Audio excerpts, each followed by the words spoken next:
Hey, thanks for clicking on the video. If you're watching this on SNTR Gaming, you missed the live show. You can use the timestamps below. And if you're watching this on the updates channel, this is another SNTR update. Horizon Forbidden West has officially changed the pricing update on how you can go from a PlayStation 4 to a PlayStation 5. We covered this, and I essentially said Sony should do right by the community and stick to their original commitment, and they are doing just that. It's good to see this response, and I want to talk about why this isn't just good for Sony and Horizon Forbidden West. This is good for all future titles that go through this. If you like these short update videos, hit the subscribe button and the like button so you don't miss them. If you want to watch my live streams, make sure you're subscribed to SNTR Gaming. If you already are on gaming, thanks for doing that. So Thursday was supposed to be like a big celebration, and they were really excited. And so the official Sony blog post starts with that, and this is what they had to say. Thursday was supposed to be a celebration of Horizon Forbidden West and the amazing team at Guerrilla delivering on February 18th, 2022. However, it's abundantly clear that the offerings we confirmed in our pre-order kickoff missed the mark. Last year, we made a commitment to deliver free upgrades for our cross-gen launch titles, which included Horizon Forbidden West. While the Sickies' profound impact pushed Forbidden West out of the launch window we initially envisioned, we still stand by our offer. Players who purchase Horizon Forbidden West on PlayStation 4 will be able to upgrade to PlayStation 5 for free. And here's the most important part. I also want to confirm today that moving forward, PlayStation first-party exclusive cross-gen titles, if it releases on both PS4 and PS5, both digital and physical, will offer a $10 digital upgrade option from the PS4 to the PS5. This will also apply to God of War Ragnarok and Gran Turismo 7 and any other exclusive cross-gen PS4 and PS5 title published by Sony Interactive Entertainment. So this is great news because there's a few reasons. First, folks voiced their opinion about this. I was one of them right out there on the front line the next day saying, listen, you got to do right by the customer. You said something. No, it's not tenable. It's not a long-term plan to let people buy a game on a PlayStation 4 and get a free upgrade. You can't do that for forever, but you said you would do that on this game, and you should. And so them honoring their own commitment is a good thing. This is also good because they are clearly setting the standard going forward, giving players a clear idea of what buying a game on the PlayStation 4 will look like for the foreseeable future. PS5 game devs can see this as a standard moving forward and decide how they want to approach game design, because I have said very many times, my concern here is we're going to dissuade a lot of companies from pouring all the extra goodness into a title that launches on PS5 if everyone thinks they should just get a PS5 game for the same price or not have to pay an upgrade fee. They're establishing that no, there will be a standard fee for that. The price difference from PS4 to PS5 is now standard, and I think that is actually a very good thing because of all the extra amount of work that goes into making all those extra features run right on a PS5 version of a game. Secondly, I want to talk about PS5 scarcity. Obviously, Sony is in an odd spot when first-party titles launch and need cross-gen support just to hit good sales saturation. While reports are already emerging indicating the console shortages will continue, players, developers, and Sony need a clear path forward for the waiting sort of limbo period that we're in right now. We're in this transitional period of limbo, and what am I supposed to do? Not buy the game when the pricing is so out of whack? The next thing I would like to see from Sony is stronger efforts to fight against scalpers and scalper bots to ensure as many consumers get their hands on a PS5 at a fair price, while many will be left buying PS4 versions of big titles for the foreseeable future. We have Horizon Forbidden West and we have God of War Ragnarok, and getting those on a PS4, you can now do that in confidence, even with the PS5 scarcity. If you like these short gaming news updates, hit subscribe and the bell button, and if you're here on Gaming Live Audience, we're about to start the show. And good morning, good afternoon, and good evening. That is our lead topic for the day, but we will also be discussing Halo Infinite radar change, as well as giving you my review about the Ghost of Tsushima Legends, the Rivals mode. We will probably have a lighter turnout today because it is a holiday in America. I'm not sure if it is where you are. It is Labor Day, and that will probably keep some of the turnout down just a little bit. People will be doing cookouts and sleeping in and not working and taking the day off. So if you're here today, thank you so much for doing it. And here come the members. Rygen87 with a member. Enjoy the Joystick. Galliant with a membership. And Hot Like Robot with a membership. We greatly appreciate you guys doing that. We did a video yesterday over on SNTR Presents. It's only got about 5,000 views. I'm hoping by the end of the week it can get at least to about, I was hoping for 20,000, but that doesn't seem like that's going to happen. Not because I want the viewership. It's not even a monetized video. I just want as many of the subscribers over there to know what we're doing and why. We did an AMA after the fact to clarify certain things. We were already having kind of confusion from folks about the change and why the change and everything else. And members got a members-only video on Saturday saying, hey, if you want to double dip, you're an absolute legend. You're a champion. Double dippers unite. But really all that matters is that you keep your membership. Whether you keep it over there or you bring it over here does not matter to us. So we appreciate everybody who has maintained membership in one of those ways. I understand sometimes you can't maintain it. Things change, things happen, and we appreciate the continued support of the channel. Basito coming in with a membership. Thank you so much for doing that. Royal Duck coming in with a membership. Enjoy your joystick. Enjoy all your dope stuff because you guys are dope and you deserve it.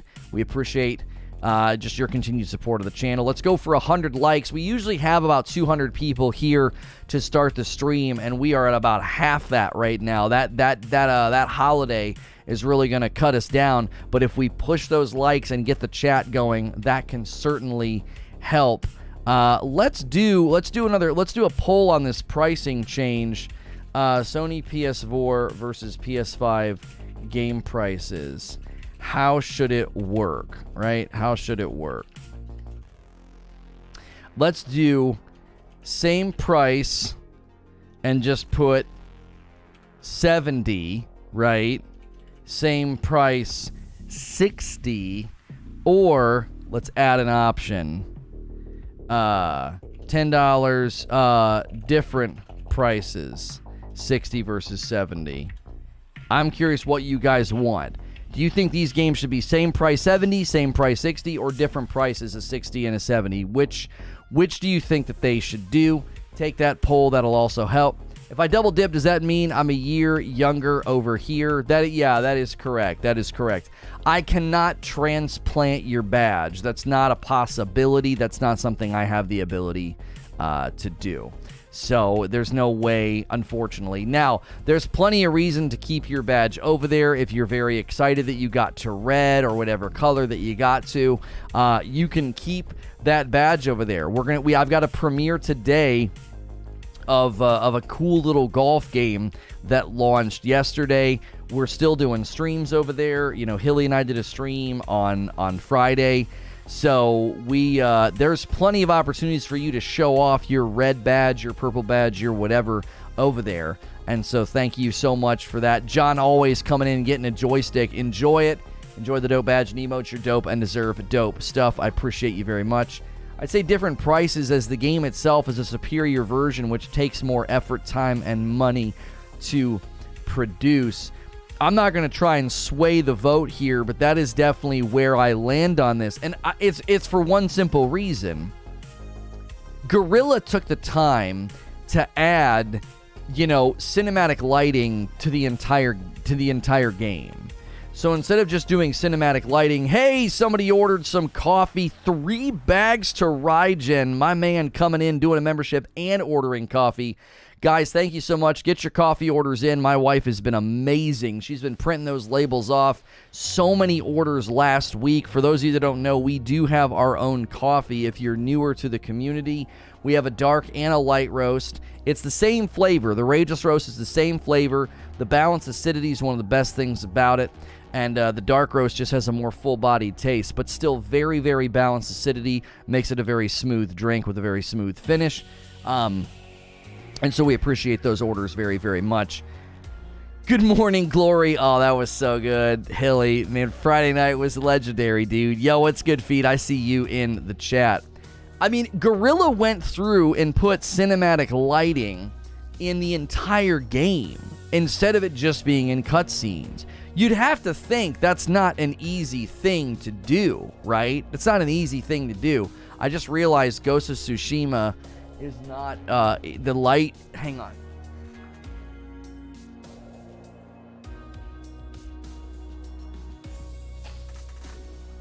It's gonna drive me crazy. There. It was gonna drive me crazy. Like the little lights were peeking out of the side. I swapped disc plates this morning, and I didn't take the time to like get him in the right position. Yo, what's good, Justification? How are you? I can only afford to have membership going. Should I keep my other one or come here? Whatever's best for you, Vasilios. It truly does not matter to me. I just want to see the membership hold and potentially grow. A lot of people are double dipping, and that might actually put us to about 1,000 members, which is what we were always hoping for. So if you maintain your membership over there, I mean, that is equally just as helpful. It does not matter. Now, somebody asked about emotes. We're going to bring most of the emotes over here as we unlock them, yes. The Surgeon Simulator 2 stream was hilarious. Right, there's still a reason to be subbed over there. There's still stuff happening. We're still having a blast. We're still having a ball. So we need 21 more likes for 100 likes. This is going to be a bit of a slog today. That holiday is going to hurt us. So if you guys smash like, take the poll, and get that chat going, that'll be extremely helpful for us. YouTube gaming seems so complicated on how to tap into its growth. We have the question command open right now, Vasilio, so you can go ahead and submit a question. We just did that because I don't know what to really do right now with the question command.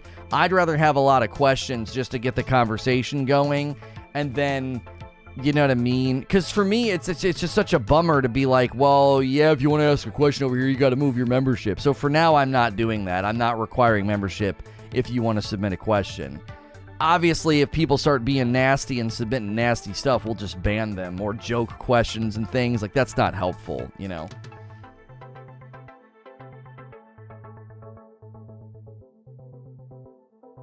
Galliant says, I think pricing is fair. They set an unsustainable expectation with some upgrades being free. Well, and here's the thing that people don't understand. If they would have kept it free, like if people think, oh, it should be free, if I buy it on my PS4, I should get the upgrade for free, I shouldn't have to spend any money. Well, then anybody who owns both consoles can buy it on their PlayStation 4. Do you understand? You know how many people bought a PlayStation 5 and their PS4 is probably still lying around? They plug it in, they boot it up, it gets all of its updates, and then they buy the game for $60 and they get a free upgrade. Like, you can't do that long term. There's 120 million PlayStation 4s in circulation. The keen listener will catch in my latest SNTR update about this. I said there's like 120 PlayStation 4s in circulation. A whopping 120. I forgot to say million. I heard it and I was like, you idiot. Yeah, guys, there's a whole 120 of them out there, man. That's a lot. It was hilarious. It was exactly what I needed to laugh at myself after such a serious weekend. We need 8 more likes for the first 100 likes. Thanks so much for everybody smashing that like button. Do we have an emote to unlock? I think we already have a couple of emote slots. Yes, Agent Atwood. I just got to figure out what I want to bring over. I'm going to compare what we have and try and make it match.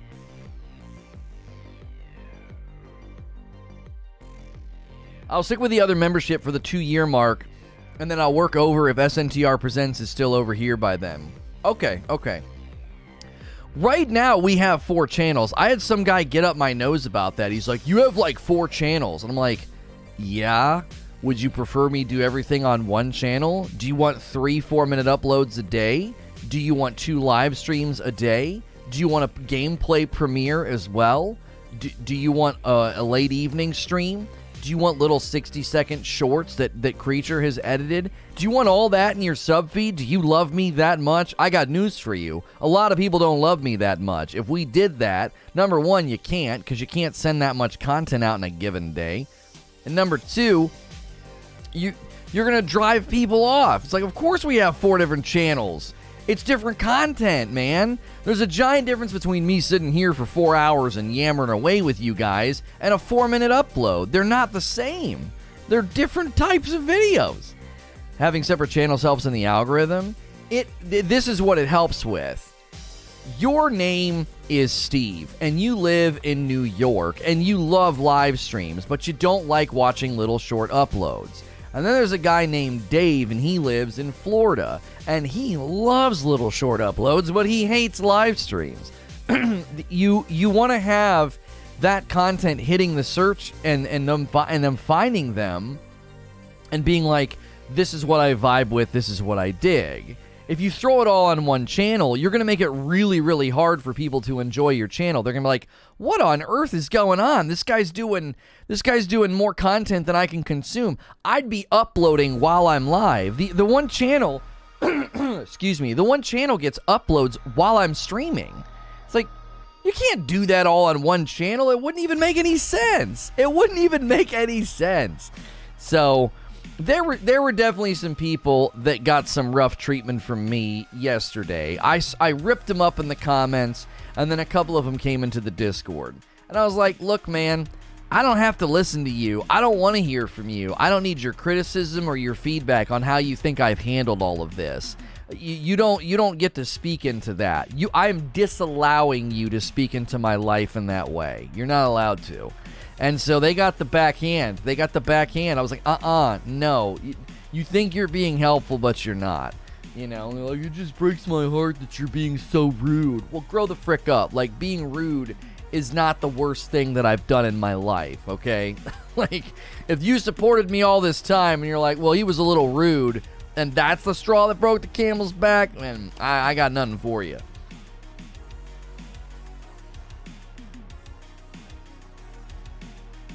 Yeah, Tame Cyber. Yeah, Tame. It helps me regardless. Don't worry about that. If you haven't taken the poll yet, we want to know what you guys think. Sony PS4 versus PS5 game prices, how should it work? Should they both be 70? Should they both be 60? Or different 60 versus 70? It seems like the different prices is winning the day. Yo, good morning, Sid. How are you?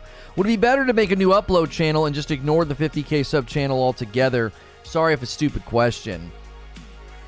No, UK Stobbs, because you know what's going to happen? I don't have frames on my disc plates. I don't, Torchwood. That is complete DIY nonsense. I made like a piece of cardboard, like, you know when you make a shadow box?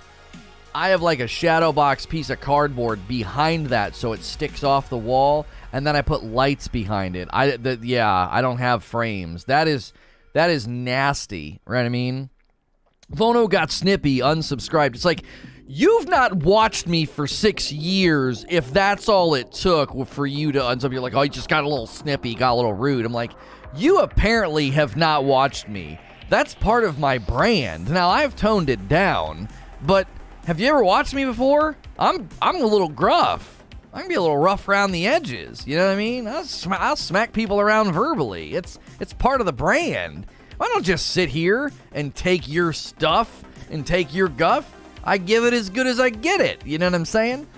So I understand that people were like so bummed about all the changes, but I was like, this is the number one piece of feedback that made me want to reach through the screen, just smack somebody. It just, every time I came back, something changed. Really? Oh, I'm so sorry for you. I am so sorry. I am so sorry that things on a YouTube channel changed. Poor you. Meanwhile, I'm over here picking up the pieces of my detonated life, like trying to put it back together, and you're showing up being like, I can see the cracks in the vase. It's like, thanks. Thank you so much. Yeah, your observation and criticism is so helpful as I piece all this back together. Hands shaking, anxiety growing, fear, and you're like, yeah, it just doesn't look the same. Yeah, okay, I'll turn on drop kick you, like a family heirloom breaks and it's worth millions, and I'm like trying to piece it back together and I'm like heartbroken about it, and you're like, it just looks different. Yeah, okay, let me smash this over your head. Let me smash it over your head. The other thing that killed me, we did the same show for 3 months.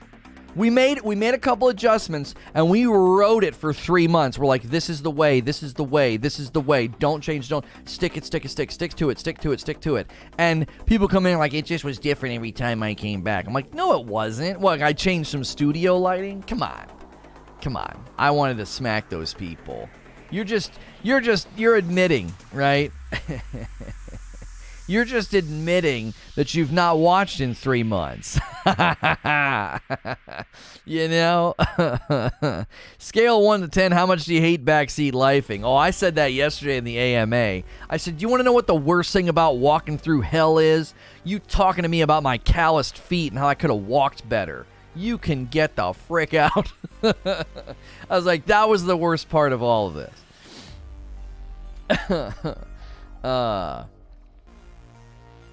Vivi Play says, apparently this was a test to see what the public says.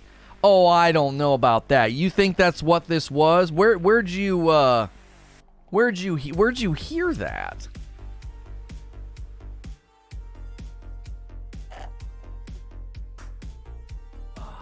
You gotta drink the shake while it's cold. You got to, or it just isn't the same. You feel like you're drinking something like, I don't even know. You feel like you're trying to survive the apocalypse. It's like, oh, I gotta just drink this down. Oh, man. You should have used a pogo stick instead of walking. I'm telling you, that's the worst. Hindsight's 20/20, and you know what's even worse? Hindsight's 20/20 from the sidelines as you sit comfortably in your life. Like, you know what I'm saying? You're just like, yeah, you shouldn't have done that. You see what he did? Oh, man, what a tragedy. Yeah, oh, it's getting worse. Jeez, this guy. Can you believe it? Man. Just comfy from the sidelines in your Snuggie. You got warm cocoa. I'm out there in the rain just slugging it through life in the trenches. And you're like, yeah, you probably should have done this instead. I'll launch a shovel into the stands. Yo, a bag of coffee to uninformed gamer. Thank you for ordering some Rageless Roast. I'm drinking some right now. Oh, that's good. It's on point this morning. I'm an expert about things I have nothing to do. That's right. That's right. Hindsight is undefeated. Oh, that's a good line. Somebody, who was it? It was Kevin Hart that said LA is undefeated, and Jerry Seinfeld's like, oh, I love that. I love that. Hindsight is undefeated. It is the all reigning champion of you messed up. You done messed up, Ron. You just need to keep trying. Well, sure. I mean, there is an element of resilience that you need in this industry. You know what I mean? Butters agrees it was probably a test. See if we can get away with it, and if not, we'll say, no, sorry, $10 after this. I could see this just like Game Leaks. Well, but they already said this. Do you understand that the blog yesterday was like, oh yeah, thanks for reminding us about that old blog. We'll write the same blog again. Do you know? Do you know what I'm saying? It was like, what do you mean? I don't think it was a test. I think it was like, oh yeah, thanks guys. Thanks for reminding us. And they just said the same thing from the previous post. It was like, yeah, this will be free, and these other games will feature a $10 upgrade cost. Like, what? That we already knew that. What? This isn't necessary. Got a problem with your car, chat turns into mechanics. Got a problem with your lights, they're all electricians. Got a problem with your health, they're all doctors. Yeah.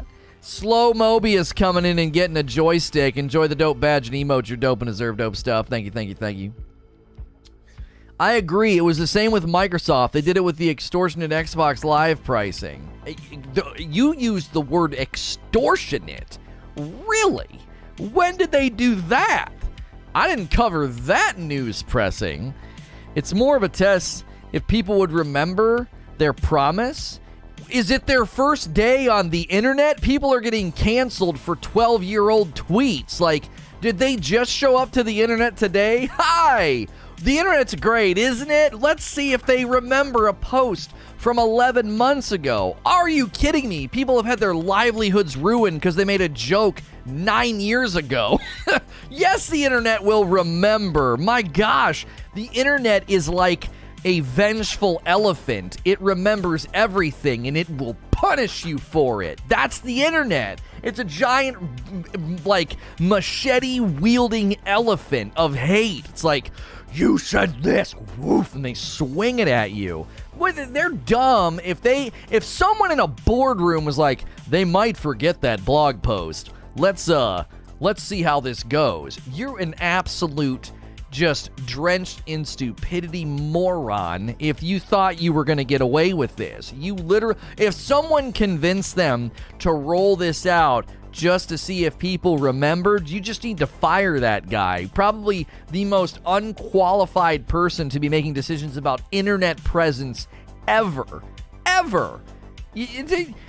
I had people do that to me with my argumentation. Well, Lono, in like June of last year, you was in a Q&A session, and you said that you thought this game was gonna decline. And I'm like, what the frick? Like, I'm gonna go back and watch that to make sure you're not ripping it out of context and representing me. Like, what are you even saying? You know what I mean? I have people do that to me all the time.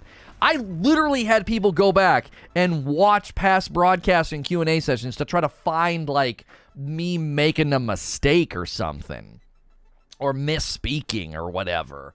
Yo, Alex just became a member. Enjoy the dope badge and emotes. You are dope, and you deserve dope stuff. Thank you so much. If you're new and haven't clicked subscribe yet, smash subscribe. We're talking about the change from Halo, we are talking about a change in Halo. Horizon Forbidden West price upgrade change. They're honoring their original commitment. 343 Industries has indicated the radar will be changing in Halo Infinite after a lot of people said they didn't like it. And then lastly, I'll give you my review of Ghost of Tsushima Rivals. We do a lot of stuff during the live stream. Still not sure on the thumbnail because I'm still, man, thank you, Sherry. I saw that in the dashboard.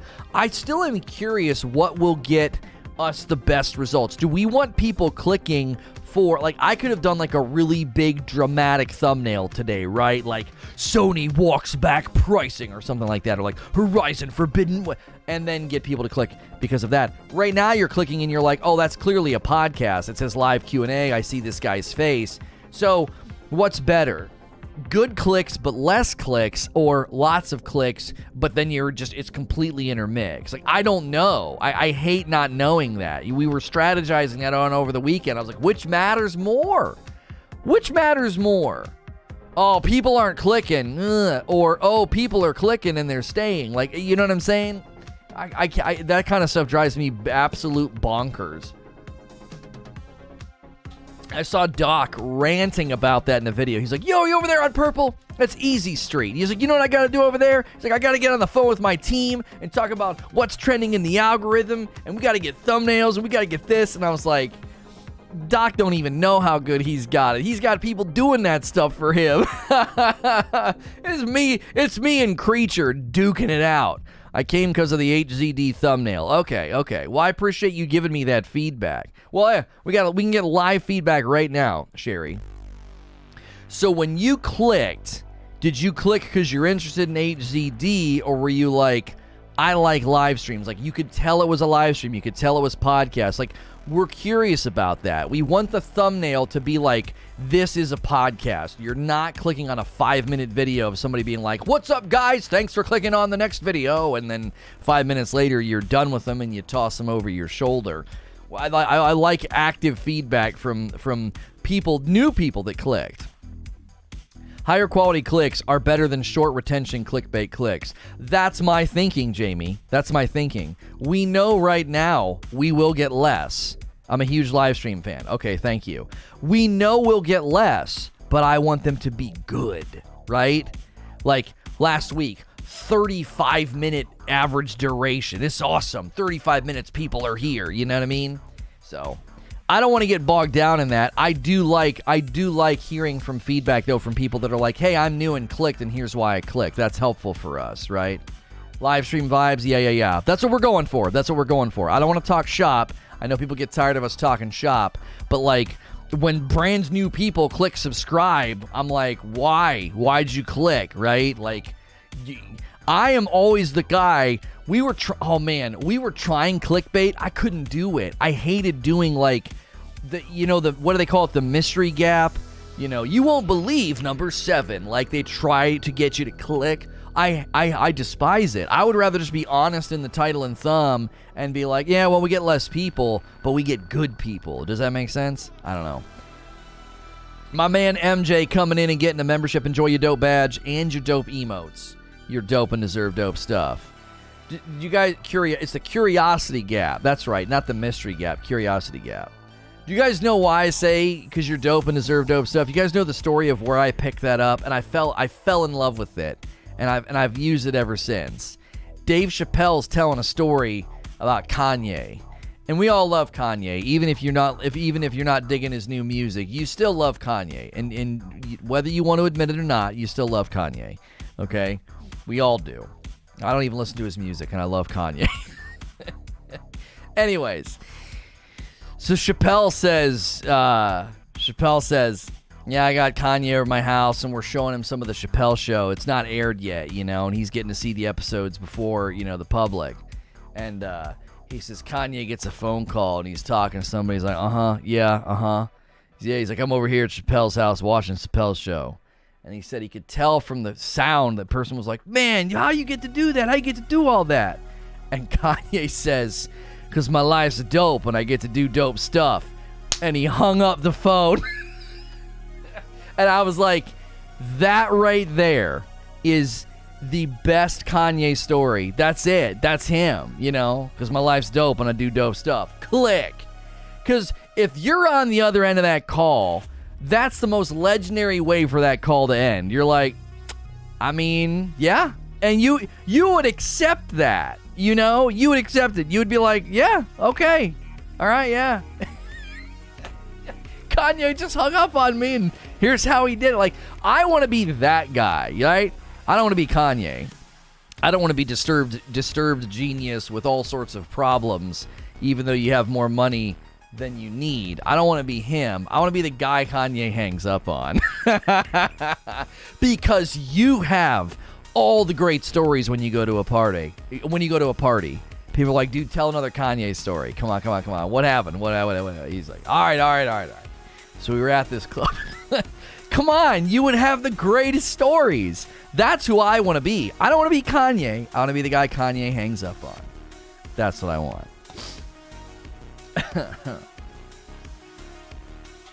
I remember those clickbaity titles and I hated it. You know what's funny, Mantis? We didn't even really go heavy clickbait. We got right up to the line. I was very, very I was uncomfortable with some of those, man. I was uncomfortable with some of those titles and thumbs. Did you see Doc's stream with Tapman? Granted, I know your past, so sorry for bringing this up. Just happy that Doc was being able to play with him. Listen, I'm thrilled those guys are over here. I don't got to be everybody's friend. I don't even got to like everybody, but I'm thrilled those guys are over here because they'll be good for gaming. I am elated that Tapman's here. Anybody that leaves that platform, it makes me happy because I think this platform is the future. You got Harris Heller weighing in on it. You got Nash weighing in on it. And they both think in 4 to 5 years, the tide will be completely turned, right? No, you were fine, Sven. I was okay with you guys, kind of handling it. I was asleep, and that guy wanted to run his mouth in the Discord and then leave. Come on. What a coward. Waits until he knows. Come on. Lono's 39 with kids. At that time of day, I'm in bed. Don't pretend you don't. And then you want to run your mouth and then leave the Discord. You can do all sorts of things. No. I don't have any issue with Tim. I love Tim. I love Tim. I think Tim is a dope dude. Yeah, To me, I think that Devin Nash and I think Harris Heller's predictions about YouTube, I think they're a little long. I think it's going to take 3 years. I don't even think it's going to take 4 or 5 years for the tide to turn. I think YouTube's about to become a monsoon of streaming activity. They're not done. They're not done. They're going to scoop up. They are going to scoop up so many people. Who was running their mouth? It's always people. It's you know what's also funny about this? The people that were like running their mouth in the Discord last night. They're always in the general chat, right? Not a member, not a patron, right?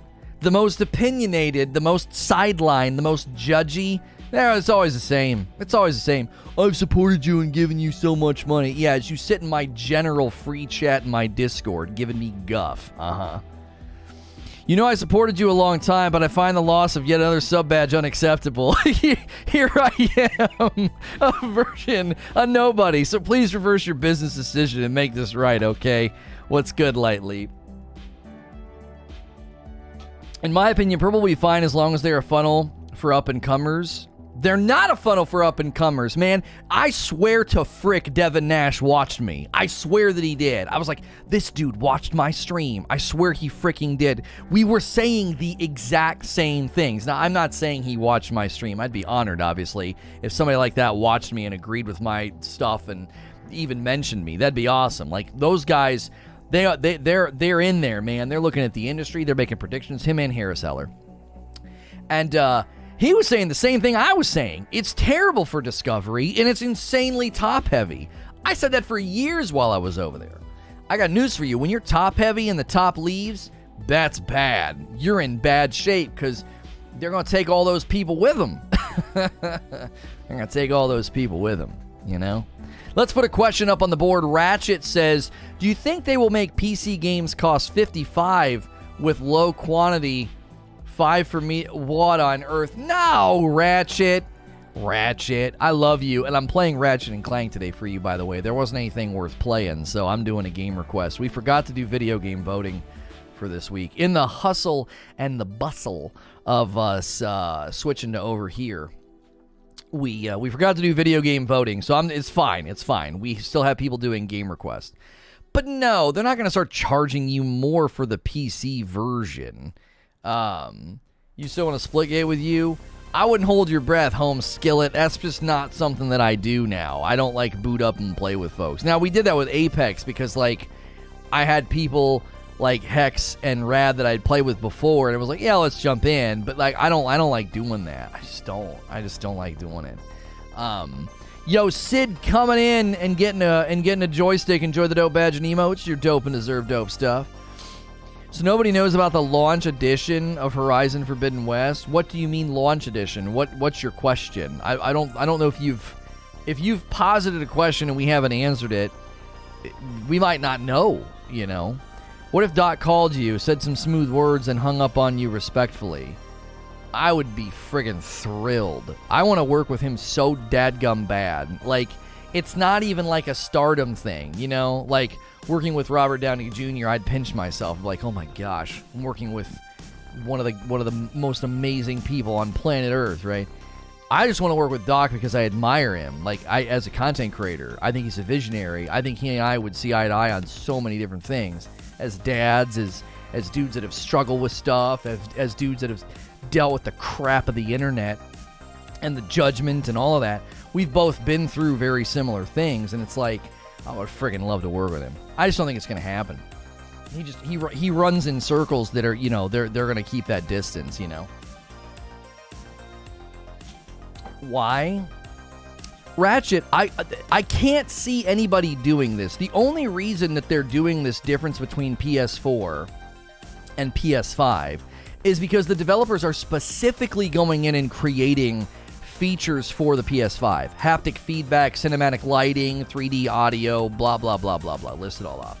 That's not how PC games work. They don't do that for PC. Now, if some PlayStation game comes to PC and then pushes out an update later with something of like, hey, if you want to spend $5 or $10 for the haptic feedback update or something, you know how many people wouldn't buy it? Tons of people would be like, well, I'm not buying that, because either they don't have the controller or they don't care. But I can't see them doing that, right?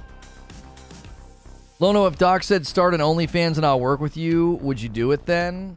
I would probably consider how I could do it and maintain my identity. I wouldn't just do it and start posting pics. I don't want to show myself off in that way. I'm asking if anyone knows about the launch edition of Horizon Forbidden West. It's separate from the standard version of the game.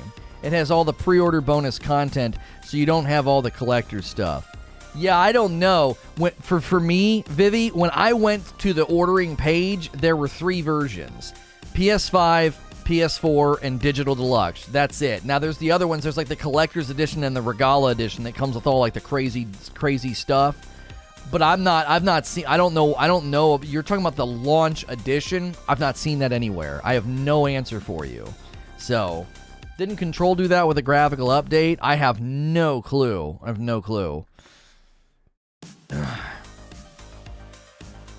So, no words needed, only firm handshakes with the 2-time. That's right. Xbox has got smart delivery. How has Xbox, because the pro-consumer darlings, they're doing everything right. Oh, how have they become the pro-consumer darlings? I'll tell you why.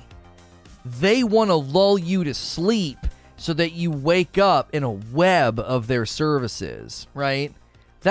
You got to see what they're doing. They're making you, and I'm not saying that it's sinister, but there's an ulterior motive there. Do you think Xbox is being pro-consumer because they like you? No. They're being pro-consumer because they like your money, and they want you to be in their service funnel. There are not executives sitting in boardroom meetings be like, what we need to do is be more pro-consumer, because I really like those guys. No. They don't like you. They don't care about you. They want your money, and they need it. I mean, that's part of the business, right? They got to generate profit. They got to generate revenue. They don't like you. They probably have a certain level of disdain for the consumer because they're constantly trying to figure out how to get you to part ways with your dollars. They are being pro-consumer because they want you to feel like this is literally the best place to have all of my games, right? So you got Game Pass, you got xCloud Gaming, you got backwards compatibility, you got FPS boost. Like, you're never going to feel like you can leave.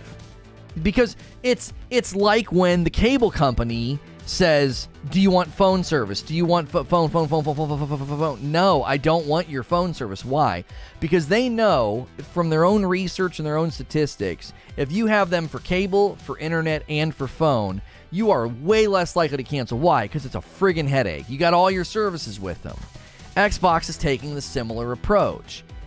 They're just doing it in a way.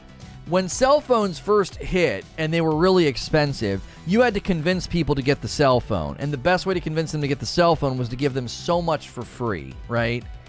The cell phones themselves were really expensive, but they would give them to you for free. Why? Because they wanted you to be on their service. That's all that mattered. If we can get 10 million customers on our cell phone plans, then we're going to be making bank. And then it climbed 30, 40, 50. And then years later, people would come back and be like, do I not get a free car charger and a free case and, confetti in the air and a pizza party? No, you don't get any of that because you're hooked now. You're hooked. You need this cell phone. And if you leave, that's fine. Somebody will walk in the door 2 hours later, ticked off at Verizon, and they'll switch to us, right? There's an acceptable level of churn. We're not gonna give you free stuff anymore. Why? Because we've got you. You absolutely need this thing now. And this will be very similar. They're going to get you in the door in their service funnel by giving you all this great stuff, right? Here's this, here's that, here's this, here's FPS boost, here's free games every month, here's this. And then in a couple of years, you're not even going to be able to consider switching because everything's going to be on the Microsoft platform for you.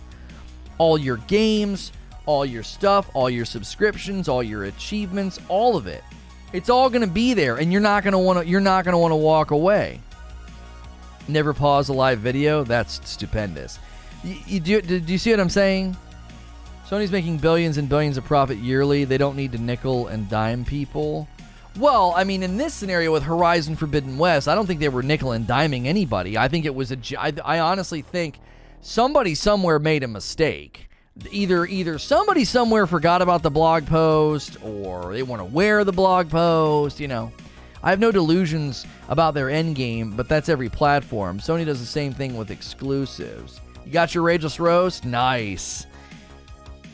Make sure and order Rageless Roast, guys. Don't forget, our relationship with 80s Tees was amazing, and because viewership dropped off, so did 80s Tees orders. So don't forget, every day I'm wearing a shirt from 80s Tees. Be sure to use that shirt command. All those different categories of shirts that they sell over there. They have a Marvel collection, Star Wars, DC, all of it. So we appreciate you guys supporting that, as well as the coffee, or if you order disc plates. Make sure with disc plates, too, that you use the link in the description or the command, because that's the only way you're going to get the discount. You don't, and I put it on my homepage on Display. You can order anything on Display. You don't have to order from my recommended. A lot of people got confused by that. They're like, wait, do I have to order these ones? It's like, no, you can order anything. After you click on my link, you'll get a discount applied. Dual entitlement was a scam to get double dip purchases. I don't understand what you mean. They're not making you purchase it twice. The original, they never even gave the indication that you would do that. Even when they talked about upgrades in the past, it was like $10. Yo, it's good, Splataw. As a friend of mine once said, when I asked why billionaires need to nickel and dime people, he said, the reason you're not a billionaire is exactly because you think that way. yeah, there's that. A $60 game in 2006 would be $80 today. I fully support the $70 game if it means higher quality. If $10 is going to break you, then frankly, you should consider playing only one game or find a new hobby. I mean, I've talked about this before. When I play Horizon Forbidden West, God of War, games of this caliber, I feel like I'm playing something that's worth anywhere from $80 to $100. I do. I feel that way. Yo, what's good, Zen? Coming in and getting that joystick. Enjoy the dope badge and emotes. You're dope and deserve dope stuff. If you guys are new and haven't clicked subscribe, consider doing that. It's free. It lets you talk in my chat. Be sure to take our poll about pricing of these games. What do you think? And consider becoming a member. You can click join or use the join command. Ink Sanity renewing their membership and getting a blue joystick. There you go. I've wanted to say this for the longest time. What's it like interacting with chat and speaking to text rather than having an organic face-to-face conversation? It's just second nature. I don't even think about it anymore. It's so normal now. Do you want to know what I do when I sit in here and I play games and I record them and you guys, I'm not live? Do you know what I do? I look over there instinctively. I'm like, oh, are you kidding me? And my eyes go bink over there for affirmation or castigation or whatever you're going to do for the day. Why are people in here shilling for billion-dollar companies who don't give an F about you? No one's shilling. I'm talking about, so you think developers are multi-billion-dollar companies. See, this is what everybody always does, right? I say that I'm totally fine spending $10 more on Horizon Forbidden West, and then you jump over like 2 skyscrapers of logic, and you're like, why are you in here shilling for Sony? Okay, first of all, Sony didn't make the game. Guerrilla did. And a lot of the times the developers are not multi-billion-dollar companies. They're successful, maybe multi-million-dollar companies, and the people that work there probably make good salaries. But they're not like popping champagne every time they deliver a game like, yep, got some more suckers. No, they create the thing. They create the art in life that I enjoy the most, and I want them to be paid handsomely for it. That's what I think. What, are you going to go and watch, Dave Chappelle or Bill Burr, or your favorite stand-up comedian, and you hope they're breaking even? No, I want those dudes living in mansions. I want those guys making big bucks. Why? Because then they're going to keep cranking out great stuff. I don't want them living in a box. I want them successful. They make art that I enjoy. Do you think I'm angry that, like, Jerry Seinfeld has more cars than I'll ever drive in my life? No, I don't care about that. Why? Because he makes art that I love.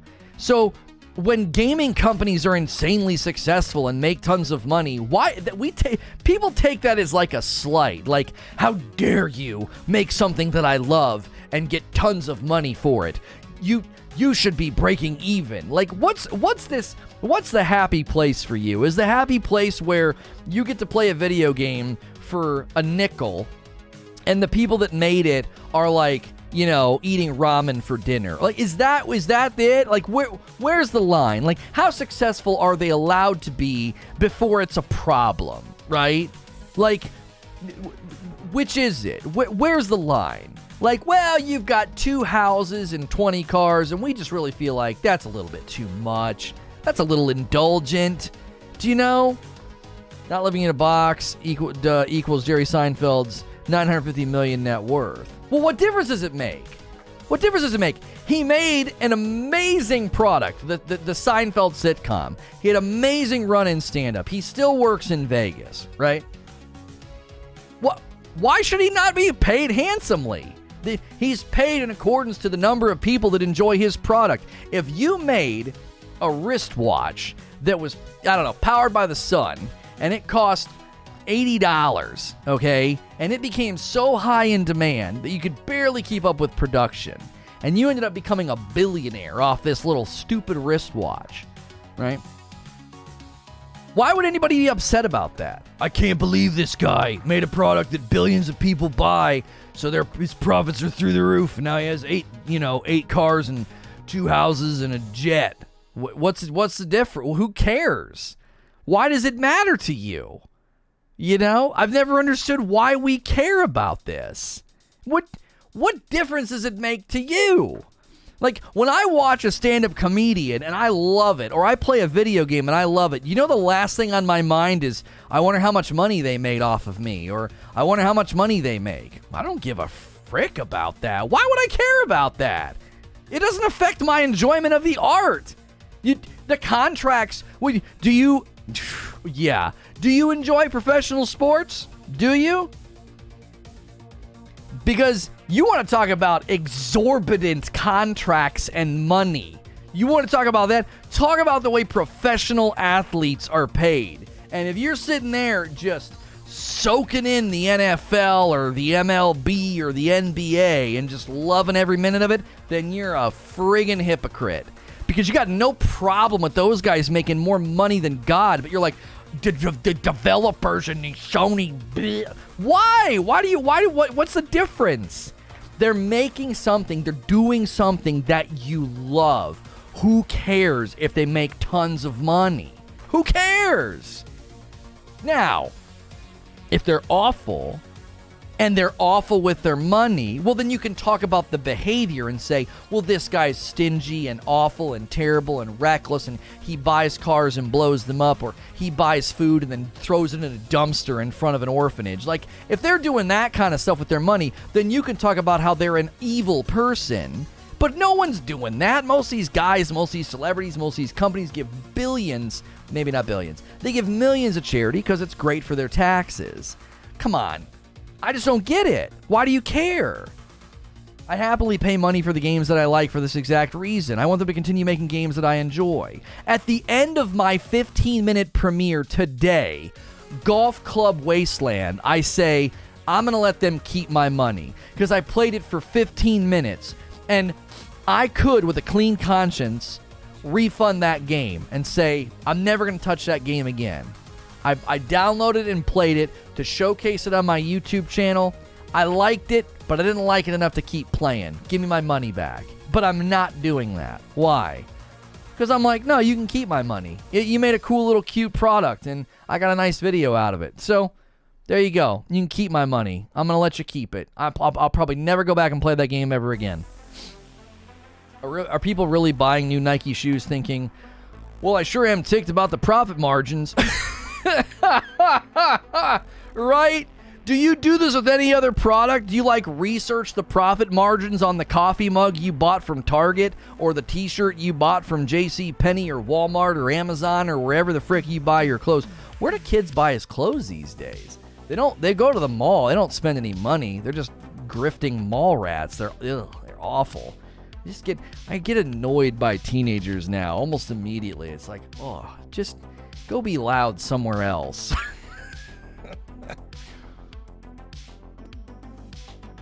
Go bother someone else. We're not bothering you. Yes, you are. You are. Wherever you buy your stuff, Do you like research how much money they make? You know? Well, I draw the line at $1 billion. You know, I have no problem supporting, you know, millionaires. But billionaires, yeah, they can get bent. You'll have 2 in your home sooner than you think. I dread it. I dread it. My daughter is so mouthy, you know, and her and my wife are already teaming up on me, right? My wife hit me with a good joke the other day. She made fun of me in only the way a spouse can. And her and my daughter laughed at me. And and I was like, that's it. The beginning of the end is now. The war for the war for land and the home is now being won by the women. My time is up. It's over. They're coming for me, dude. That's it. They're already teaming up, you know? Stinking unbelievable. You know? It was teaming up on me. Frick you for getting me into Marvel Future Revolution. I typically hate mobile games, but it's kind of fun. It's not bad. Yeah, it's not a bad little game. Oh, man. This situation comes up all the time, though, with pricing. And people always tell me, like, you know, you're being an apologist and a shill for corporations. No, I'm being an apologist and a shill for video games. I want video games to be successful. I want video games to continue on.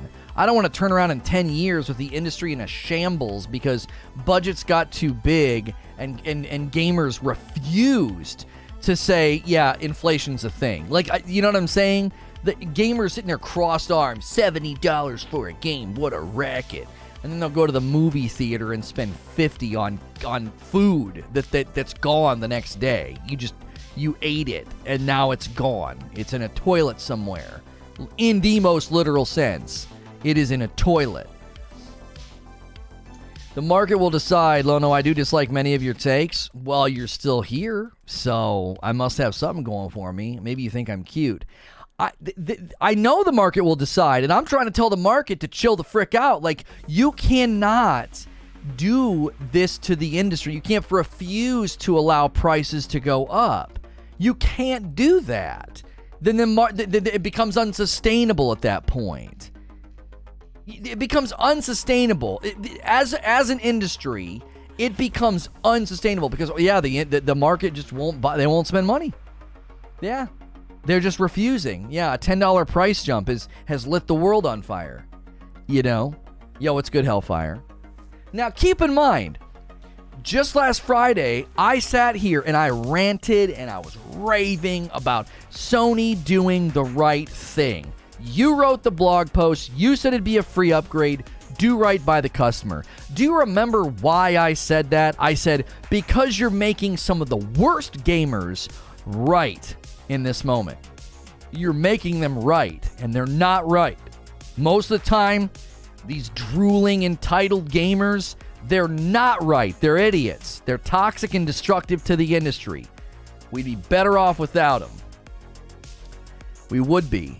They're terrible for the industry. That's why I was irritated on Friday. I was like, you just poured gas on a fire that's burning through the industry and causing just mayhem. This idea that, no, prices shouldn't be able to go up. $10? You know? You sent a long message in Discord. I don't see it. Where'd you put it? AAA gaming's already unsustainable. Didn't like the former CEO of Sony, like recently a bunch of interviews from him surface, and he's like, yeah, it's not sustainable. It's not a sustainable industry. We're spending way more than we're making. I've tried to tell people this for the longest time. I'm like, look, this isn't sustainable. The margins are razor thin, and you're sitting there, no, heck no. Like, you're Tracy Morgan. And you're saying no over and over again to like a $10 jump in price. Oh, about the thumbnails? Okay. Just wanted to share my input on thumbnails. From what I've seen all over YouTube, lives and uploads, they are simplified and the background colors pop. Limit words to the description and not the picture. Make the picture pop and center yourself on the picture with your main topic and put others in the description.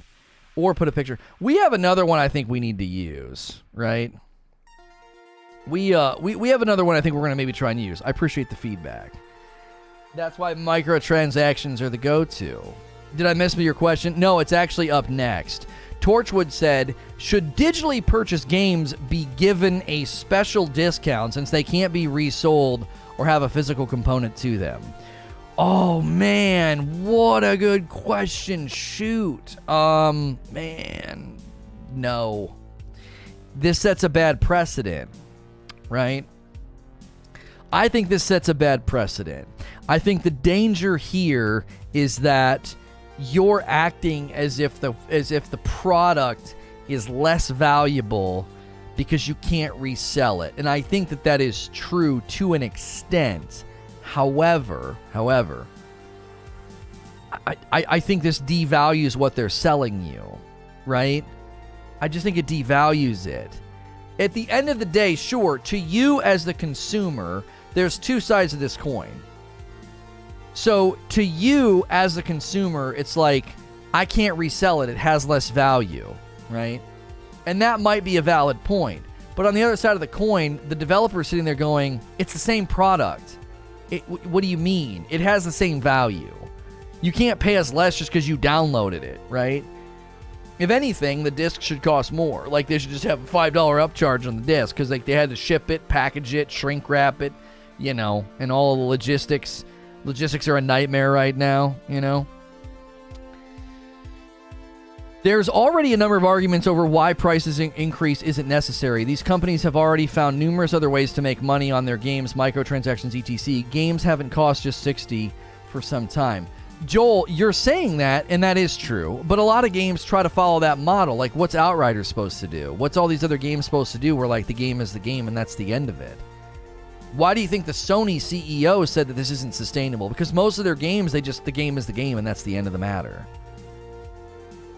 The game is the game and that's the end of the matter. That's it. Boom. And they ship it and then there you go. There's nothing else to it. There's no micros. There's no nothing. Now, maybe DLC. Right? The logistics are already included in the price, so I don't get the point. Are they included in the price? Let me ask you something, Cable Guy. Do you think shipping and logistics and all of that, you think it's cheaper now or more expensive than it was 10 years ago? Just take a guess.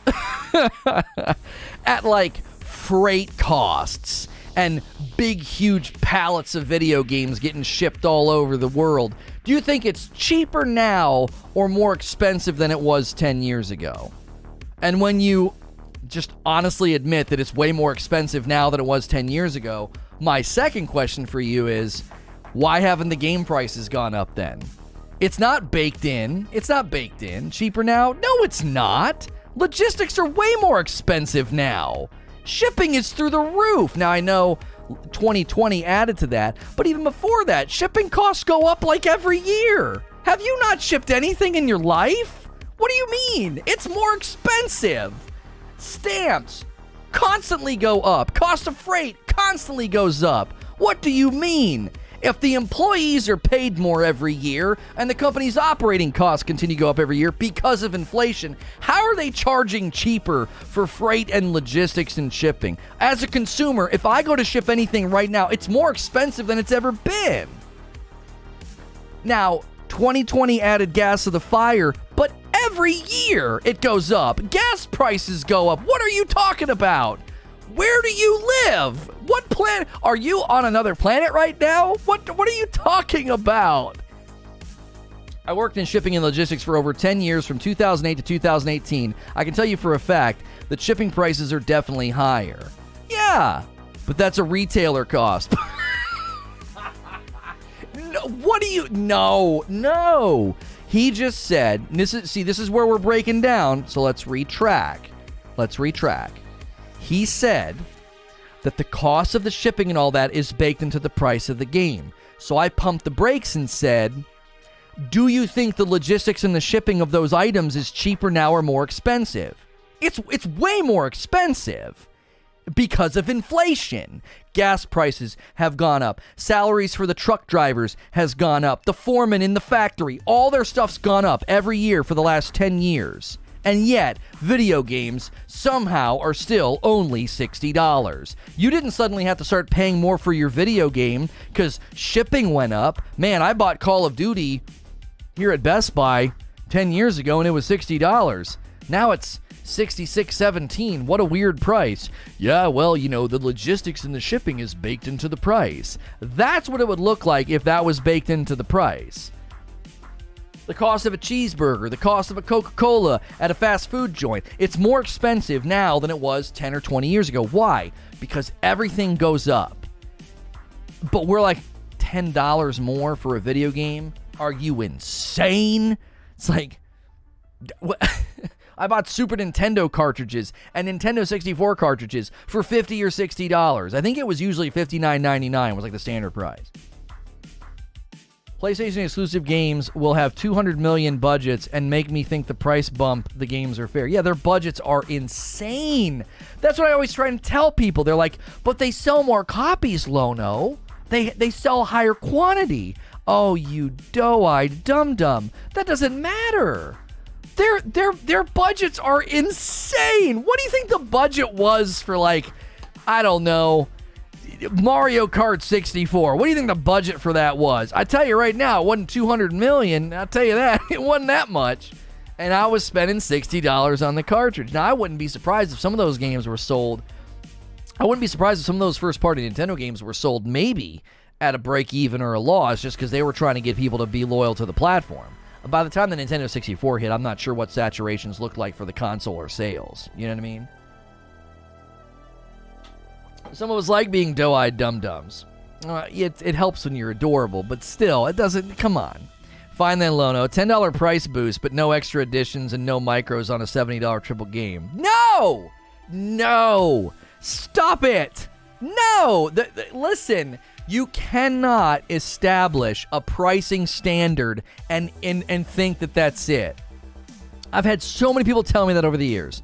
A full-price $60 game should never have microtransactions. What are you? Are you an axiom creator? You just create axioms and you just... Is that your job? How do you get that job? How do you apply that rigidly to all these companies? How do you do that? They're all so different. Not every game is the same. Some games can be like $60, bam, and it'll sell so well, they'll make a profit, and they'll be able to turn around and make another game. Right? Do you see the problem with what you're saying? You cannot establish that rigid of a standard. Well, I'll let you increase the price by $10, but no micros, no season passes, no nothing. But no, that might be part of their ongoing pricing structure. They don't need the micros. How do you know that? They just want them. How do you know that? Do you not, like, where do you get that? Where do you get that?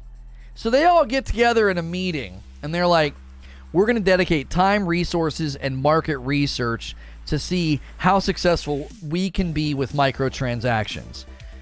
Because we just want them. We just want the money. No! There is R&D, there's research and development, there's market research, there's planning, there's hiring, there's execution on microtransactions. They're not doing it just because they want your money. That certainly is a part of it. It's part of the business structure. They've invested. You don't think they've invested in micros? Do you want to know why micros are successful? Because they're backed by research. They know what you'll spend. They know what you'll buy. They know what will get your little eyes going, ooh. Isn't that pretty? Most companies make more off micros than the game itself. Do you want to know why? Because that's the new standard. The consumer was going to reject a price jump. The fact that we're having this discussion right now proves that. The consumer answered in loud and clear messaging, we will not accept a price jump. So developers were left with one choice. We got to get creative. How else are we going to make our money? What do you think a movie theater's doing? So you think a movie theater just thinks that it's a fair price that a medium Coca-Cola is $5? Do you think that they're like delusional and they just think that that's fair? No, that's them doing microtransactions, and a failing model. Do you understand? That's a failing model. The movie theater is a failing model for profit. It's not going to make profit. Why? It's unbelievable what they make on the tickets, which is nothing. They make money on the concessions. That's a movie theater saying, this isn't going to work. This relationship is untenable. How do we make profit? Well, I got an idea. If people are here and there's no other way to get snacks and Cokes, well, let's raise the price. Let's make the food and the drinks really expensive. And then they make all their money on that. Like a Coca-Cola for $5, they're making like $4.90 on every Coke. Like there's like a 10 cents a Coke or something like that. Most places make most of their money on beverages. It would blow your mind. Like when you go to like McDonald's or like a sit-down restaurant, they make most of their money on the beverages because the beverages are so dirt cheap. And they're charging you to, $1 to $2 to $3 sometimes for a drink, depending on where you are. Yeah, they'll give you a ton of refills. They don't care. If companies had better, less predatory practices to milk money, people would be less apprehensive. Right, but here's the problem distorted with your position. I'm going to ask you for examples, and you're going to give me like 2 games and 2 companies. That's all you're going to be able to do. Most companies are not being predatory with their micros. You're going to run to the worst examples and be like, yeah, these guys over here do it. Well, but nobody else does. But Fortnite's not doing that. Even Destiny's not doing that. Is Call of Duty doing that? Well, people got on about the blueprints. There seemed to be disagreement amongst the Call of Duty community about whether or not the structure is predatory or pay to win. I don't ever see, I'm not seeing any articles or any videos about any of these games and any of these companies being quote-unquote predatory. You're going to run to your sports games and act like that's the industry standard. It's not the industry standard. You could have one business in town that's doing something shady, and you wouldn't be like, yeah, the local businesses in that town, they're just shady. Like, you got one. I don't think there's enough. If we didn't cause such an uproar, they would. Yes and no. Yes and no. There's 2 sides of this blade, Ashen. The entitled, stingy, penny-pinching consumer is always going to make it tough on a company to make money because we all operate under the assumption that you need to give me a deal or I'm not buying, right? We operate under that assumption. Why? Well, I'll go somewhere else. Competition drives prices down. We know this. If you've got one shop in town that sells hammers, and he's the only shop in town that makes and sells hammers, he sets the price. And if you want a hammer, you got to go to him. Like, obviously, before the internet, right? Before the internet, because you could be like, well, screw you, Tom. I'm just going to go to Amazon and buy one. It'll be here in 2 days, and I'll save a ton of money. But if another guy comes into town and sets up a shop and he's selling hammers for $8 instead of $10, well, then the other guy is going to have to sell you on value. Well, my hammers last longer. My hammers are stronger. And if you don't buy it, he's going to have to drop his price. So we operate under that now with everything. Oh, well, I should get a deal, or the price should be as low as possible. You shouldn't be charging me very much money. And I think game developers and publishers have had to get creative. How are we going to get money from these people? They feel like if they buy the game for $60, they have a right to my firstborn child in any project we're working on in the company that is owed to them because they gave us a whopping $60. I don't think the devs necessarily want predatory micros, but publishers do to maximize profit. We run to sports games because it shows exactly what EA and Activision want. I don't necessarily know if we can do that. I don't know if that might be a non sequitur. To be like, oh, they do it in this game, that means they want that in every game. I don't know if that follows logically. I think they did market research and said, this will work over here, do it. And they've done market research in other games, and they're like, it won't work, don't do it. To me, they're doing what they're supposed to do. They're analyzing the market, and they're making as much profit as possible from the market. That's what they're supposed to do. Do I like it? I don't have to like it. I'm supposed to do what I'm supposed to do as a consumer. Judge and weigh, value what I value, and put my money there. I'm okay with some games doing all that extra crap. My point comes from not wanting all games to turn into $70. Multiple types for micros, $20 gaming edition. No. Distorted, trust me. I know that there's a future version of this world that looks even worse, where games are $80, you're pre-ordering, and then there's an extra $10 for some skins and some twinkling lights. And you're like, what happened to the industry? There's another future for this industry that looks different. Every game is $60, and like paupers sitting on the side of the road with a coin cup, they're like, please buy our micros, please buy our extra stuff. We're barely keeping the lights on here. The gaming community just refuses to spend money. They think everything should be a subscription service or free. Like, it to me, in 2021, it takes balls to do what Battlefield is doing. They're walking out onto the landscape and saying, full price game. Yeah, yep, no campaign. That takes balls to do that.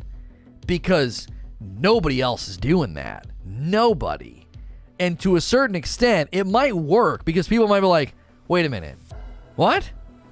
It's a full price game and there's no campaign? Man, that game better be amazing. And the open beta, I mean, people are, according to the leaks, there's going to be an open beta. That's even ballsier because people are going to be able to play it and be like, yeah, I don't think so. It's not that good. This isn't a full price game. It's just another multiplayer game. I'm not saying it's going to be like that, you know. Micros on FIFA and Madden are good for the industry. We need whales. Oh my gosh, Mantis. No. Oh man, chat's going to get you for that take. Big O coming in and doing a membership. Enjoy your dope badge and emote your dope and deserve dope stuff. Thank you everybody who has clicked subscribe today. If you're new and you've clicked subscribe, you can talk in my chat now. We'd love to meet you. Be sure to take the poll at the top of the chat. I'm a safe for work broadcaster. Here on SNTR Gaming, we do a talk show in the morning and gameplay in the afternoons. I will be playing more Ratchet and Clank today. We're going to try and beat that game.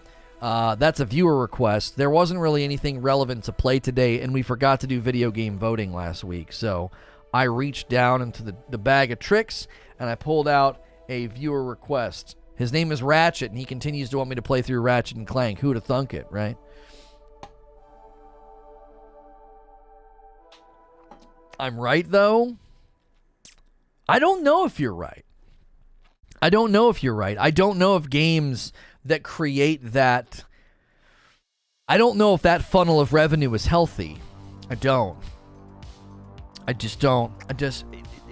The idea that people are funneling money into something out of a compulsion and a sense of need, and the value transmission is more perceived than actual.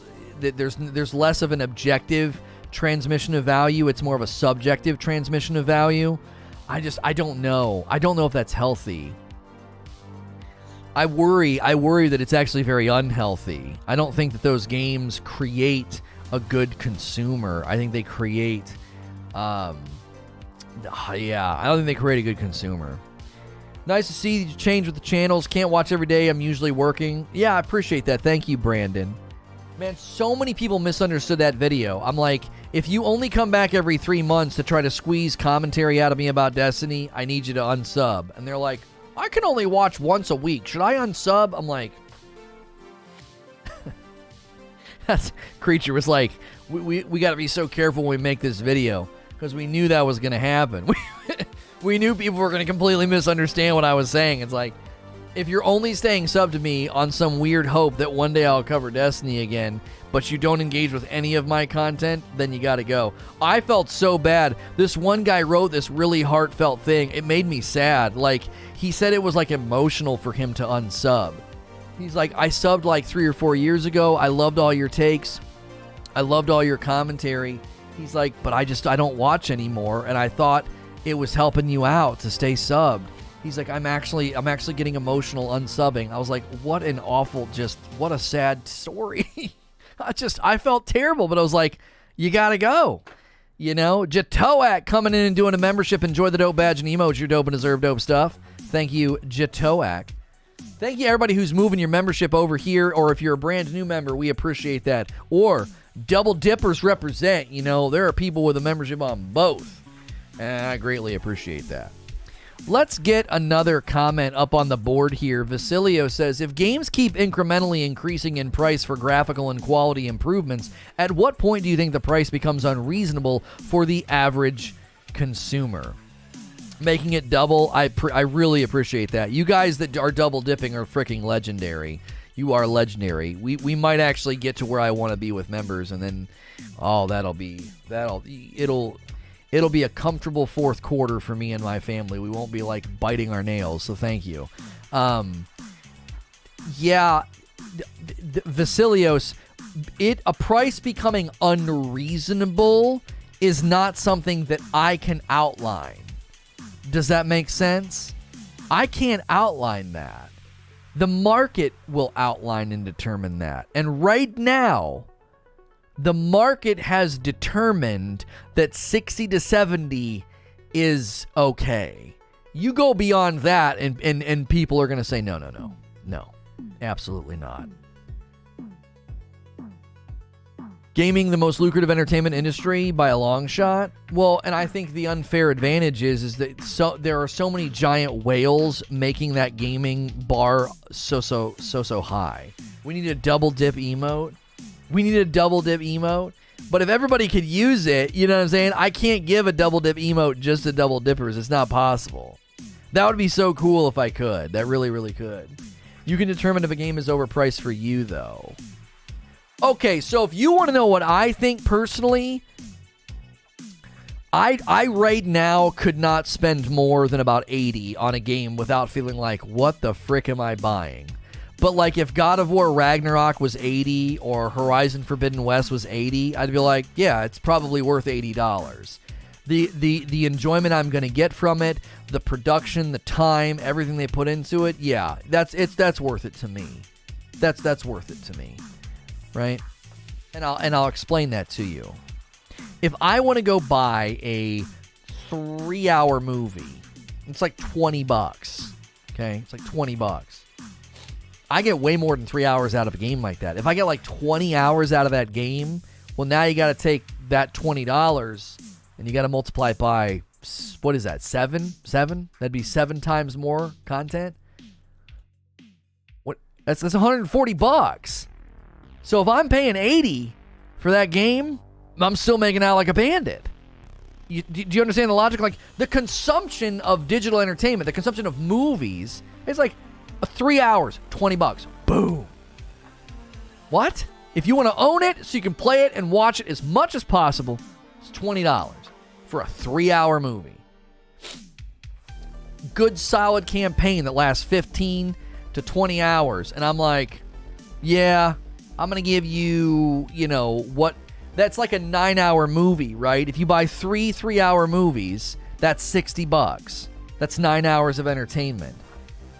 So, do you see people like, well, that's not the same. You're right, it's not the same. I get way more entertainment value out of the video game. It's way more immersive. I'm controlling what's happening. It's cooler. I'm determining what's going on, not the director. Yo, Joseph Matthews with a new membership. Enjoy the dope badge and emotes. You're dope and deserve dope stuff. Could we start to see a price increase in indie games? It depends. It depends on their operating costs. Is the price per hour a fair comparison? It is in my mind. If I sit on the couch and watch a 3-hour movie with my wife, that's great. I play Overcooked with my wife every night for the past week. We're having a dadgum blast with it. Hours and hours and hours of entertainment for $60. If I buy 3 movies for $60, that's Monday, Tuesday, Wednesday, and we're done. I'm playing Overcooked for weeks. When her and I played Borderlands, months and months of booting up and having a great experience. And $60. It is insane. The value transmission is bonkers to me. It's bonkers. Ryan Hayer coming in with a Tier 2 membership. Tier 2 members can do video game voting, and you can do that to determine what I play in the afternoons. Thank you for that increased support. I greatly appreciate it. So Overcooked should be $100. To you, that sounds crazy. But to me, I look at it and think I'm making out like a bandit. I'm not saying Overcooked should be $100, but according to inflation, and here's the other key that everybody misses. I want you to think about inflation, but I also want you to think about time. I want you to go play a Super Nintendo game like The Legend of Zelda: A Link to the Past, and I want you to play it to completion. I want you to play it like a maniac, the way that you play games now. What are you going to get out of The Legend of Zelda: A Link to the Past? What's the campaign length? Like 6 hours, maybe? 6. What? Now I want you to go play Legend of Zelda: Breath of the Wild. And I want you to tell me that they're equal. Yeah, $60. Yeah, that's fair. Yeah. You're talking about 6 hours versus 100 potential hours. Same price. You talk about graphical quality, fidelity, budgets, everything that went into that game. You're getting away like you're making out like a bandit. It's like you stumbled upon some diner in some city that has the best steak in town, and they're still charging what they charged in the 50s and the 60s, and you're like, I'm making out like a bandit. This steak, this meal would be $100 downtown. This is insane. Like, that to me is what gaming is. Like, we're making out like bandits, and we're constantly complaining about the price. I think it's dependent on your own behavior. I don't play a lot of titles, so I don't have an issue buying the limited or the ultimate type of games. But some games I'll play, I've invested close to $1,000 or more in. Whew, that's a lot of money. Games used to be made by two guys in a basement and cost $50 in 1994, which is in the $70 range these days. I don't even know about that, dude. I don't know. If you're a huge fan of a game company, don't you want to support them for their future into making more games? It's like giving your buddies a big tip. I said that earlier, Hard of Course. I was like, I don't care that Dave Chappelle and Jerry Seinfeld and Bill Burr are incredibly wealthy. That doesn't freaking matter to me. Why? I love what they create. You know?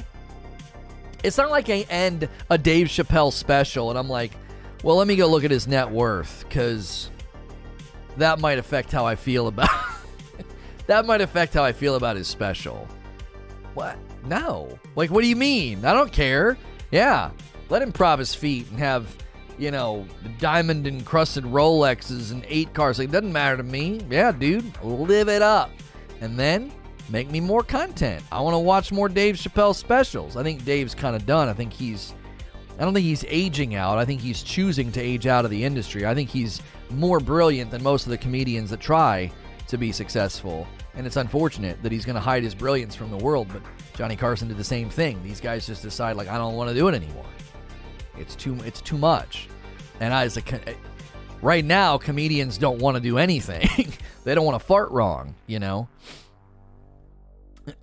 When you got people like Bobby Kotick being the CEO of one of the biggest gaming companies, yes, I want to be stingy. Well, I mean, I don't care about that. I cannot afford to care about, well, who's in charge? I don't want him getting any of my money. Well, what are you going to do? You're going to cancel all your stuff? You're not going to buy anything Sony? You're not going to have a PS5? You know what I mean? I think games were more interesting when the budgets were lower and you had to be innovative and get noticed. Now you just need really good-looking graphics and a lot of time. I don't agree with that. You think that's true, Reasonable Ram? You think just garden variety games these days are successful? Because they're not. You need way more than that. I think you are provably wrong, because the market is so saturated. You can't just dial in good-looking graphics anymore. You can't. There have been plenty of games that have done that, and they get shredded because the game has no soul. And then you got a game like Death's Door selling 100,000, in units. And then you got games like Hellblade, just absolute smash cult hits, getting so many awards and praise. Story is also a big part as well. Don't say sorry. I enjoy differing opinions. I don't think you need just good-looking graphics. I don't think that that's true at all. I think good-looking graphics now are a dime a dozen. Everyone complains about, like, well, that game looks like a cartoon, or that game, and I'm like, Biomutant is a perfect example of a beautiful game with no soul. Anthem, beautiful game with no soul. Cyberpunk, beautiful game with no soul. There is Godfall, beautiful game with no soul. No. I think you were right with your statement about 5 years ago. You're 5 years late. There was a time where big budget, amazing graphics, everyone buys the game and is like, oh my gosh. You don't get away with that anymore. YouTube and live streaming have changed the industry. Because in the past, you'd buy that game and you'd have to find a forum somewhere to rant and rave about it. You had no power as a consumer. That ain't the way now. You're going to have some guy with 1 million subscribers playing your game, and if it sucks, the world's going to see you with your pants down. Oh my gosh, this game is bad. Ugh. You have any idea how successful Anthem would have been 10 years ago? Before the dawn of streaming, before the dawn of YouTube? They would have made so much money. They would have made so much money. They would have been the next Halo. Not the next Halo. They'd have been like Destiny. You know what I mean? The undeniably successful franchise that just game's not that great. You know? That's what Destiny was in its infancy. And Anthem would have been that because they would have been able to get in before the dawn of this game sucks. I can see it sucks. I'm staring at it, right?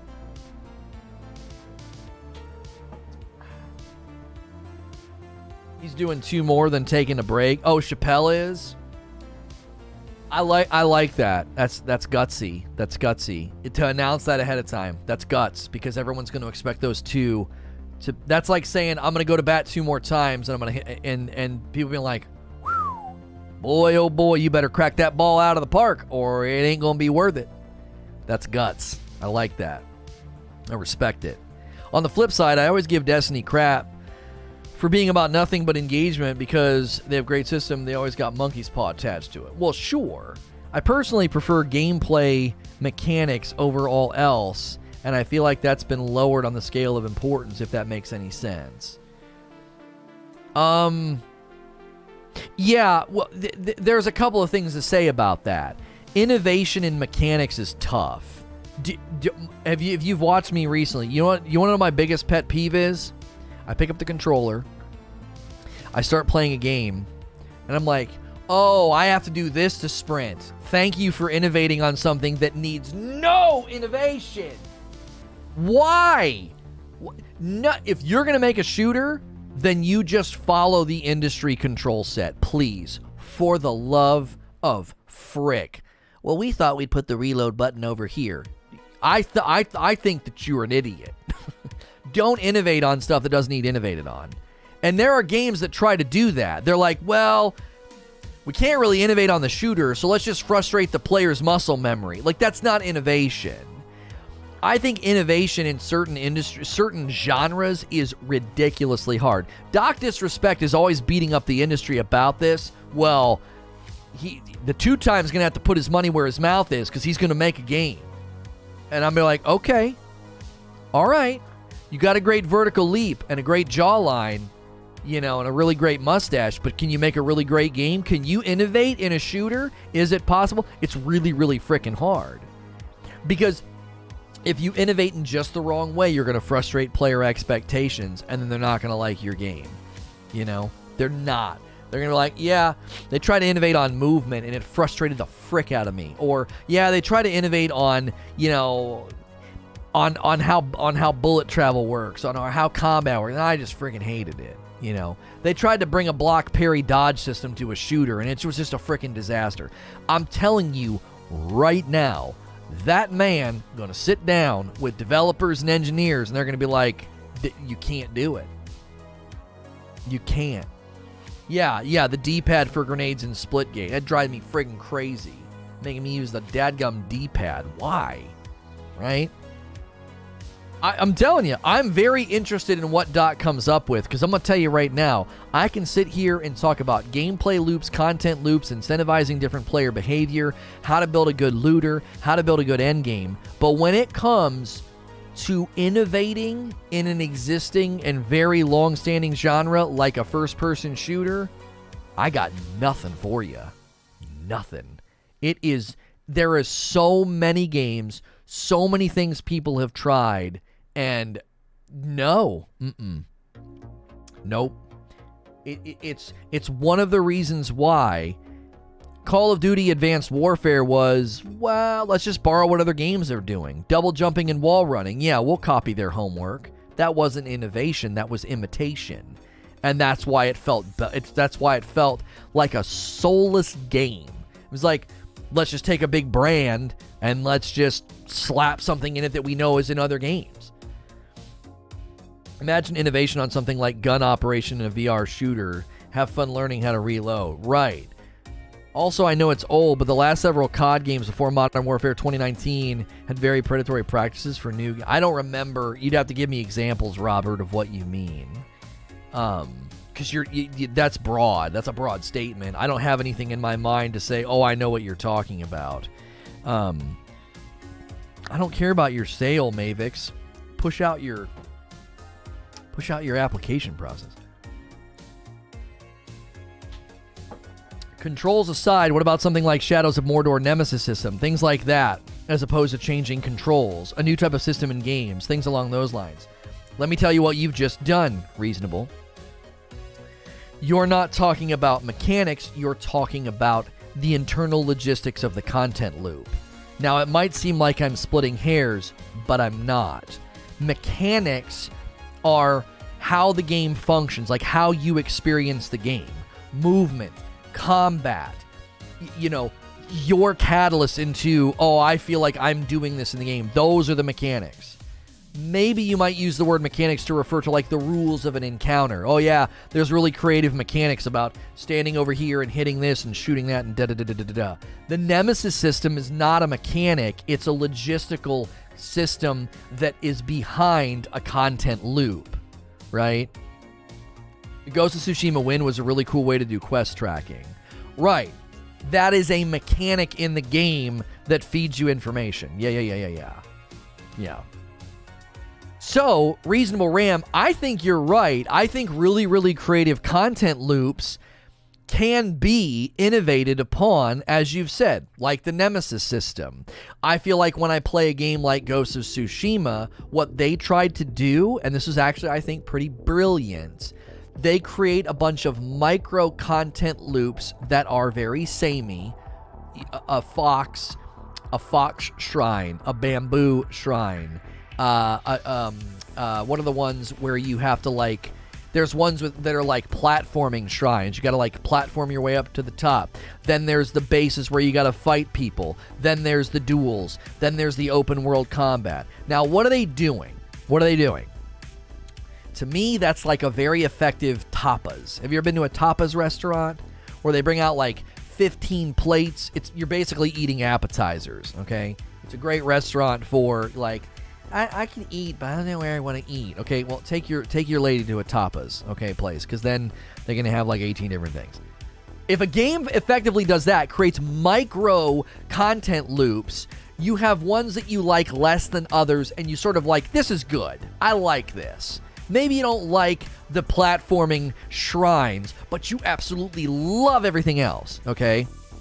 Reasonable Ram with a brand new membership. Enjoy the dope badge and emotes. You are dope and deserve dope stuff. Thank you so much for doing a membership here. So, I found the Nemesis system to be...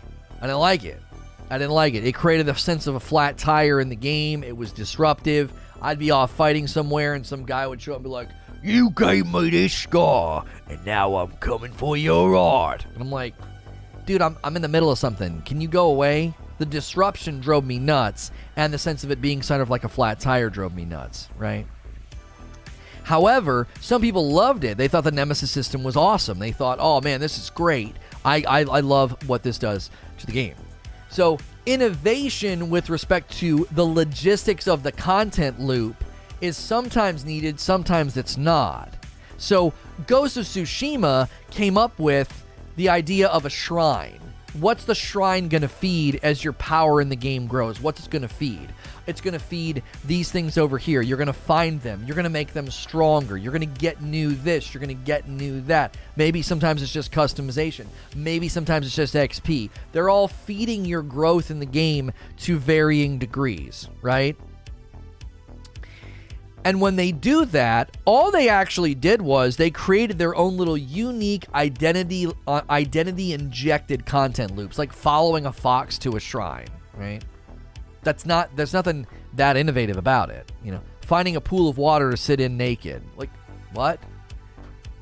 But it added to the game's identity and soul, and you accepted it. In a shooter, here's the biggest challenge with a shooter. There's only so much you can do within the combat, within the loop, I've seen the trailer, Atwood, Wheel of Time. It actually looks pretty promising. As a huge fan of the series and the books, Wheel of Time, yeah. Very, very excited, and hopefully they nail it, because, my gosh, do we need it. I just hope they honor how he wrote the books. Anytime there was, like, adult-themed things, like, you know, some hanky-panky and all that, he never went into descriptions about it. You just knew, oh, those people slept together last night. But I didn't get descriptions, like, you know, like Game of Thrones. You know what I'm saying? I just hope they honor that aspect, because there is a lot of people getting together romantically in Wheel of Time, but I don't need the descriptions. I'm reading a fantasy book, right? I don't need to feel like I'm reading like an adult X-rated novel. So I don't know what Amazon's goal is with it. I would imagine that they don't want to do that because they want to reach a broad audience, and that's not really their identity. It's not HBO, so it'll probably be dope. I like the casting. Everything I saw from the casting looked very, very good. So yeah, that's a good discussion, though. That's a good discussion. Like, the difficulty of innovation in a shooter. I'm gonna tell you right now, we need 24 more likes to 300 likes. I am extremely interested in Dr. Disrespect's video game that they come up with for that reason alone. He's put his finger on that and says nobody's innovating. That, you know, all the shooters feel the same. It's all this. It's all that. Da-da-da-da. It's like, okay, well, we'll see what the two-time comes up with. We'll see what you innovate on for a fresh experience. I actually have confidence he'll be able to do it. That's why I'm interested. If I didn't think he could do it, I wouldn't care. I'm like, oh, you're just running your mouth, old man. You know what I mean? What's good, Ice Breaker? Question here from Future. Do you think we will get back up to the 70s and 80s video game prices? 110, 120 bucks. Thanks again. Thank you. Thanks for being here. No, not anytime soon. No. Like, when my kids have kids, maybe. When my kids have kids.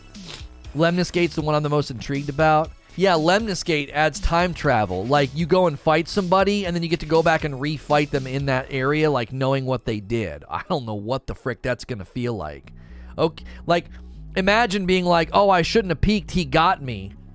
And being able to go back and fight that, go back there to that part of the map and do that again.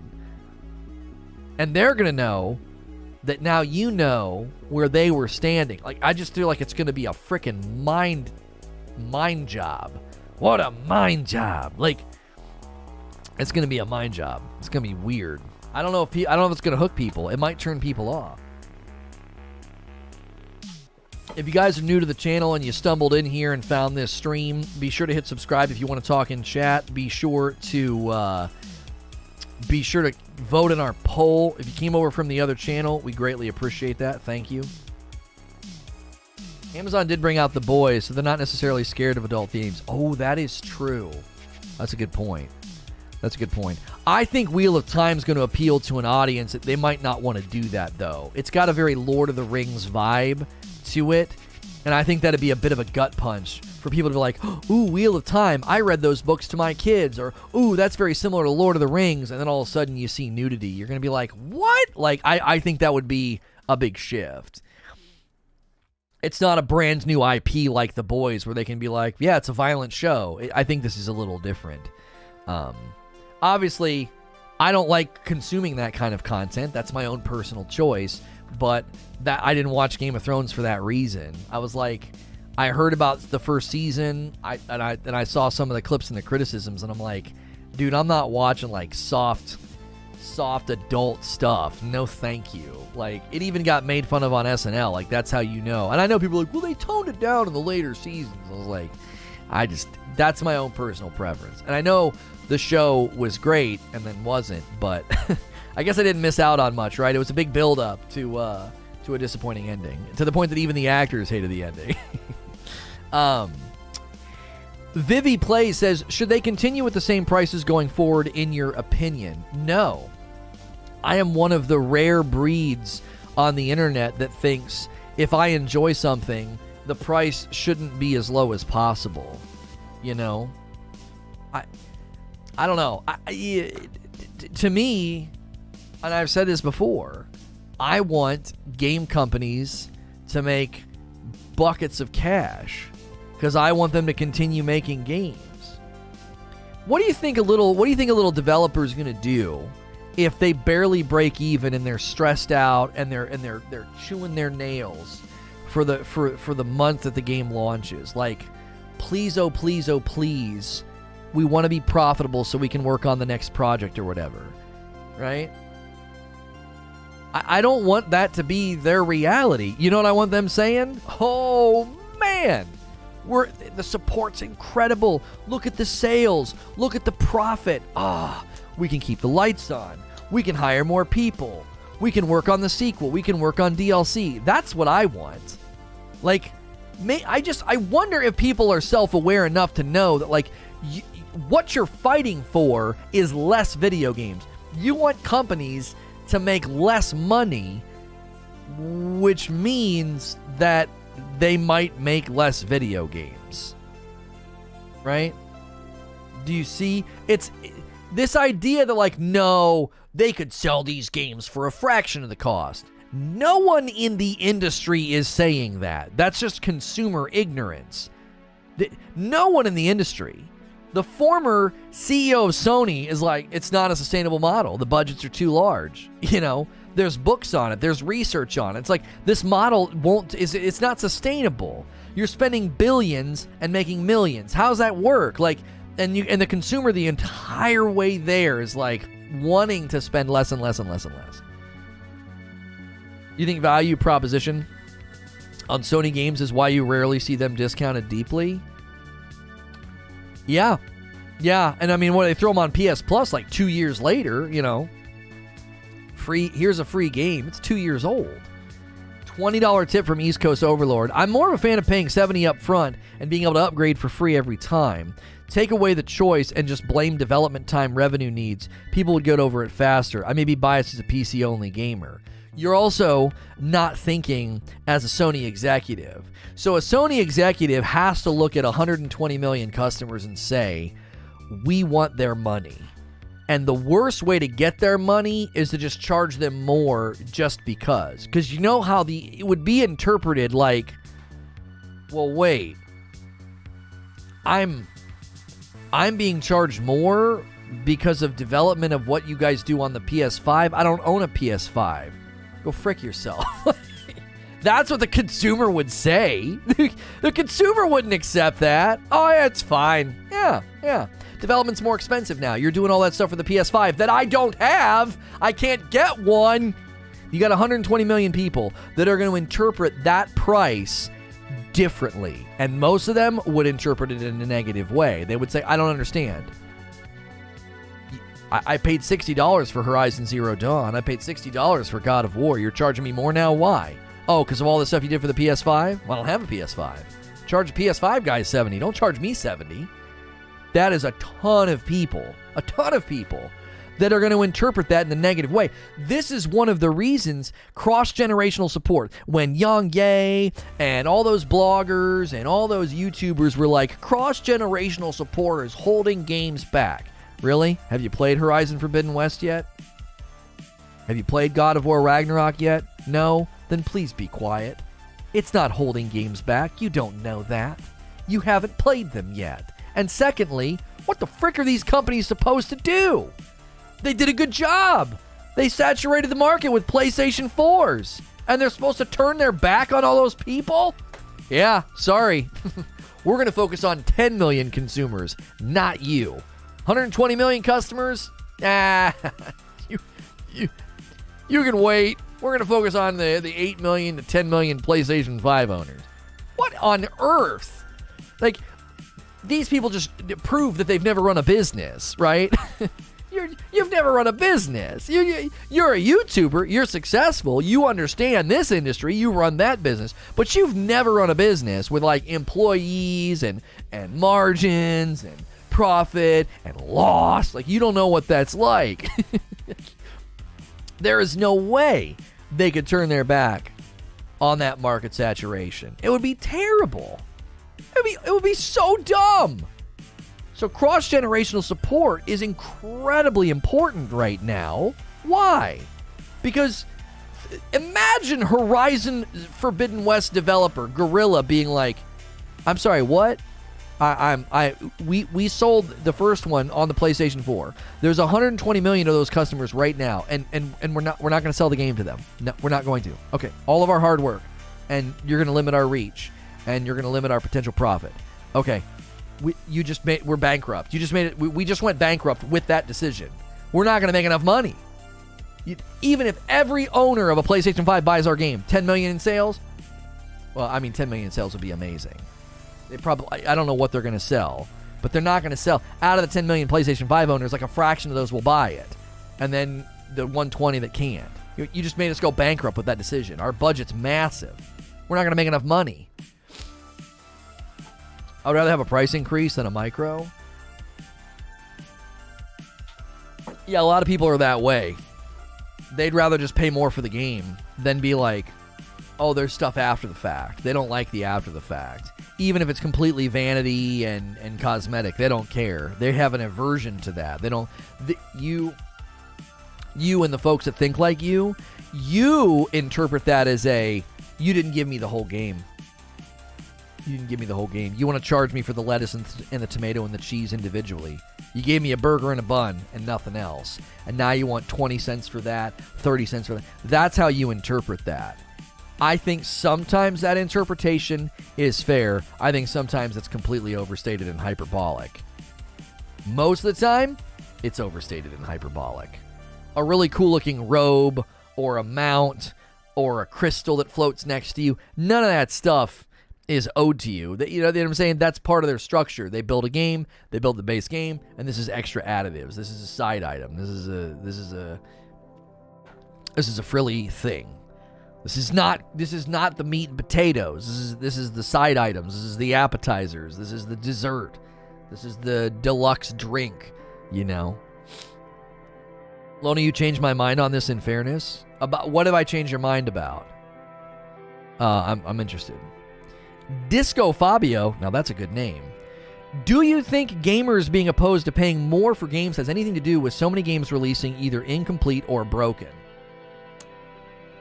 Well, there's two people on the dance floor.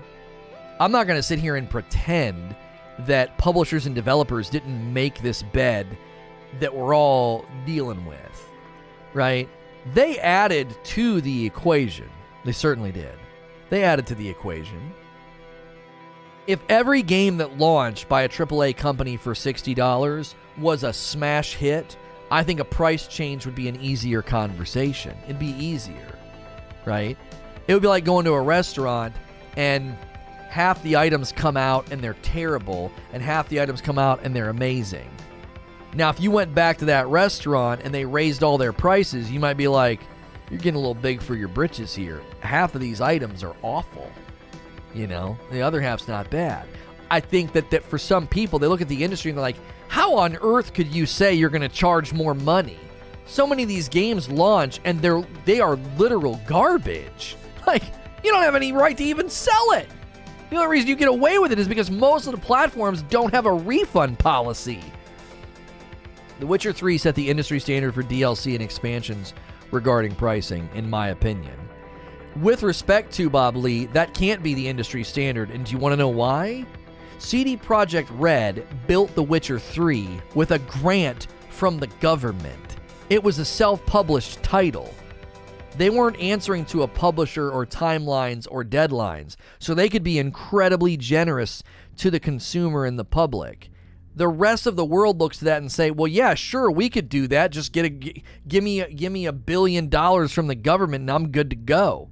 Most companies can't do that because they're answering to a publisher, and the publisher's answering to board members and shareholders, and they have to increase the revenue. Games should work on DLC and content before the game released, so it's supported out of the gate, so I have confidence in the future. You changed my mind in a previous comment. Oh, okay, cool. I understand. Thank you, Quad. I'm always amazed by the aversion to microtransactions. They're optional. I love being able to buy the base game for a reasonable price and then choosing what optional items to buy. See, you got guys like Steve that they interpret it totally differently. They're like, hey, I know that's keeping the price down. I'm getting to buy the game for $60 instead of $100 because there's microtransaction whales, funding the project in the aftermath. I stand corrected. I didn't know that. You see why the other day, I don't know if you were here too, Bob, I was ranting and raving about you cannot enforce pricing structure on games universally. You can't do it. Distorted tried to do it earlier. He was like, a AAA game that's $70 should have no micros after the fact. And I'm like, why? How do you know? How do you know how they get to their margins? How do you know how their profit works? Why'd they get a grant from the government? I have no idea. I researched it because I always tried to tell people that. I'm like, The Witcher 3, the reason they were able to pour so much love into fixing that game and doing right by the community and doing amazing DLC is because it was self-published. And that made me get interested. I was like, how do you self-publish a game? How do you get buckets of cash to launch a game? Private investors? Where'd the money come from? It was a grant from the government. I don't know why. Maybe they just really liked them. Maybe somebody knew somebody and shook the right hand and they were like, yes, we will give you the money. Like, I don't know why. I don't know how they pulled that off. That'd be amazing. Go hat in hand to the U.S. government and be like, we want to make a video game. They're like, oh, way to go, slugger. Here's $1 billion. They wouldn't do that. They wouldn't do that. It's the opposite here. They're like, support my campaign and I'll make laws for you. Like, it's very different here. Is it the only game that's gotten a grant? I don't know, Brendan. I didn't do a ton of research into other games that may have gotten grants from the government because self-publishing a game is incredibly rare. It's incredibly rare. You're talking about operating costs that almost immediately will make your head spin off your shoulders. Like, just take a 10-person studio and examine the operating cost of that 10-person studio. If you want those people paid well, paid for their qualification level, maybe even, maybe some health benefits, licensing, the equipment. Oh my gosh. Just a 10-person studio, and you'd be like, yeah, I'm not interested. This just seems too risky, Dear Mr. Government, can I have money to play video games, please? Yeah, I need a grant to play them. I need to be able to quit my job so I can play video games full time and review them for the public. I'm doing the public a service here. A $10 tip from Steve. Thank you so much, Steve. It was because of Polish media, they really gave a spotlight as the best Polish game developer. So the government wanted to show that it's progressive, and it funded them riding that popularity train for more popularity in the next election. There's always an angle, isn't there? Right? The Polish government gave Obama a copy of The Witcher 3 when he visited Poland. I love that. That's fantastic. That's fantastic. I like being able to like someone even though I don't agree with them on everything, and boy, I liked him. He was on Comedians in Cars Getting Coffee, and I was like, I like this guy. You don't have to agree with. I didn't agree with him on everything. Who do you do that with? Do you know anybody? Do you know anybody you agree with them on everything? I sure don't. I didn't marry somebody I agree with on everything. You know what I mean? Marry somebody that you disagree with things on. Not like fundamental things, like break up a family things, right? But like, marry somebody that you disagree with things on. It makes for a more interesting life. It makes for a much more interesting life. I mean, it's gang. It's gangbusters, man. You got to have that. You got to have the fire. You got to have the sparks. Sparks don't always need to be romantic, you know. You can quote me on that. Let's put another question up on the board. Mithrax, what if the upgrade is going to vary from one game to another? One will add more content and improvement. Another will just add quality of life and call it a day for $10. Is that okay? Here's the thing. The idea here is that, like, not all $10 as far as the differences between the games, not all $10 upgrades are equal, right? So, like, when you go from Horizon Forbidden West PS4 to PS5, like, you're getting cinematic lighting everywhere you go, not just in the cutscenes. Like, that's a pretty nice change, right? My wife and I agree on everything now. I've converted her to the dark side on all things. You saying that, I'm scared of you, because either you think that that's what's happened and it hasn't, so you're absolutely delusional, or you are a manipulative psychopath. Like, the only way for that statement to be true, like, my wife and I agree on everything now, all right?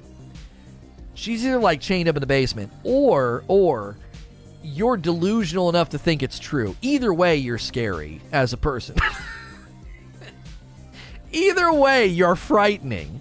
Because I'm here to tell you, there's no way that's true. That's not a false dichotomy. You are either terrifying because of your behavior, like what you like I said, you got her chained up, or you're terrifying because you actually think that that's true. I'm kidding. I know you're kidding. That was a bit. Come on. I took your statement, I turned it into a bit. It's something that I'm working on. I'm working on the fly bits. The Torch coming in with a membership. Enjoy the dope badge and emote. You're dope and deserve dope stuff. Thank you. When your wife says yes, dear, it's probably a lie. Yes, dear. She's like holding a butter knife behind her back. She's like, one day. Yes, dear. One day I'm going to drive this through his temple when he's eating his dinner. She's like a Stepford wife. You know, she's got like a little tick. You need a fourth channel, the Gaming Love Guru. That's right. I want to go back to Mithrax's question before we were rudely interrupted by Steve's delusions. The fact that, like, some games you're going to get a huge uptick from the PS4 to the PS5 version for the $10, and, like, it seems like laden within your question is a concern that, like, I'm going to buy God of War Ragnarok on the PS5, it's going to be $10 more, and I'm going to get no benefit there. I'm here to tell you that is unlikely as an outcome. I would have been willing to spend $5 or $10 for what they did to God of War on my PS5. Not Ragnarok, the one where they put, like, the 4K checkerboard and the 60 FPS. I'd have paid for that. I would have. Maybe you're not like me, but I'd have paid for that. It'd have been well worth it to me. Oh my gosh, this game looks unbelievable. This is how this game was meant to be played. Right? So I have a really hard time believing you're going to boot up a first-party exclusive PlayStation game on your PlayStation 5 and think, yeah, that $10 was a total waste. I just don't think that's going to happen. They're going to turn on the pretty stuff. You think developers are going to sit on the fence and be like, well, we could have done stuff with the lighting and the textures and the graphics and the fidelity and all the pretties, but we don't want to. We want to rip these people off for a 10 spot. No, developers love to push the envelope. They do. Do you want to know why, historically speaking, game performance has suffered? Do you want to know the number one reason? Because developers are like, let's do this, and let's do this, and let's add this, and da-da-da-da-da, and we can add this new lighting thing. And game performance just suffers. The game performance is sitting in the corner being like, what about me? Like, what about me? Where do I get a voice here? We need better consistent frame rates. We need better performance from the game. And they're like, shut up. We want to do this cool new thing with the lighting. You be quiet, game performance. You don't matter. We're going to do a slow pan in the trailer and wow people with pretty lens flares. You shut your frickin' mouth. You're going to be a 30 FPS hobbled game because we're going to dump everything we can on this game graphically.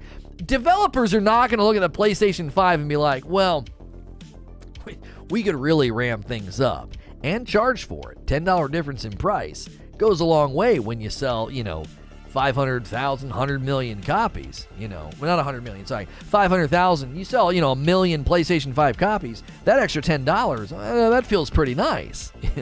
That goes a long way. Well, they're not going to look at that and be like, let's not do it. Let's not do it.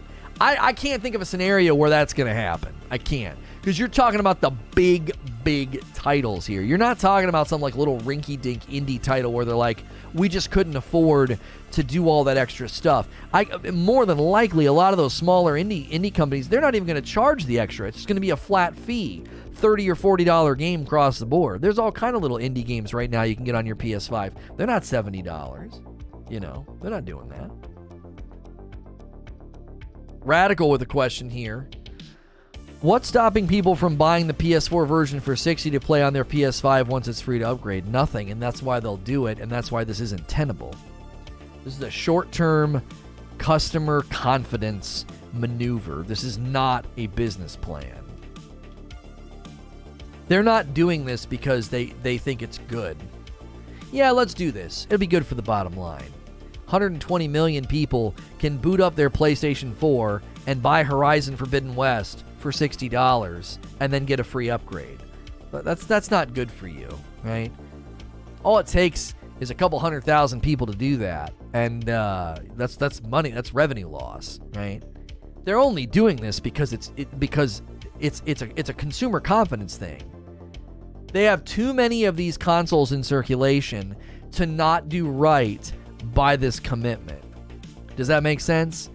If they don't do right by this commitment, that's a lot of people that are really irritated with one of their flagship titles. You don't want 120 million people miffed about your first party title. That's not a good look. That's not a good look. It ain't. Right?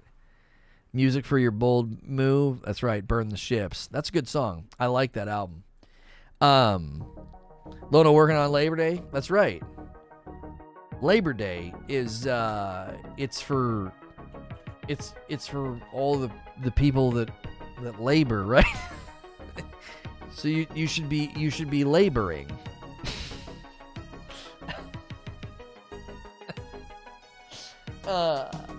It's to recognize the labor movement. We're gonna recognize it by not working. I'm being tongue in cheek. Yo, good morning, Mo. Get paid for what you love and never work a day in your life? No. I love you too, Bob Lee, but you get that Hallmark platitude crap out of my chat. That's not true. Do what you love, and you're going to work really hard to keep doing it, is usually how it goes. It's work. See, it's do what you love, and it'll never feel like drudgery. Or it will almost never feel like drudgery, right? If you're doing what you love, you're probably going to work twice as hard to keep it. Do you think I worked this hard when I had like a sales job? I'm punching a time card and making commission? Frick no. I didn't pour blood, sweat, and yes, tears. I didn't pour blood, sweat, and tears into a sales job, or I had management jobs and, senior positions. I didn't pour blood, sweat, and tears into those jobs. I went in and did a good job. I strived for excellence. I didn't strive for greatness. There's a difference between striving for excellence and greatness.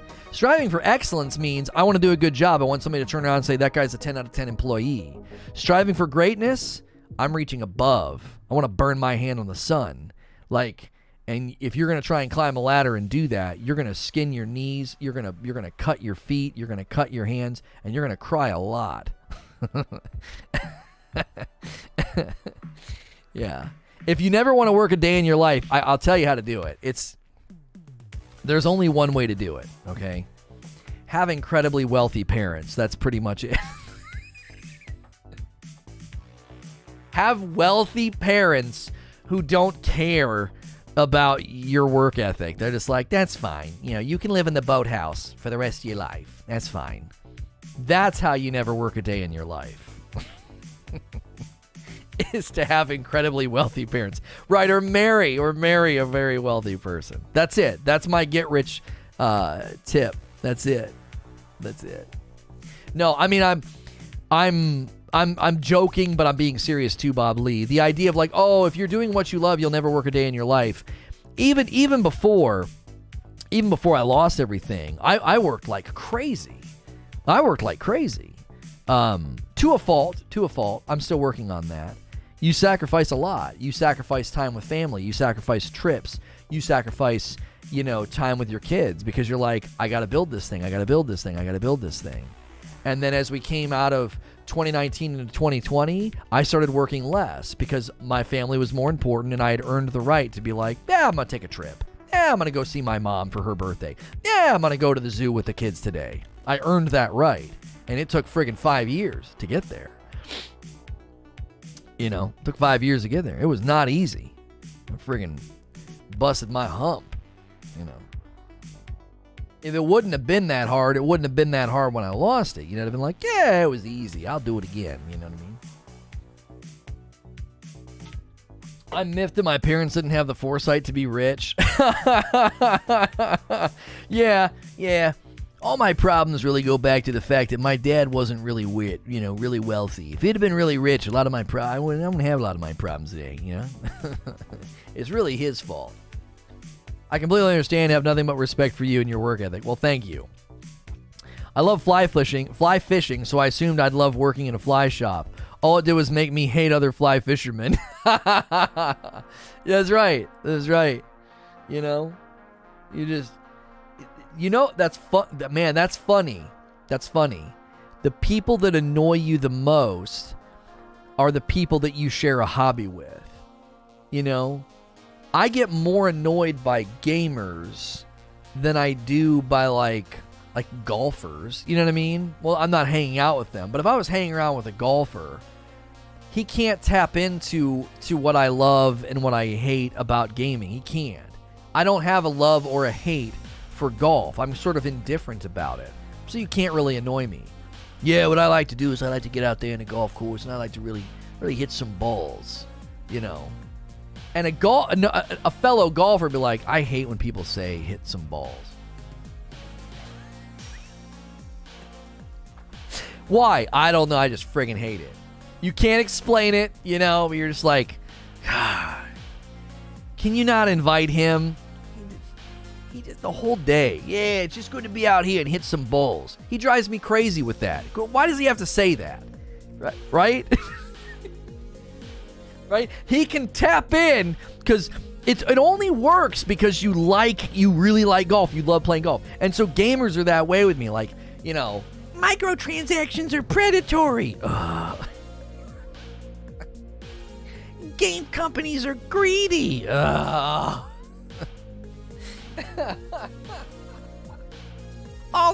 Every game that comes out sucks. Like that you have a unique ability. It's like an immediate splinter in my brain. I'm like, I gotta pick at it. I gotta press in on why you're saying that, right? This explains everything.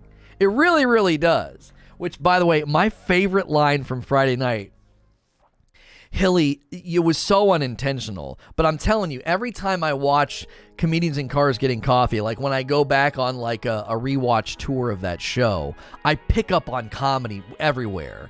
And there was so much comedic brilliance that led to the best punchline, which was, I'm not a crazy person. It was so beautifully crafted. It was like it was written. The build-up and the playoff, because like it wouldn't have happened if I wouldn't have leaned in on like, why do you have so many sleeping bags? Like the idea of having so many sleeping bags and you inviting me into the craziness of being a dad. Because I know what it's like. Like I didn't wake up one day and decide to go out and buy a bunch of sleeping bags. Like I'm not a crazy person. But tapping into the little decisions you make as a dad that leads to a bigger thing that's almost inexplicable. Like, I don't know why I don't know why I have a bunch of dead cicada shells. I don't know why those are in my house. I don't, right? Everything that leads to that. Oh, it was beautiful. It was so good. Like, that was one of my favorite moments recently of streaming, was the brilliance of, I'm not a crazy person. Like a dad having to say that, like, I'm not a crazy person. Like, I do this because it's my normal. That's right. Oh, man. I was like, that's it. Like, that is fatherhood in a nutshell. Is I'm not a crazy person. Like, all these things that took place, it's not my fault. Like, I'm always Han Solo in my house, right? I'm always Han Solo. It's not my fault. It's not my fault. Audible Fart. I love that name. 507. Why 507 though? Were there that many Audible Farts before you?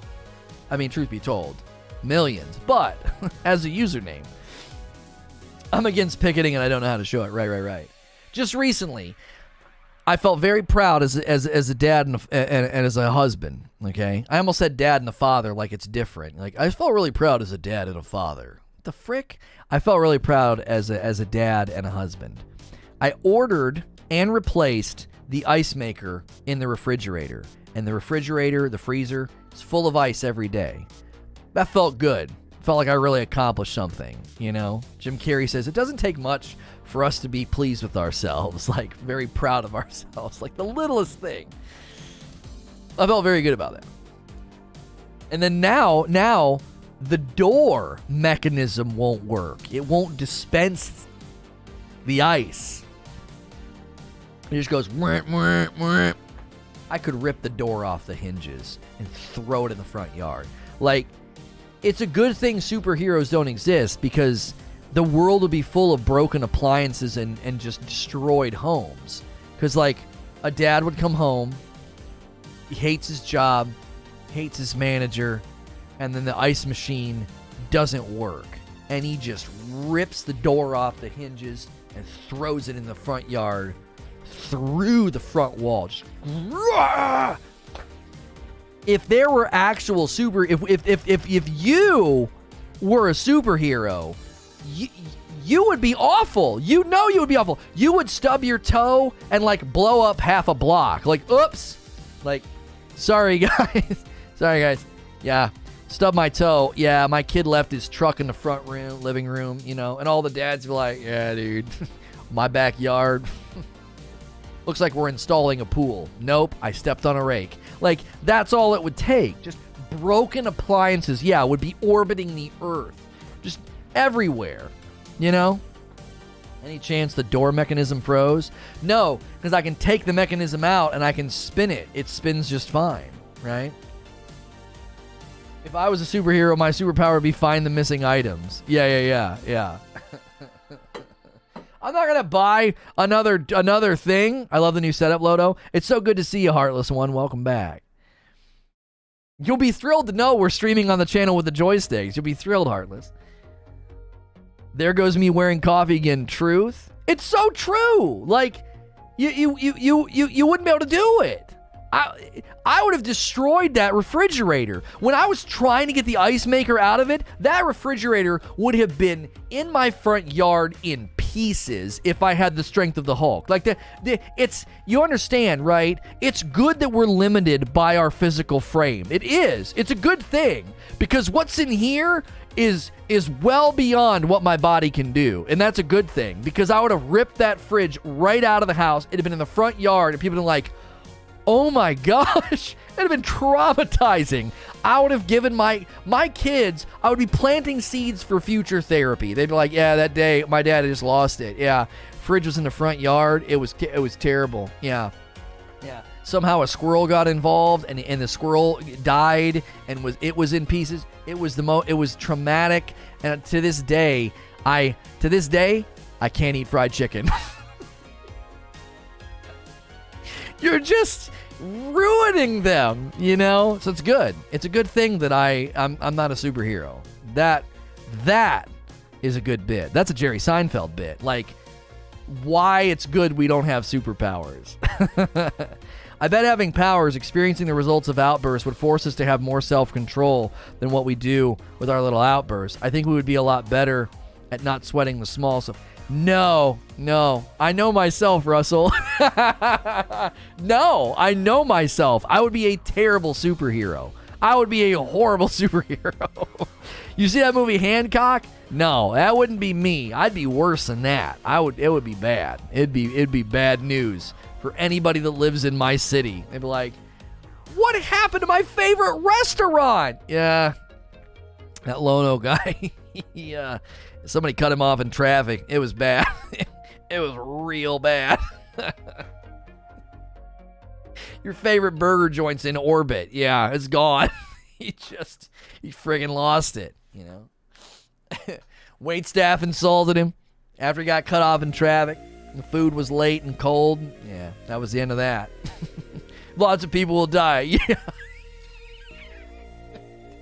Like, do you understand? You understand? That's the only thing keeping you from the madness, is the limitations of your power. You know that, right? Like, if you had unlimited power, you would be terrible. You would be an absolute tyrant. You would be the king of America, and you'd have your feet propped, and you'd have destroyed so much stuff in the process. Like, what are you gonna do? Arrest me? Put me in cuffs? Pink, and you just break them. You're like, you can't do anything to me. Bullets are bouncing off. Yeah, that's right. Worship me. But superheroes are pure fantasy. Not just because they're really powerful, but because they do good with their powers. It's like, nobody would do that. Are you kidding me? No. Tomorrow, if some guy woke up, loving father, pays his taxes, mows his lawn, goes to fish fries, helps his kids at the bake sale. If suddenly he had Superman strength and power, he would destroy the world. The world would be in shambles in a week. That's all it would take. Just one guy, one dad. I'd be like, this is not too bad. All right, well, what do I start with? What do I start with? There's a show about that? Right. I've not watched The Boys. I'm just being comedic is all. See, that's what comedy is. Comedy is telling the truth in a funny way. That's all it is. That's all it is. That's why everything can be funny. You know. Well, not in 2021. If you want to keep your endorsements and your Netflix specials, not everything can be funny.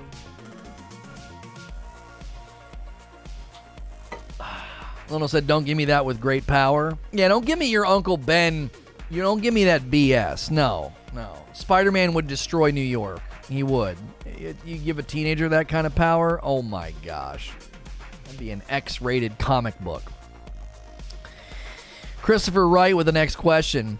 It's different, though. Sports games don't sell microtransactions. It's how they make their money. But if Kana is 40 or 50, do you think gamers look at that and say, why can't other games be priced like that? I mean, if anybody looks at Kana Bridge of Spirits and is like, why can't other games be $40 or $50? I can't really muster any respect for that. That's just ignorant. Like, you're just not paying attention. Well, I bought a game the other day on Steam. It was $30. Why can't all games be $30? How big was that game? How big was its budget? How many people worked on that game? How long did you play that game? Right? You can't compare Death's Door for $30 from an indie company, like what two guys built that game. You can't compare that to like Assassin's Creed Valhalla.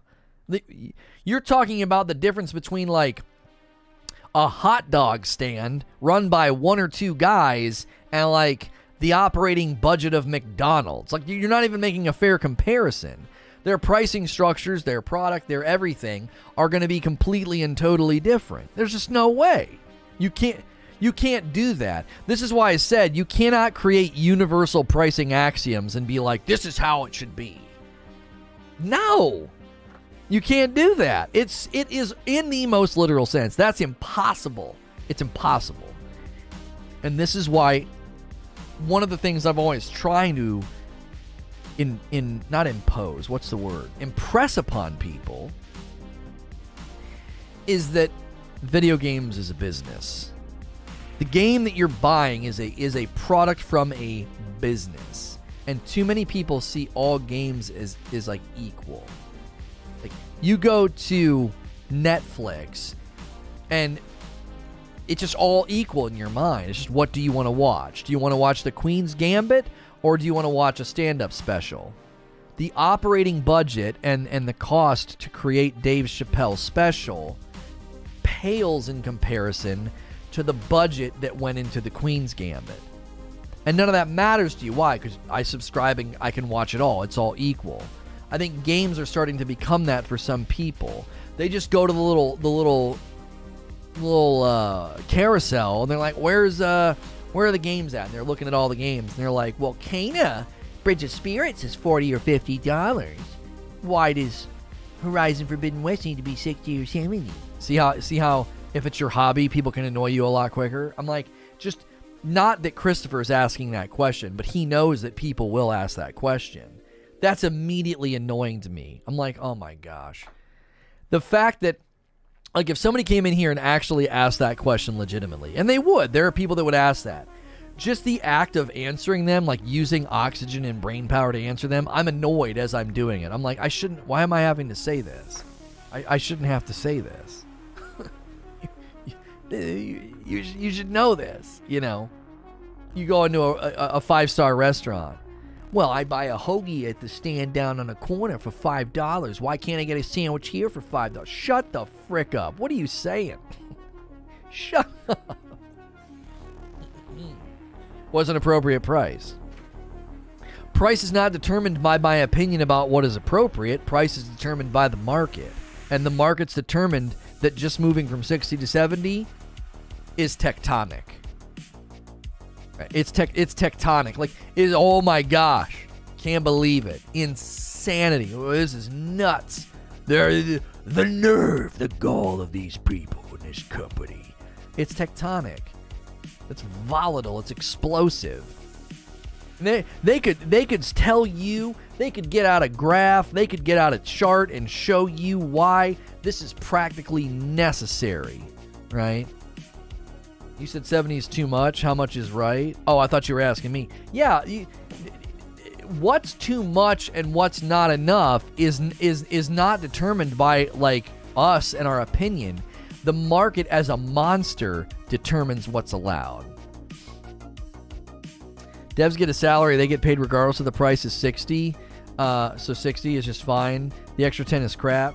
Here's a problem with what you're saying, though, Mo.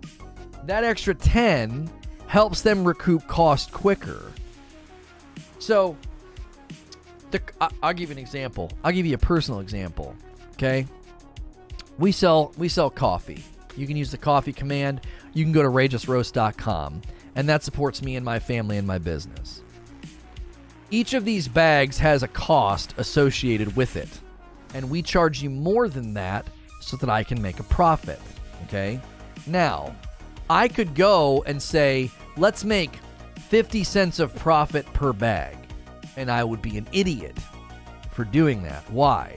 I am going to immediately slow down how quickly I recoup my costs and how much profit I make, making the endeavor of selling coffee very, very volatile and very, very risky. Why? Because it's going to take so long to recoup costs, and even once fully recouped, the amount of profit I make is not enough to justify the effort, right, of having it shipped, having my wife pack it up, having it in my home, all those things. So it's for the publisher, not the dev. Right. You're making my argument for me, Mo. You better slow down. You're getting ahead of yourself. You're now making my argument stronger. The faster they are able to pay back what is owed to the publisher, the more they make in royalties and profit, and the better for their company. Long term, the better for their company as far as expansion, next project, new employees, right? That extra $10 is good for them to do that. It would be like, we got the light roast, and then let's say I spend more. Right now, we are having coffee shipped to me. We are going to launch a Rageless Roast Select flavor, and it's going to be more expensive for us. Do you think I'm going to charge you the same or more for that coffee? What do you think? Just, if you had to guess, well, Lono's spending more capital as a businessman. Is he going to charge me more for that coffee or less? I'm gonna charge you more. It's a premium product. Okay? So when a developer says, we spent more time and resources, we even had to bring in a new department to do all this new stuff for the PS5. We didn't have anybody that knew how to do 3D audio or haptic feedback or the cinematic lighting going into the game instead of just in cutscenes. That's a whole new skill set. It's one thing to create a cutscene and render it with cinematic lighting. It's another thing to put cinematic lighting in the game while you're moving around and it's bouncing off the water and my sword and everything else. Like, they spend all that extra and they're supposed to say, we can't charge more. Right? We can't charge more. So I look at it from a perspective of somebody that, like, I've invested in things, I've made efforts as an entrepreneur, as a businessman, and I understand that when you spend more, needing to recoup that cost is vital. It is vital to continuing and then the next thing. There's always the next thing. It's not like these developers just pop up and they're like, we're going to make one game and then we're going to shut the doors. No. They're gonna do, you know, another project, another DLC. They want to keep those salaries going, right? I get this. When going to the shop on your website, maybe he's restructuring the shop. Are you going to? You shouldn't. Don't go to SNTR Network and click on the shop. He might be doing stuff. Just go to ragelessroast.com or use the command. I'm on sntrnetwork.com/the shop, and I can see it just fine. I'm not sure if Creature did something or not. He could be tinkering with the site. If you can't get to it, you can always just go to ragelessroast.com or use the command in chat. Bobby Kotick isn't given $155 million in cash. It's structured through options and other share awards, and that it's based on the overall success of the company. Yeah, Sid is trying to go to the shop, and it gave him an error. It says, sorry, you are not allowed to access this page. I don't know what he clicked on to get there, Creature. I just went and it worked just fine. So, Demon's Souls PS5 finally got out for $45 from $70. That's what I was waiting for. And it's well worth it. That remaster is so good. That Demon's Souls remaster is excellent, right?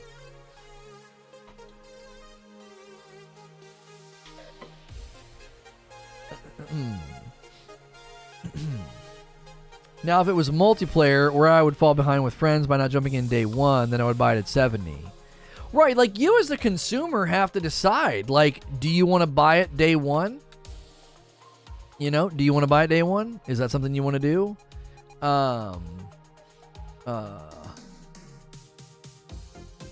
Why is Dave Chappelle trending again?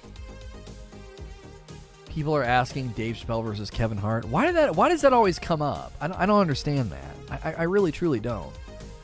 It's like saying, who do you think's more funny? Like, what was that guy's name that got really popular?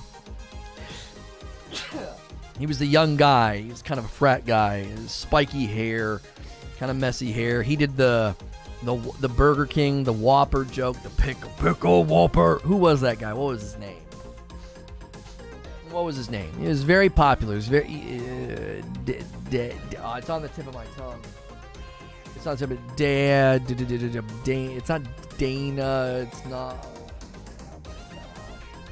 What's his... Oh, my gosh. You guys are going to put in chat. Dane Cook. Thank you. I want to say Dana. I'm like, that ain't right. Dane Cook. That's like saying who's funnier, George Carlin or Dane Cook. Like, there's just different caliber of comedy. I love Kevin Hart. He is hysterical. But come on. He's not at Chappelle's caliber. Are you kidding me? No. What are you even saying?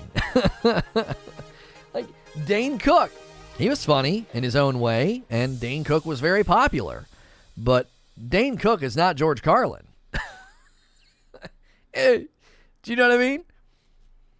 Rhetorical question. If corps are all about cutting costs, why are they willing to pay executives so much? I don't know. Dane Cook got robbed by his brother? What do you mean he got robbed by his brother? Oh, was he like managing his finances and robbed him and ruined him? Oh, are you serious? Oh my word. What a tragedy. I was wondering why we never heard, like, what happened to him? Where is he? Is he okay? No, I thought he was funny enough. I thought Dane Cook was funny enough. He wasn't like my cup of tea, but I never, people are like, he's not funny. He's garbage, blah, blah, blah. And I was like, I don't know. I thought he was funny in his own way, you know? He made me laugh. That's where he went. His brother took millions from him. His brother stole millions and won't tell anyone where the money is. Jeez. So weird. He's in jail for embezzling millions from his brother. Wow. I had no idea that had happened. Mitch Hedberg was in a class all of his own. Hedberg was good. Hedberg was good. He was one of the ones that you knew. You're like, man, somebody needs to take care of this guy. Like, there was a darkness there. You could just feel it. You're like, there's a darkness here. This guy's not in a good place. Funny, very creative, but you could just tell he lived in a dark place. It's kind of sad. Richard Pryor and Chevy Chase are my favorites. Yeah, I mean Richard Pryor and like George Carlin and those guys, they're in their own league. Like, they're in their own league. No one. You know what's funny too is the all the guys from that era. A lot of them, like, I respect their craft and what they did, but I didn't find them funny. Right? So an example would be Don Rickles. I don't think Don Rickles is that funny. Rodney Dangerfield. I don't think Rodney Dangerfield is that funny. But I know they're incredible at what they do. It just doesn't hit me. It doesn't hit me. I don't laugh. Like, I don't laugh at Rodney Dangerfield. I don't laugh at Don Rickles. Now, when Don Rickles was on Comedians in Cars Getting Coffee with Jerry Seinfeld, I was like, oh, now he's funny. Just sort of in his natural state. Ricky Gervais is the same way. I think Ricky Gervais is funnier in his natural state. I don't like his stand-up that much. It's just interesting how comedy is so subjective that I can like Ricky and find him charming, and I love his laugh, and I think that he's got great stuff, but I don't like it. I watch his stand-up, and I'm like, I don't like this. I don't like it. Like, it just doesn't hit me, you know? It's weird. It's weird how that works. So, like, I can look at Rodney Dangerfield and Don Rickles and be like, oh, man, I respect so much the craft and what they do and what went into it. But, man, I don't like their stand-up, you know? Now, some guys, I think, just transcend both time and preferences. Like, I think Richard Pryor does that. I think he just gets to transcend. It's like, he's funny. You watch him, he's funny. He's funny to everybody. Like, if you don't think Pryor's funny, then I'd be like, wait a minute. Wait, what's the matter with you? Some people are more of an acquired taste, like Rodney Dangerfield and some others, but like guys like Richard Pryor, I feel like no. He's like universally funny. It'd be odd to be like, nah, I don't think he's that funny. Some guys just hit in just the right way. And I think he's one of them. George Carlin's a legend among legends. Yeah. Oh, man. Somebody had a great Carlin story, and I forget what it was. And it was about, I think it was about Pryor. He was in a wheelchair or something when they walked away. Carlin was like, man, he looks terrible, doesn't he? Like, Carlin never, he didn't hold back, you know? A 20 spot from Ric Flair. Woo! I can't figure out how to become a member on mobile, so this will have to do. Keep up the great work. I listen to you every day and from work. Thank you for being awesome. Thank you, Ric Flair. If you can't figure out how to become a member, you could try the join command. That sometimes is a little bit easier than looking for the button on mobile. Thank you, guys. King Keys and John Always using that join command. Wow, I'm odd because I don't think Richard Pryor is funny. I guess that's fair. Maybe I'm being unfair, but there are certain guys that I'm like, how do you not see and hear how funny they are? Richard Pryor's one of them. Richard Pryor, Johnny Carson, No, I've not seen Theo Von. I'm trying to think of other people I would put in that category.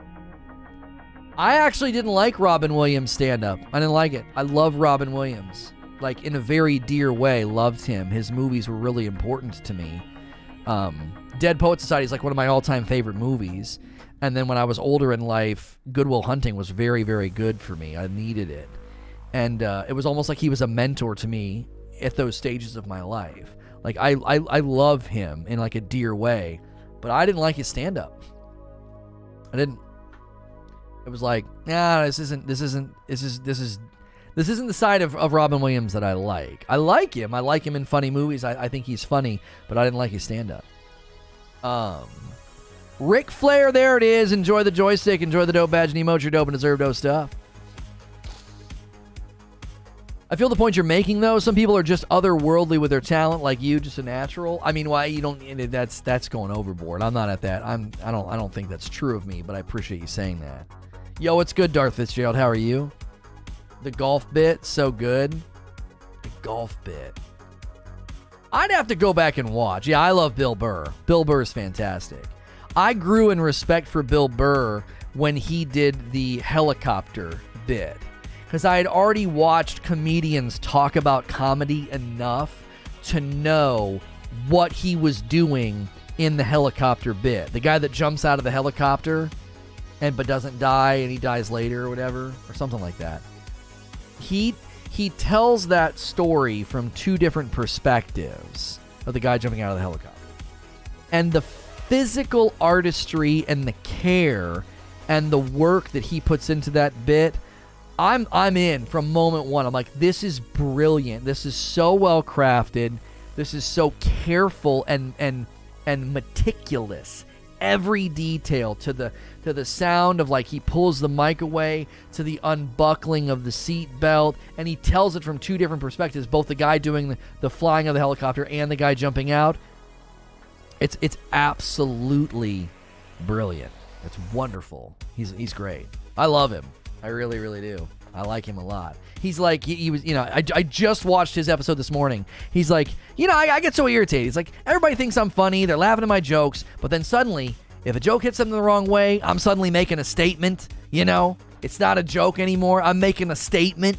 I got to hear from some blogger about it. I'm like, that is exactly the problem. Ha ha ha. Funny. Wait a minute. I didn't like that. Now it's not a joke. Now you're making a statement. That unfair projection, I thought he nailed it. I was like, this is exactly the problem. Presumed and projected intent on humor. It's like, funny. I don't think it's funny. Hit a sore subject with me. Hit a button issue that I don't like. It's now no longer a joke. You are making a statement. No, I'm not. I'm not making a statement. I'm making a joke.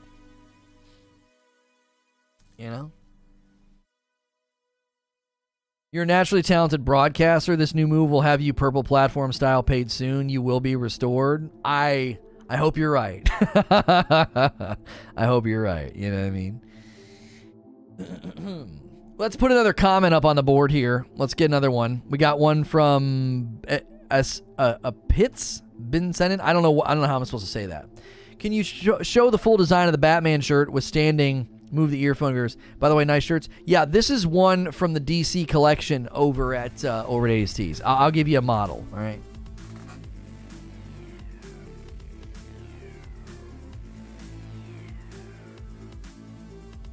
It's a full print, but it's not on the back. I do prefer a full print that is both front and back. This one's just front. You know what I mean? Be sure to use the shirt command, and be sure to use code LONO at 80s Tees and get that 30% off. Hey, somebody ordered some coffee. Thank you so much. 1 bag of dark and 1 bag of light to Sid. Thank you for that, Sid. A lot of people do that. They buy 1 bag of the dark and they buy 1 bag of the light to compare. The main difference is that the light is medium-bodied and the dark is full-bodied. Same flavor, same base flavor. One's roasted longer than the other, so they both have the balanced acidity, but one's more full-bodied than the other, more flavorful. Does that shirt come in adult sizes? I don't know, Zubair. I don't know. I shop in the kids section at 80s Tees. Yeah, this is a youth extra small. Yeah. I'm the size of an umbrella. Like, you go to the store, you got those little teeny tiny skinny umbrellas. Yeah. There's a custom made chair just to be at the desk level. Yeah.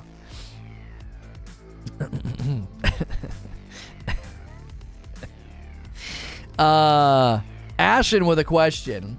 How do you feel EA and Activision contributed to the whole micros are bad take? Even Cap back in the day, perms, throw them in. What is the end of this question, Ashen? This is an interesting question, interesting study, right? Like, do bad actors create like a universal bad perception? That happens, doesn't it? Like, bad actors create universal bad perceptions, like almost like creates a cultural presumption about something. Streamers and YouTubers, right? The bad actors that were dishonest, unethical, fraudulent or whatever. Those guys created a cultural presupposition about streamers. You're shills. You're paid to say that, right? You're just saying that because they're writing you a check. That creates that presumption in the culture. There are tons of people now in the gaming world and the gaming culture that look at every YouTuber and every streamer with like a raised eyebrow of skepticism and doubt about their sincerity and their integrity. Why? Well, a couple of bad actors. That's all it takes, right? A couple of bad apples, and then people are like, yeah, apples are probably pretty bad. I don't really eat apples anymore. Do you ever develop a psychological allergy to something? You go to a restaurant and you order the chicken fingers and you get sick that night, food poisoning or something, and all those chicken fingers come out the wrong way.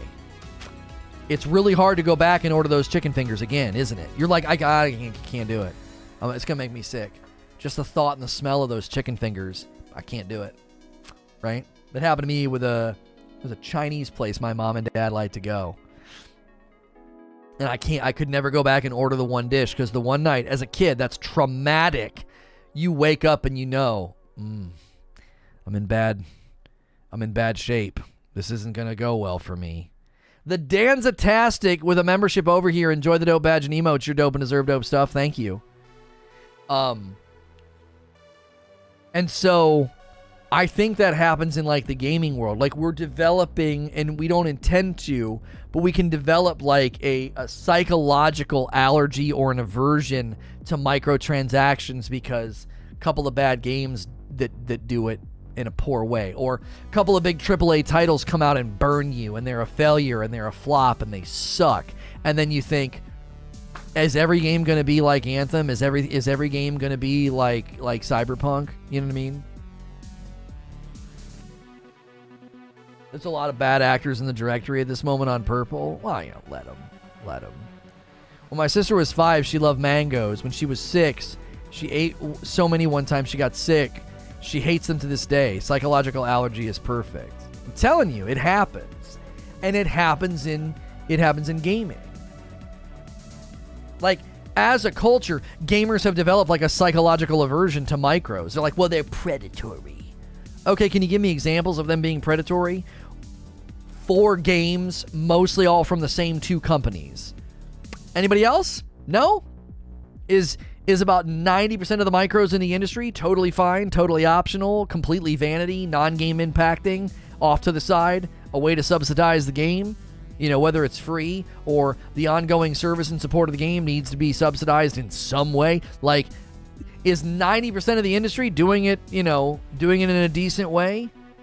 Okay. But do you see?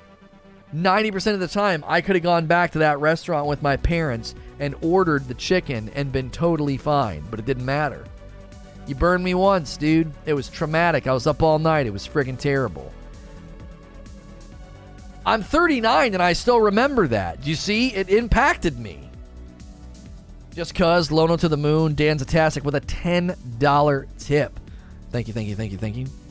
Time savers are borderline in my opinion. Why? Unless they create completely ridiculous, unhealthy squeezes on the player. Like, yeah, it's going to take you 10 hours to get one thing, right? John coming in with a membership. So many members and names that I don't recognize. That's encouraging. Everybody coming over here and becoming a member. Thank you so much for that, man.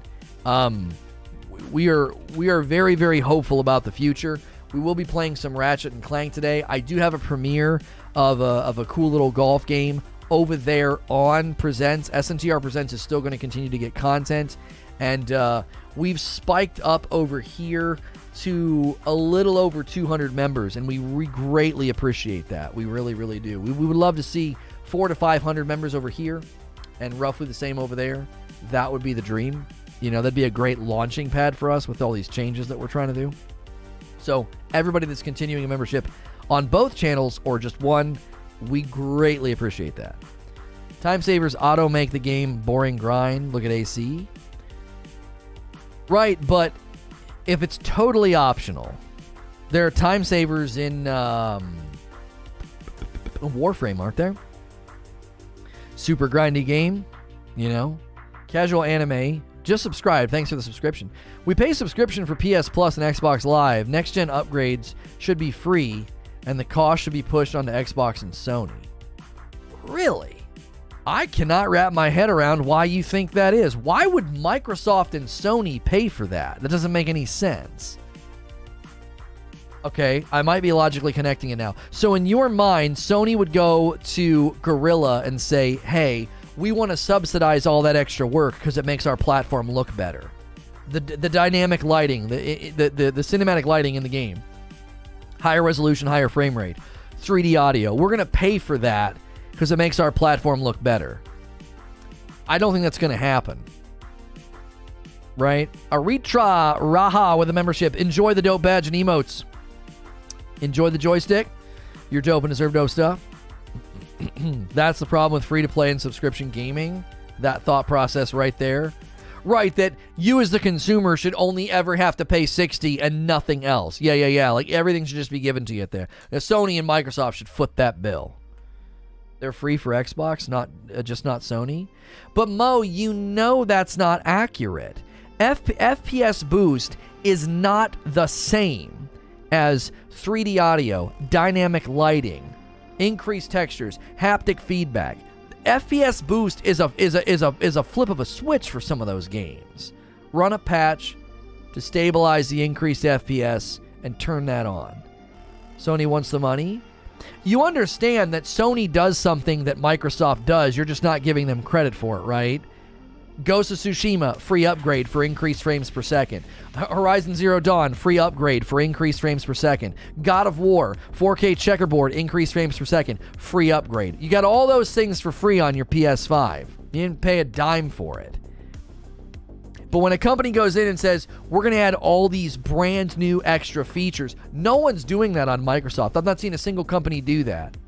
Yeah, we went in and added dynamic lighting to the entire game so that you get cinematic lighting in the game, no matter where you are, totally for free. There's not a developer worth their weight in salt that's going to waste their time doing that. But yeah, AC Valhalla, free upgrade. Watch Dogs, free upgrade. They all got free upgrades to get better frames per second in performance. There's a difference between being like more frames per second and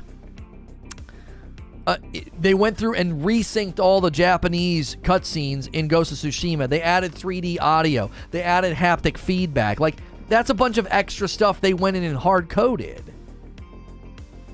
All next gen is free. Right, and when you play a backwards compatible game on the PS5, you automatically get the increased stuff. Ray tracing, Hellblade ray tracing. So, okay, let's take your standard then, Mo. Let's take your standard. And I want to show you how reckless this would be.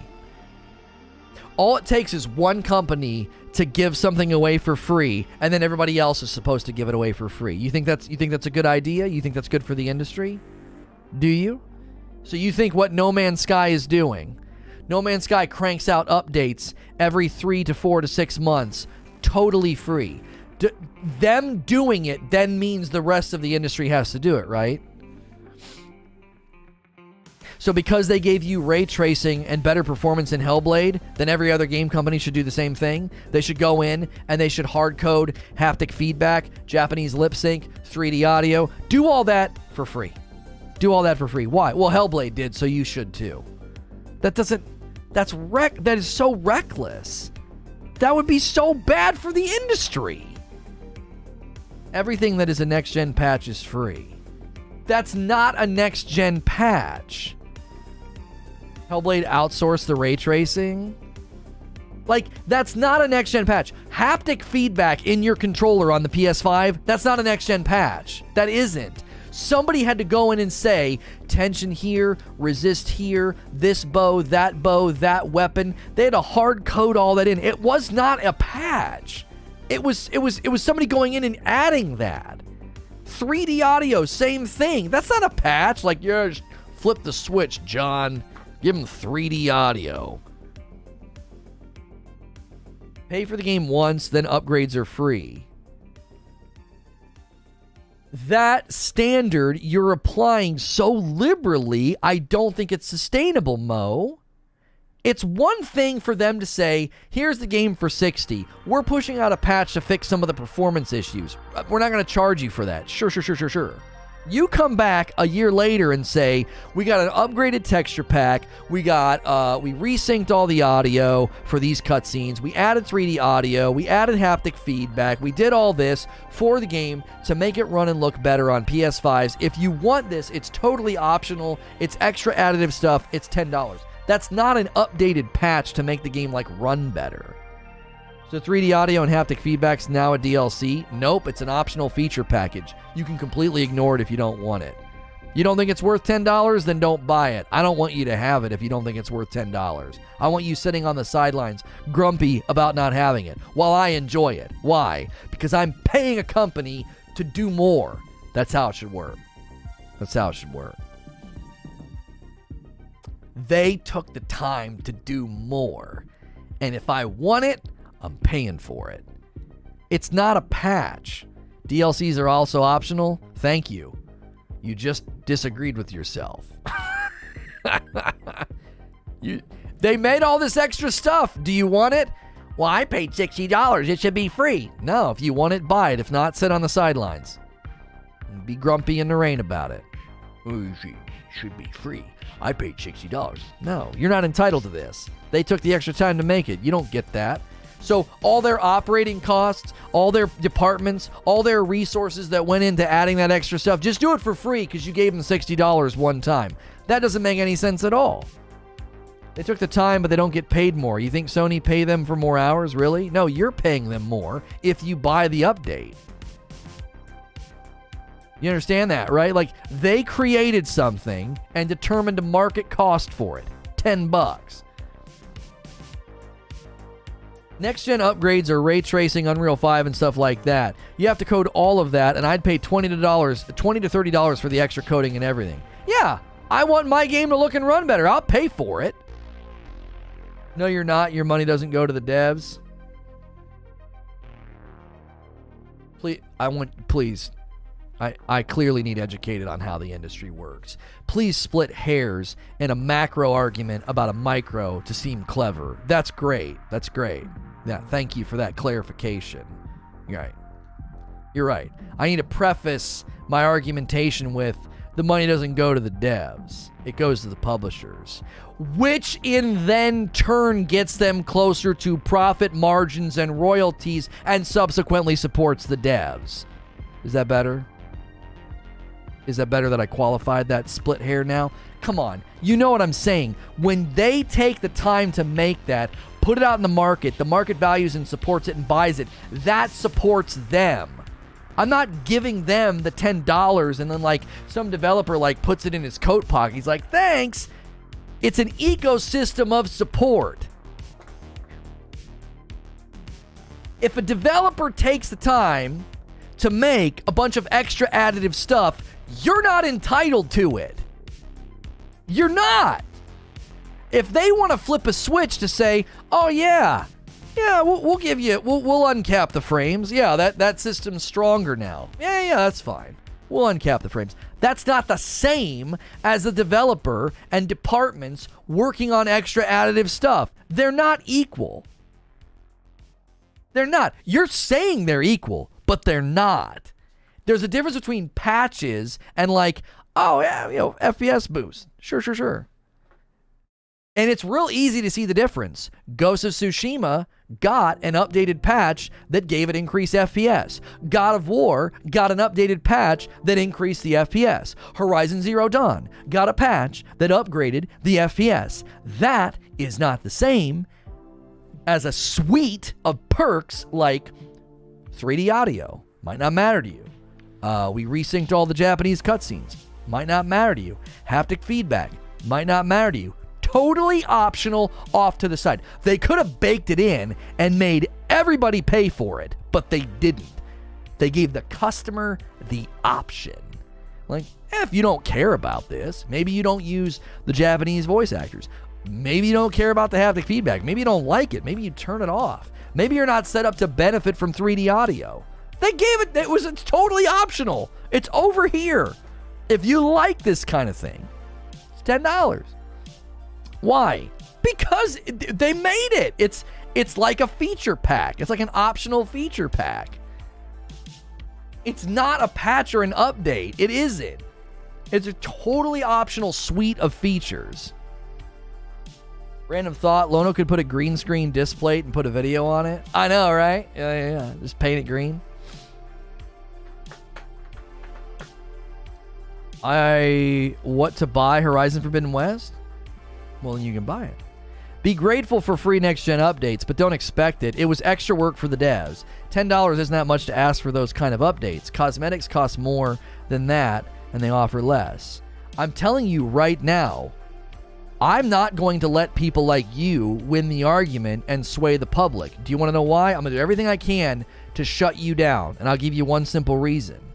If you win and you convince the gaming public to say, we're not paying $10 for this, do you want to know what's going to happen? You're going to get a bunch of cross-generational, backwards compatible crap with no extra cool features. They're not going to tap in any of the dope stuff. Why? Market won't support it.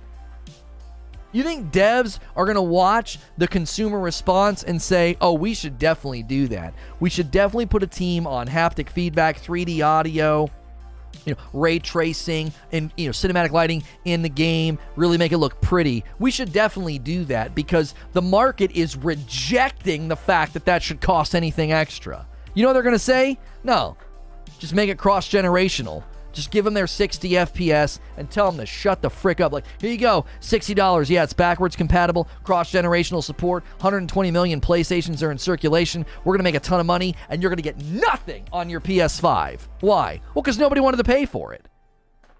Why should we risk our margins? Why? That's why I don't want you to win the argument. That's why. Because I want my PS5 to get dope stuff, and I'm willing to spend $10 for it. I'm willing to spend $10 for it. I'm not going to sit here and cut off my nose to spite my face.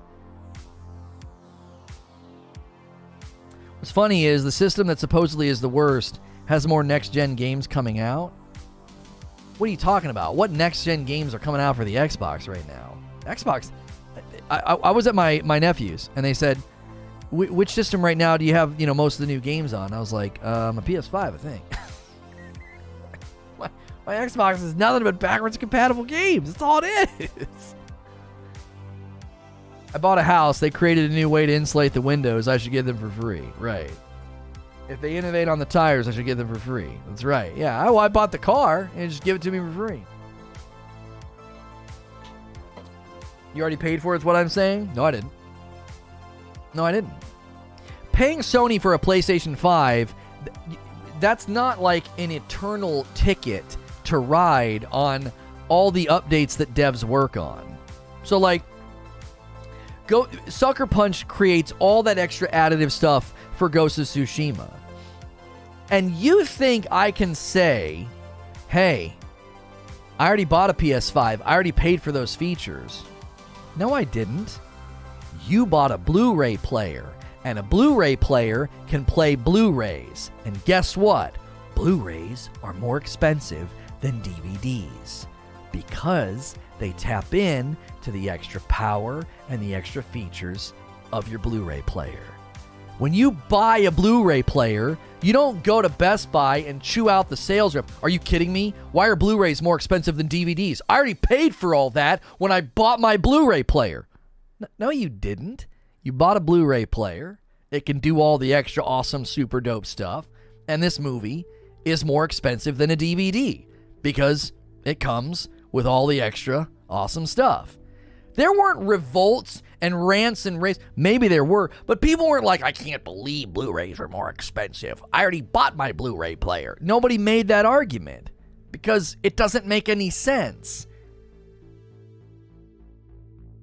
Right now, when you go and rent a movie on Amazon, the HD version is more expensive than the standard. You're paying more.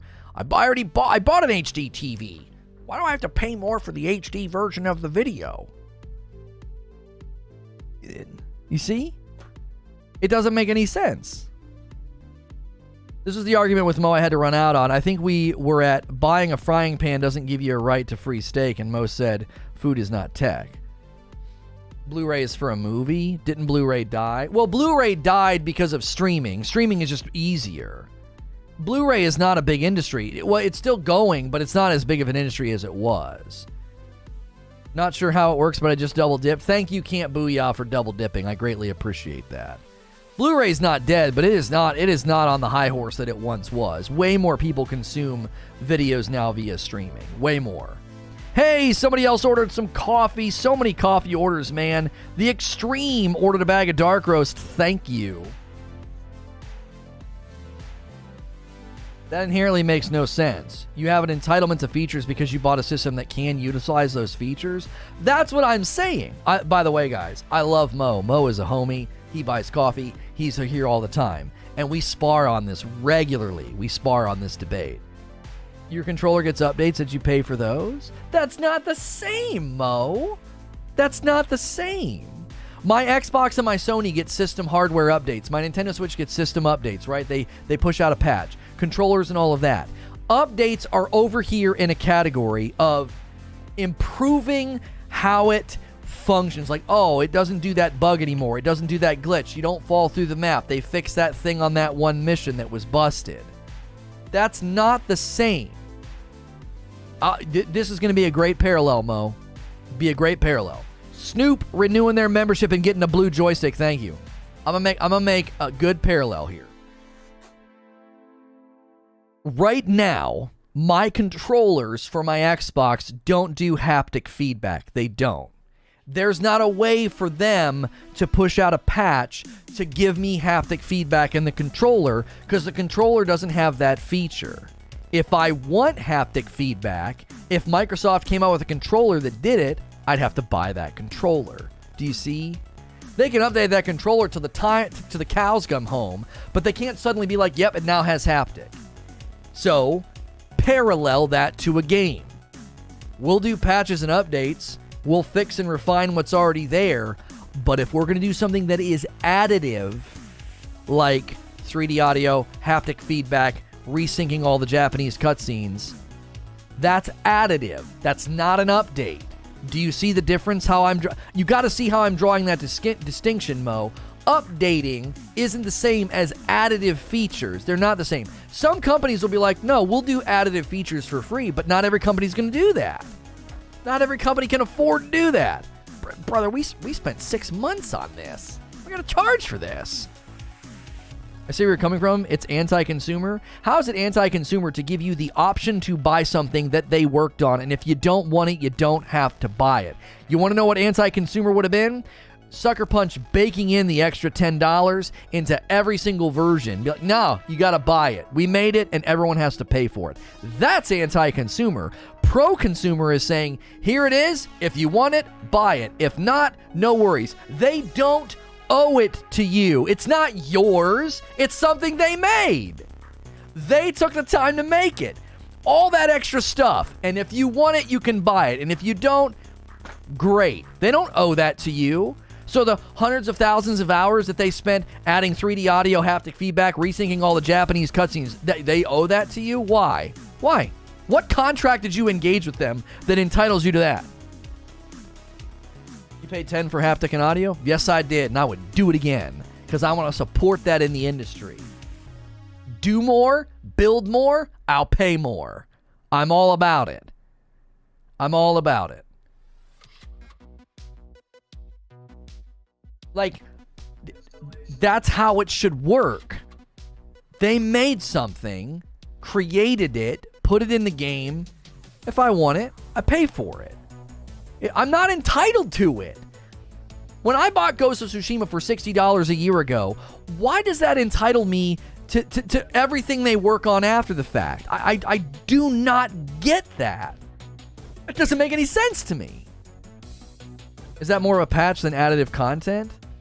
3D audio and haptic feedback in my controller and resyncing every cutscene, that is additive. That is not a patch. It was something that was not there before, and it is now there. It is, by definition, additive. A patch merely fixes, tweaks, or adjusts what's already there. A glitch, a bug, a problem, optimization of a mission or a cutscene. It's already there, and they tweak it, fix it, or refine it. It's additive. They're coming and saying, this was not here before. It is now here. There's a giant difference between an update and an additive thing. An update is, yeah, the textures weren't applying right in this scene, and it would kind of flicker, and then the character animations were acting kind of funky. We push out a patch to fix that. That's a patch. An additive piece that they can, I think, in my mind, can charge for is, this game did not have 3D audio. We've added it. This game did not have haptic feedback. We have added it. I believe they have every right to charge for it. Why? Because when you bought it, it didn't have that. It didn't. It's like my car. I buy it. This is what it comes with. And if I take it to the mechanic and they're like, oh yeah, by the way, this model now has they can go in and add a thing to your radio and you get satellite radio. That's free, right? No, it's additive. When you bought the car, it wasn't there. We're adding it now. We would go in and put it in. Couldn't the additive thing be there to begin with, though? And the runway lights light up. No. I can land the plane right now. These games were made for the PS4. Ghost of Tsushima is a PS4 game. No, they couldn't have been. It was a PS4 game. They came back and said, we love this game and the audience so much. We want to add these things so that owners of a PS5 can enjoy these cool new things. When we built this game, the PS5 wasn't even in existence. Do you see that? That's why I'm saying there's a distinction here. That's additive. They were like, let's go back and add all that. That would be great. And if players want it, they can pay for it. Now, if they'd have shoved that down everyone's throat and be like, I own a PS4, why am I paying for this? That would have been anti-consumer. It was the most pro-consumer thing they could have done. Hey, we did all this so that you that own a PS5 can enjoy it. And it's totally optional. We're not going to make you pay for it unless you want it. I still don't think new games should be $70. It's just too much. Well, you weren't here earlier. The reason I don't agree with that is inflation and production costs. It's an unsustainable model to keep one piece of digital entertainment at that price. Nothing else stayed static at that price. Not albums of music, not movies, not seasons of television shows. Everything else has gone up with inflation. Everything. We had this debate earlier about the logistics of just shipping the discs is more expensive now. Fuel's more expensive now. Paying for the shipping, the freight, the truck drivers, the foremans, all of it. Along the way, everybody's getting more money, but the per cost of the game is the same as it was 10 years ago. Makes no sense. No sense. I made the comparison. Legend of Zelda A Link to the Past on my Super Nintendo costs $50 or $60. It's like a 6-hour game. Legend of Zelda Breath of the Wild is like, even if you just play it super casually, that's like a 20 to 50-hour game easy. And it's the same cost as its predecessor. The production time, the team that built it, the work that went into it, it's astronomically higher. And yet, no, it's the same. It shouldn't cost any more. It does not make any sense to me. I think services like Xbox Game Pass can compensate for $70 games. I'm willing to pay $120 for a base game. That's what they're worth. Yeah, I made the comparison earlier with a movie. I can spend $20 for a 3-hour movie, okay? So $20. That means the price of a video game is $60. So if I buy 3 movies to get to the $60, are you tracking with me? 20, 20, 20. 3 movies, that gets me to $60. That's 9 hours of entertainment. That's it. Can you imagine if every $60 game was like, yeah, you get to around 9 or 10 hours and it's over. We feel that that's an adequate value transmission. No, I spend $60 and I easily, on most games with really good campaigns, I spend $60 and I easily get 20 or more hours in a lot of these games. Easy. Slam dunk. So much value. I said this earlier. I bought Overcooked 2 for, I don't know, $40. My wife and I have been playing that in the multiple evenings. I buy a movie once and we watch it and then that's it. Now we might go back and rewatch it later, a year later, like when we rewatch the Marvel movies. But in general, I buy a movie or I rent it for $5 or whatever, or I buy it for $20. We watch it one time. Done. I buy a video game for $40 to $60, somewhere in there. My wife and I can play that for hours and hours and hours. You're being generous too. Most movies aren't even 3. Right. A lot of times it's only 2 hours. Exactly. I can't imagine buying Overcooked and being like, and playing it for 3 evenings, 2 hours each, and then being like, we're done. Nothing left to do. Yeah, we beat it. We've literally exhausted every square inch of the game. Do you want to know what I did with Overcooked? I bought every single thing that they sold, except for the little costumes for the people. I bought all their DLC. Why? Because it's providing me and my family with hours and hours and hours of entertainment. It's ridiculous. It's unbelievable. 2 ways of movies making money too, the cinema and then Blu-rays. Well, sure. You go and pay to watch it in the evening. Oh my gosh. Aren't movie production costs way more than video games, and most movies come out on DVD after a while, in the sense of comparing major movies to AAA games? I would actually love to compare. Yeah, Overcooked is very fun. Very, very fun. I would actually be interested to compare that. Like, what's the average cost of a major movie production, and like, how much is it costing them to make Horizon Forbidden West? You know what I mean? Another order of coffee. Thank you so much. Emori ordered a bag of light roast. Thank you. Man, I gotta tell you guys, moving the show over here is still a little scary, but seeing members every day and coffee orders every day, I'm like, okay, we can do this. Feels so weird to leave a huge channel and to see better results. It's bizarre. It's bizarre. Now, today is going to be a little light because of the holiday, but I think tomorrow, if we get some good news and some good things happening, we'll pick up some steam tomorrow. Today's a little light. I think Labor Day hurt us, but man, you guys are bringing it. It's been awesome. The NES cost $180 at launch, be close to $500 today. Emori, didn't you just get some coffee? Are you re-upping that fast? That's awesome. That's awesome. I love seeing people reorder. You just tweeted like last week, I think. You got your coffee. You went through it quick, huh? Do you get noties when we do a tea? No, I don't. But 80s teas purchases are way down. They're way down. So we hopefully we can bounce that back. They're still working with me, but I voluntarily said, don't send me any shirts this month. I was usually having him send me 5 or 6 shirts complimentary. and we dropped so low, I was like, no, don't send me any shirts. I'm not gonna pick any out. I'm gonna earn my keep again, and then I'll pick out some shirts. So we'll turn the ship around in September, and then I'll revisit it, right? Horizon Zero Dawn had a budget of $53 million. Forbidden has been around $100 million. Right. And what's a blockbuster movie?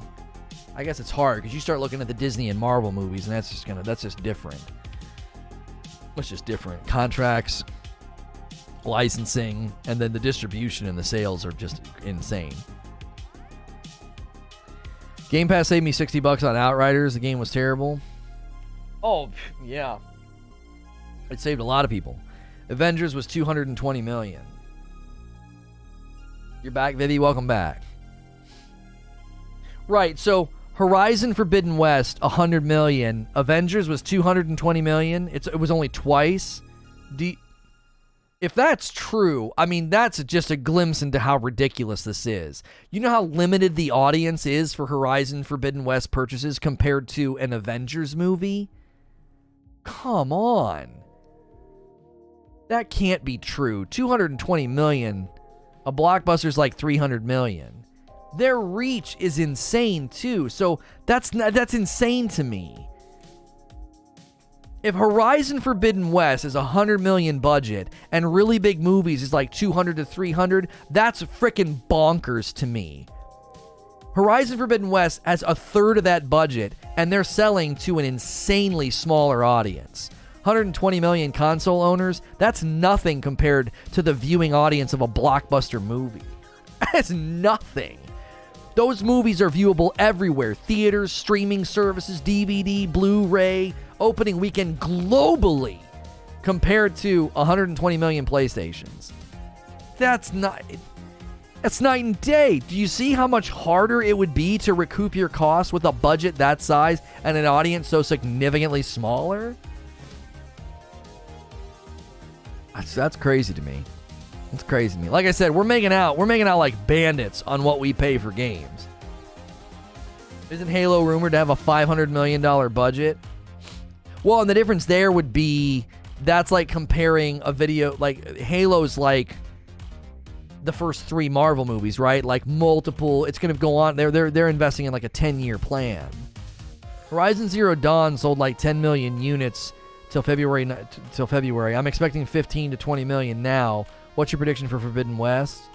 It'll probably sell in a similar fashion because they gave the game away and they just updated it on PS5. I think there's gonna be a lot more people buying the sequel right out jump because more people have played it now.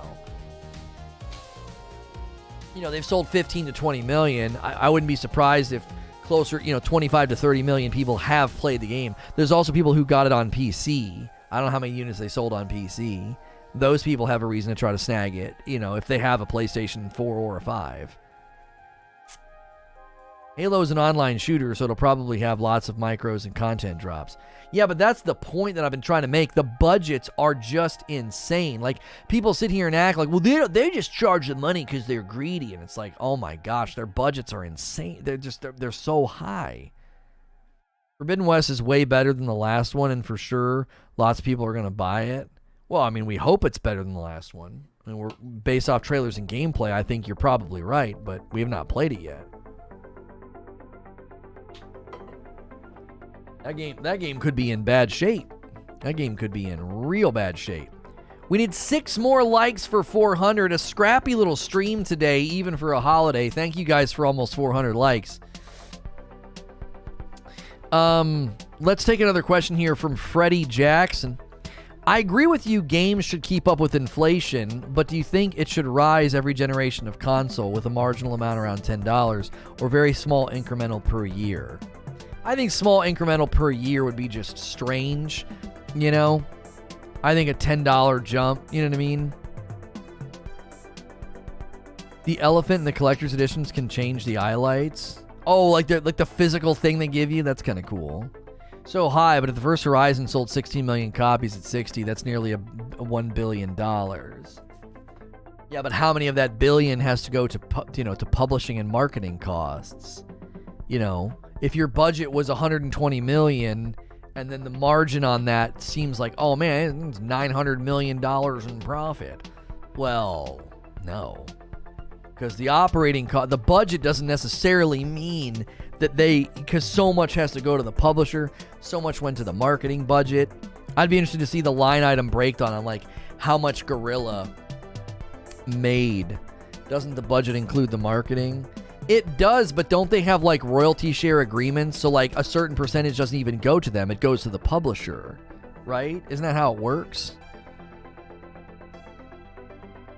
Okay. Table JFK with a brand new membership. Enjoy the dope badge and emote. You're dope and deserve dope stuff. Excluke Senra, or however you're supposed to say that. Thank you so much for the $5 tip through Super Chat. I'm not sure how much or what it takes to make games. I can barely draw a tic-tac-toe board, but whatever they do, keep it coming and let me know how I can help. I'm alone here, but I hated Horizon. Looking forward to God of War gameplay. Really? You didn't like it? Huh. Thank you also to all the people clicking subscribe today. It'd be amazing if by the end of this week we could hit 7,000 subscribers. Let's just keep rolling that sub count over. We get a lot of features unlocked at 10K subs. Zinthos with a 5 spot. Have a good week. Thank you, Zinthos, for a $5 tip. For example, Activision spends 5 times the amount of money on Call of Duty marketing than in development. Huh. Lol. Lux Zenra, or Lux for short. I'm calling you Lux from now on. That's, yeah, Lux. Lux Zenra. Oh, I see it now. Just ignore the opener. Okay. Cyberpunk, it costs $174 million develop marketing, 142 total cost, 316 million. Wait, what? Oh, so the total is 316. So the marketing almost was as much as development. Jay Christ coming in and doing a badge and a membership. Enjoy the dope badge and emote. You're dope and deserve dope stuff, man. 25 new members today. We are hoping that both channels get somewhere in the 400 to 500 memberships range. Those of you that double dip are helping us accomplish that. Those of you that are maintaining a membership on Presents or bringing it over here, that is awesome. Thank you. There is a premiere for Presents today. There'll be a premiere every day of the week, as well as the streams on Friday night with Hilly. So there's plenty of reason to keep your memberships over there if you want to. What was your predictions for the Sony showcase? FF16, Forspoken, God of War, Hogwarts. I think Forspoken and God of War for sure. The rest, don't know. The rest, I don't know. We'll get about 10 games. Yeah, I don't know. Forspoken and God of War for sure. Yeah. Thank you guys for 400 likes and for the memberships and the subs and the coffee orders. Another coffee order, a light bag to Lux. Thank you, Lux. 1, 2, 3, 4, 5, 6. 6 coffee orders today. My wife will be very pleased. Thank you very much. Regalia is the rebel faction, and the word regala. The word regala isn't like a different version. It means royal and stuff. Okay. Yeah, Deathloop will probably be in there, because that one's still coming out this year, right? That one's still coming out this year. They'll put Horizon on the back shelf. There's no reason to show it now because it's not coming until February. They may remind people of when it's coming, but I don't know if they'll show much more. They already did their big showcase of Horizon. So maybe just a reminder, you know? Tom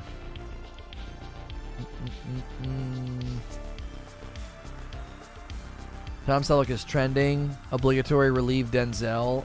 That's right. Will Lono Bald come soon? It may or not be the deciding factor in moving my membership.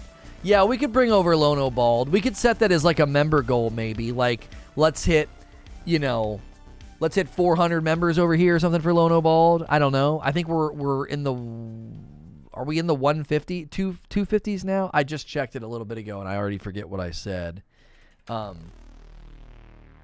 We just need both channels to maintain a good number. We can't have mass exodus on the one or mass or you know what I'm saying?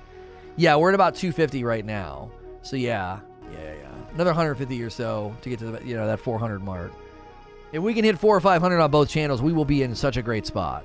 The Spider-Man display looks dope. They have an entire Marvel collection of that style. I need to get a couple more. Once we hit exactly 30 days with Displate, I'm going to email the guy and say, hey, how do we do first month? We feel really good about it. You know, let's get some more Displates sent out so I can showcase them, show people how it works and all of that.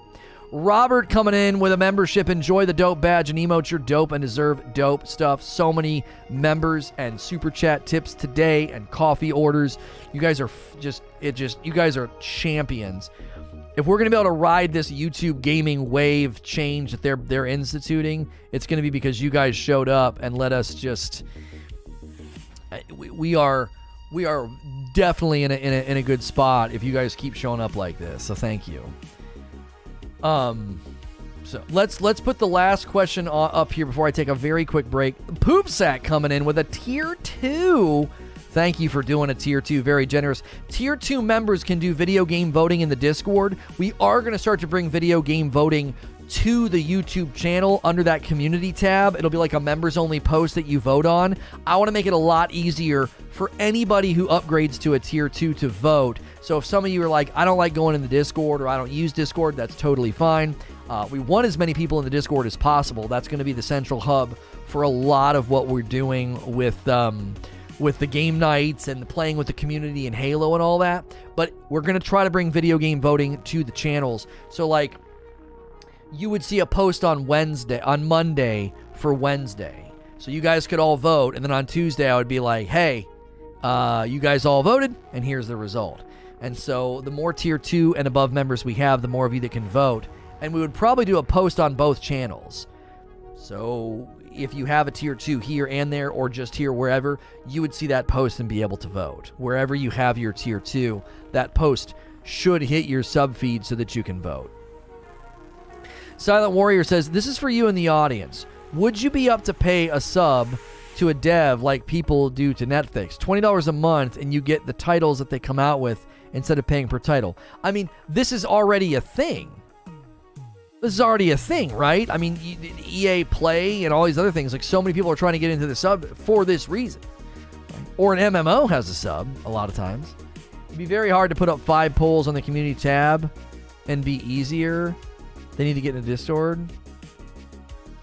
Be very hard to put up 5 polls on the community tab. No, I would put up one on Monday and say, you guys need to go vote for Wednesday. And then I'd put up one on Tuesday and be like, you guys need to all go vote for Thursday. Right? They get a 24-hour period. And then at the end of the gaming stream on Wednesday, everybody that voted, I would say, hey, I told you guys yesterday to vote for Thursday. Here's the winner. Right? Here's the winner. I don't know. We got a ton of tier 2s and we got like 30 some odd people going in and voting in the Discord. I just think making it easier to vote. To me, you're paying for it on YouTube. You seeing it on YouTube makes the most sense. Like, we do give a ton of extra benefits and awesome stuff in the Discord, but like, I just wonder if until we get a central game hub like Halo or something, it's just going to continue to be really, really tough to push people in there. Yeah, we would combine the YouTube and Discord votes, which I guess that would be problematic because then you could double dip, but I don't know. To me, it just makes sense like, hey, you just joined us at tier 2. The post is already there. Be sure to go vote. You know, be sure to go vote instead of make sure and go on the Discord and sync your membership and then go to the rooms. And like, I don't know. There are people that are totally fine doing that. But to me, streamlining that for the members, I don't know. We'll talk about it. I just doubt 5 polls being easier. You're saying 5 polls. It wouldn't be. It would be 1 a day. It would be 1 a day. What do you mean 5 polls being easier? You and I have to put up all the polls. We have to sit there and talk and pick them all and get them all and push it out in the Discord for 30 people to cash in. We do it all on the same day. Instead, this would be every night. All right, what one do we need to push out, for tomorrow? 1 poll. Monday through Friday. I don't know. We'll talk about it because I don't know. I feel like maybe that might help Discord too. If we focus on one, boom, please everybody go vote instead of, hey, can you go vote on all these rooms? I love the idea. We just need to refine the execution is all. Okay, my lunch is down here. I still need to give you guys my opinion about the radar change in Halo and my review of Ghost of Tsushima Rivals. So don't go anywhere. I'm going to do those when I get back. You might see some ads. While I'm gone, do all the things the ritualistic things that help support the channel. If you're new and haven't clicked subscribe, be sure to do that. Click like, do a membership, order coffee, do a disc plate, do an 80s tea, whatever. All right? I'll be right back. You guys are the best.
You seen trailers for Wukong? Yeah, Wukong looks sick.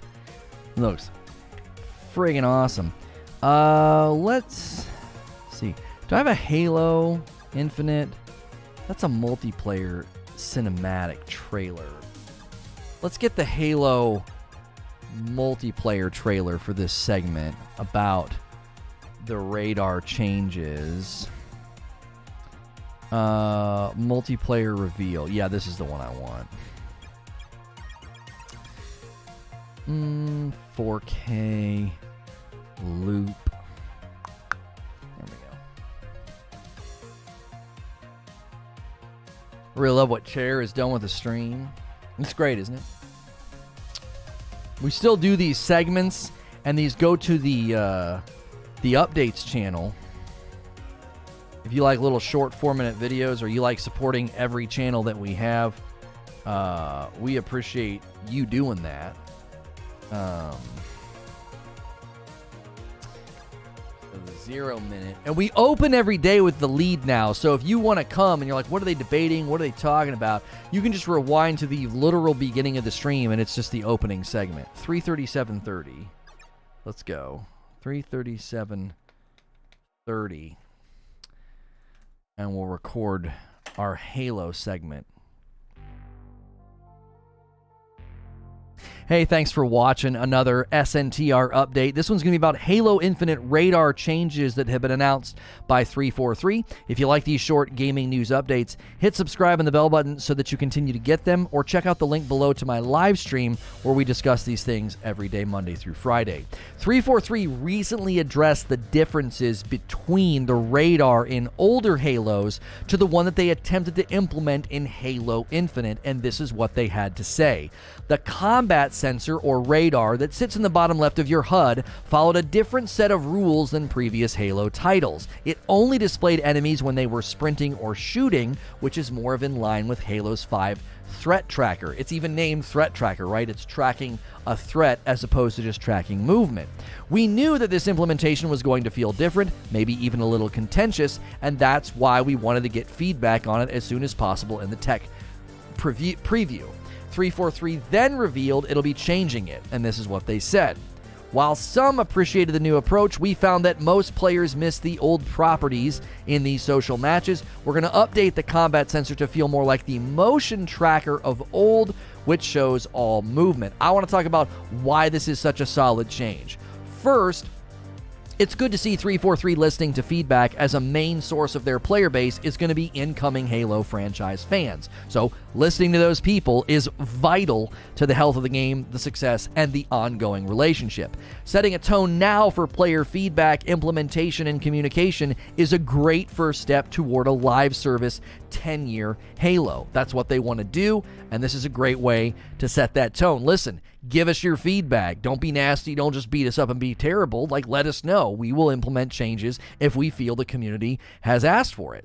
I always enjoy candor about intention of design, even when it doesn't work, because it helps gamers see behind the curtain just enough to understand why things are happening. Getting really angry about the radar being more of a threat tracker as opposed to a motion sensor, understanding what they were going for and going for something that maybe was a little bit less reserved, I think was totally fine, and I like knowing why they did it and the fact that I can influence the decision.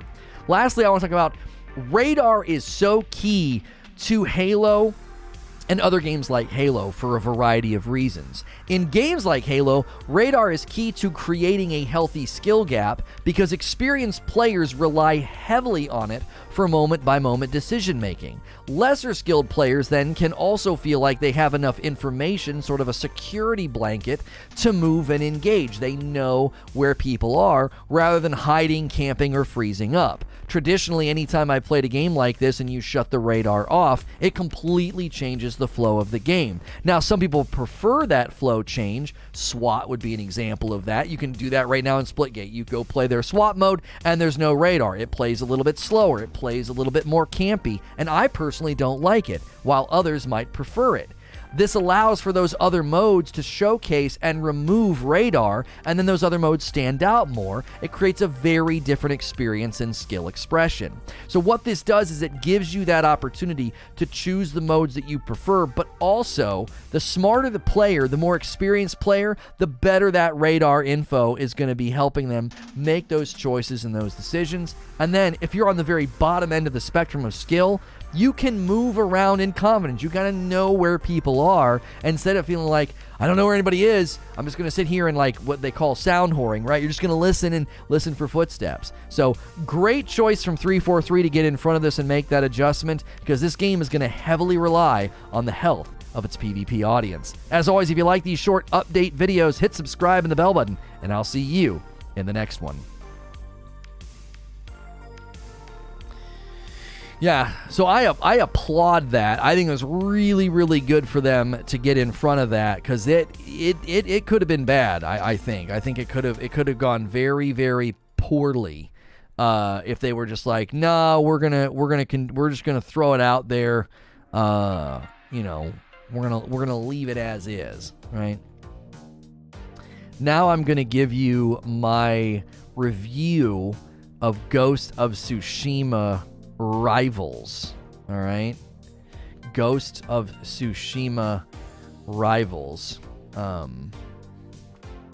Let's see here. We'll do this one at 3:42:30. 3:42:30.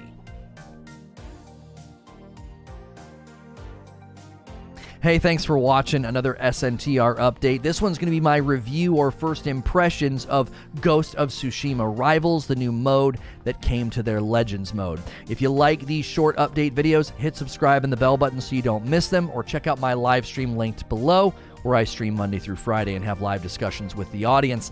I played this on Friday, so I'm going to give you the good, the bad, and the potential. For those of you who don't know, Rivals landed in the game totally for free. Inside the Legends mode, it is a PvEVP mode, meaning it's PvE, you're playing against NPCs and bots, but you're competing against another team, but you can't attack each other directly.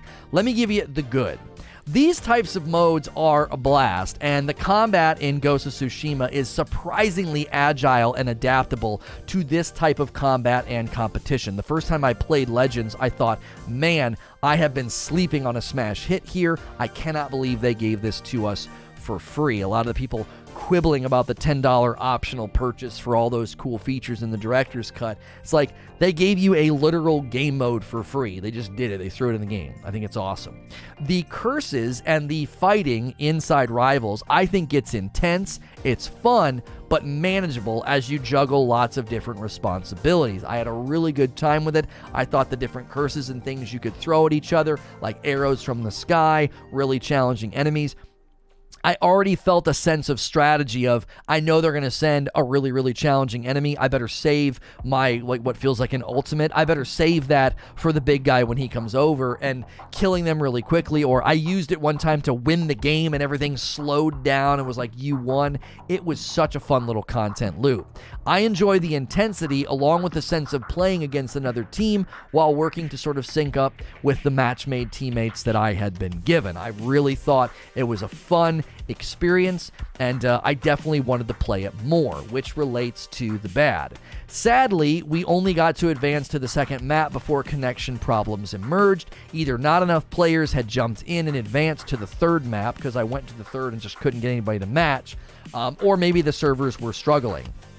We went back to try to play the first and second map just to kind of keep the stream going, and those weren't working either. So our experience was quickly sort of muddled by, oh man, something's going on, either with connectivity, matchmaking, or lag. Just a little bit of lag can go a really, really long way in this game mode, so there can be times where damage registration happens extremely fast.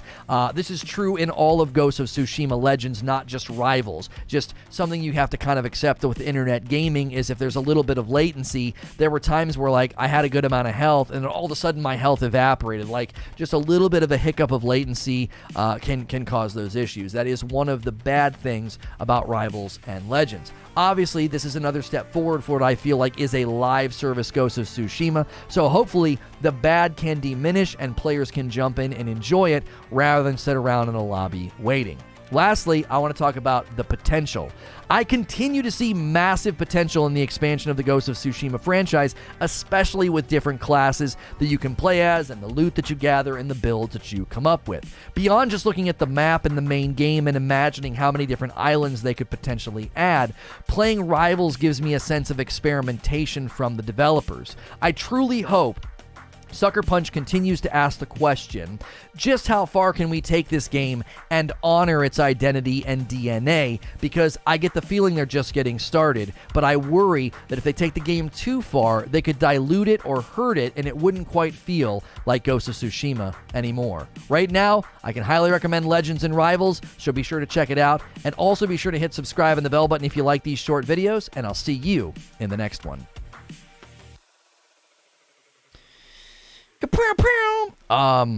I gotta tell you, it feels so good to go back to my roots of like writing a 3-section breakdown of something. Like I did that for so long, and we got away from that. Like it does. It feels so good to get back into that. I'm gonna clear the questions so that if people were trying to submit questions, maybe you already submitted two, if you guys want to go to a more generic AMA while I sit here and eat, we will be continuing to stream. We have a premiere over on SNTR Presents of Golf Club Wasteland. It's a really cool little game, and I will be playing some Ratchet and Clank today as a viewer request. There are people that pay such a high tier of membership that they can do a monthly viewer request, and someone named Ratchet, surprise, surprise, has requested that I continue to play Ratchet and Clank until I beat it, and so we're going to put in, an hour to 2 hours today with that game. I'm booting up the PlayStation right now to make sure like it doesn't need any updates or anything. Because sometimes that surprise is no good with all the copying and everything that you have to wait on sometimes. I don't know if I'm going to be able to complete it today. I have no idea. So my wife bought these grapes, and I think they're called gumdrop grapes. They're supposed to taste like candy. And do you want to know what they taste like? They taste like Welch's grape juice. Right, like you can eat a grape and it's good, and it tastes good, and it's tart and sweet and da-da-da-da-da. But Welch's grape juice has like a certain flavor, right? I'm at 90% on the game, so we might beat it today. Yeah. I don't like cotton candy grapes. Some grapes get too sweet or get too tart. These are like perfect. They're called gumdrop grapes. They're like, these are the best grapes I think I've ever had in my life.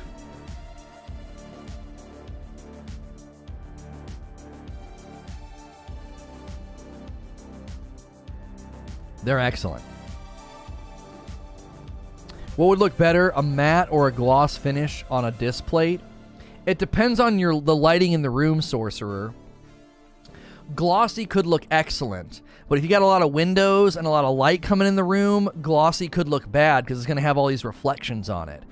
I think matte is probably the safer bet because you don't got to worry about the lighting in the room, reflections and stuff. It would just look nice and classy. Now in a darker room with maybe like more studio lighting, more indirect lighting, it could look really nice having that glossy finish on there. It's almost got like a sheen to it,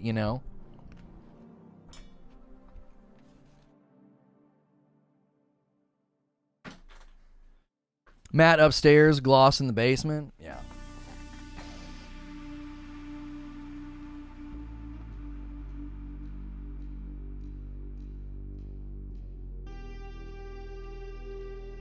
I'll say it this way. I don't think matte has the potential to look bad. I think glossy could look bad. Like if you're gambling, like you're risking it and thinking, I have no idea what it's going to look like until it gets here. I don't think you're going to put a matte finish anything on the wall and be like, yeah, it looks bad. But there's a very significant risk in going with glossy and being like, it looks so shiny, dude. Yeah, man. Just keeps flashing LAN cable is connected. Why?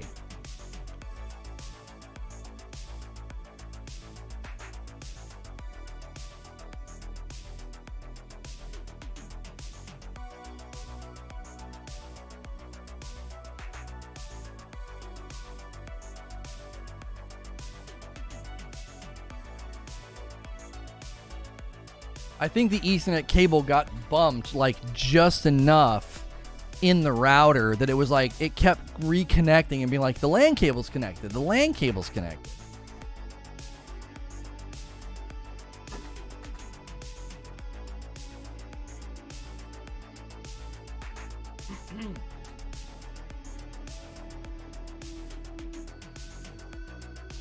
Yeah, all the guys in chat with the name Matt are like, I'm Matt.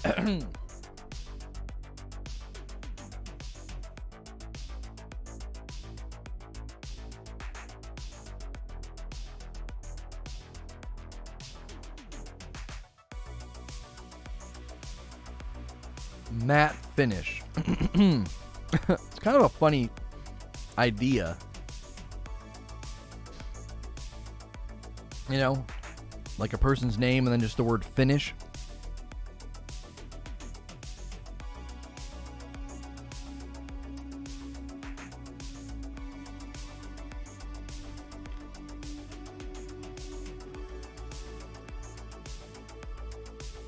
Basements are scary.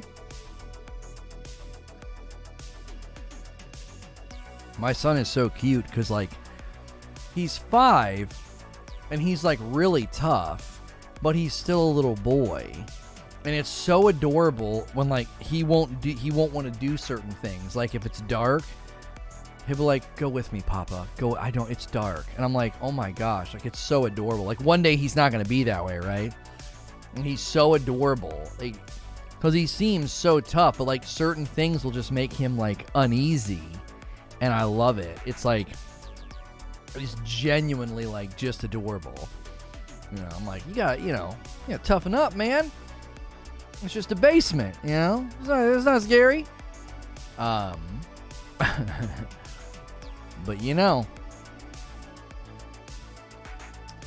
Let's see. I'll put the thumbnail in first. Mm-hmm.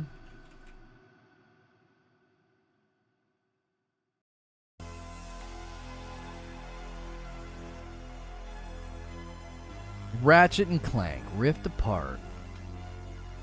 New gameplay.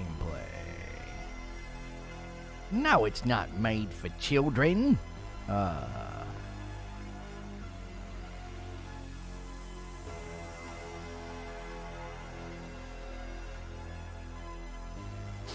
Okay.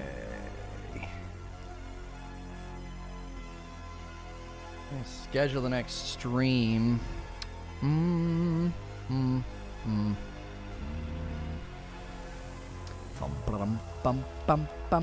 We'll schedule it. We'll probably go over before this, but we'll schedule it for 1:05. So then in like 5 minutes, people can get the 30-minute like reminder.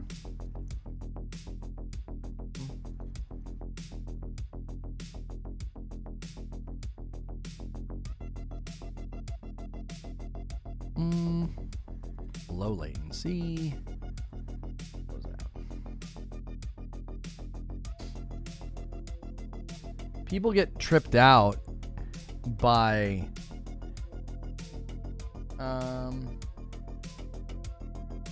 some guy said in the Discord, no need for me to say this, but you Lono, do as many changes as you need and try as many new and old stuff as you need. I've been working in my career for 14 years.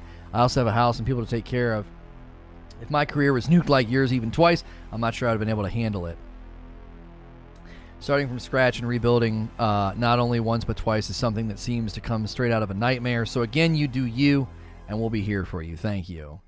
Yeah, we definitely had some tone deaf people that needed their bell rung, metaphorically, in the Discord and in the YouTube comments yesterday. I was just like, what the frick? Every time I came back, something changed.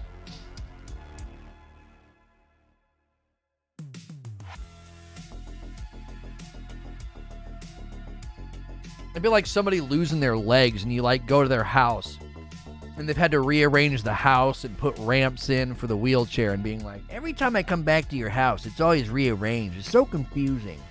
Poor you!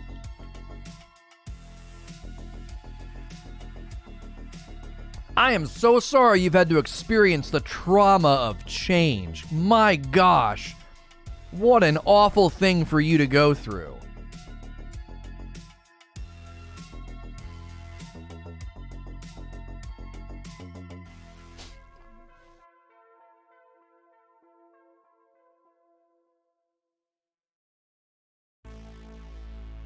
I'm stuck in a conundrum. I want to get disc plate, but I also want dat plate. That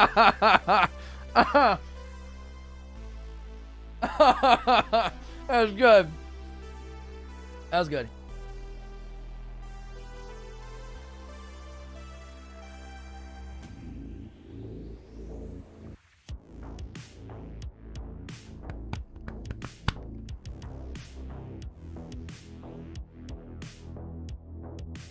Like going to someone's house and being like, oh, I miss your dog. Sorry he died. It's a little, that's not a great analogy because that would be like commiserating. Oh, yeah, I miss him. He was so great. You know, but being like, man, it's so boring here now that you don't have a dog.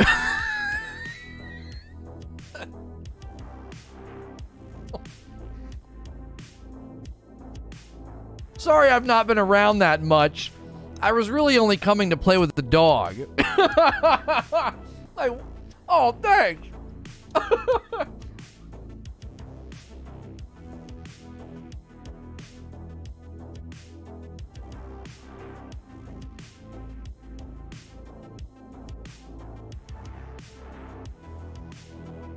I did not think people would misinterpret what you were saying. Some of them, I think it was on purpose. There were a couple of people whose names I did not recognize, and I was like, you're just in here trying to start stuff. You know what I mean? Like, you're trying to cause confusion.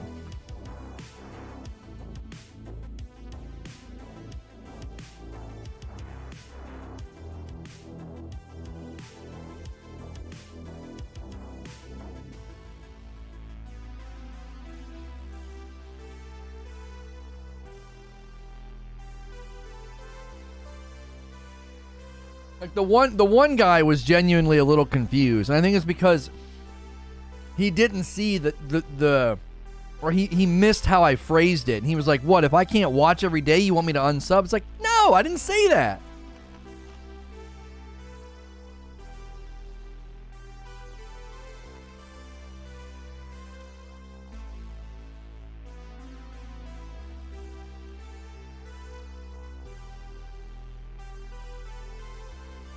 Dude, your lack of eyebrows makes me uncomfortable just saying. I'm sorry my chemo is such a burden for you.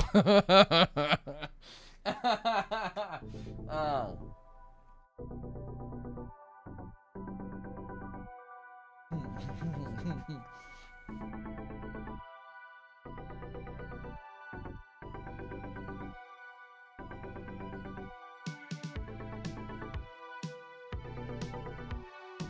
Once you got haters for life. Yeah, apparently.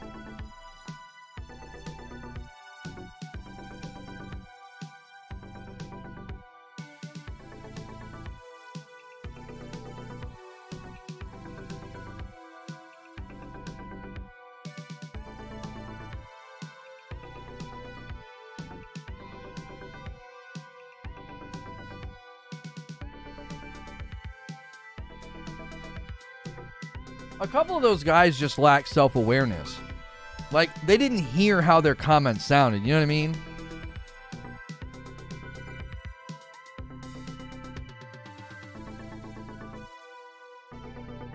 It was like, I don't think it's destiny. I think it's the fact that you just kept changing stuff. And it's like, really? Really? We should have consulted you, person who hasn't been here in 3 months. We should have consulted you on what to do. If only we would have come and talked to you, you know, about what to do.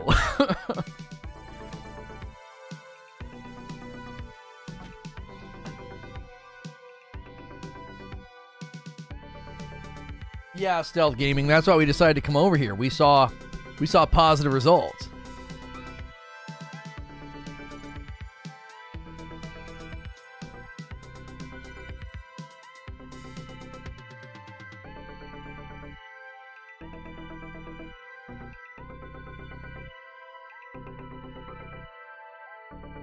It's like, I really care about you and I support you. I'm like, no, you don't.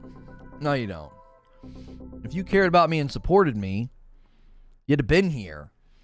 It'd have been a lot harder to get you to stop watching. It was very easy to get some people to stop watching. You know what I mean?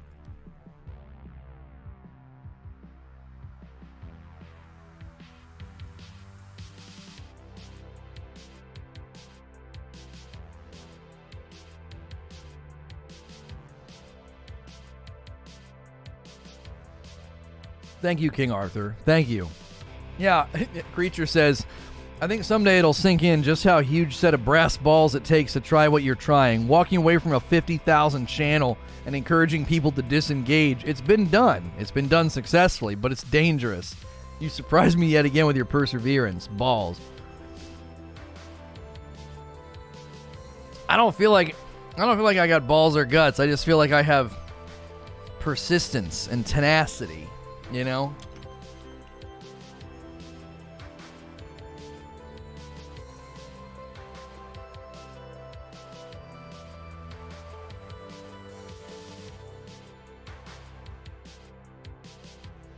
Bad Guardian with a 5 spot says, hey, good to see you, man. Keep it up. Thank you, Bad Guardian.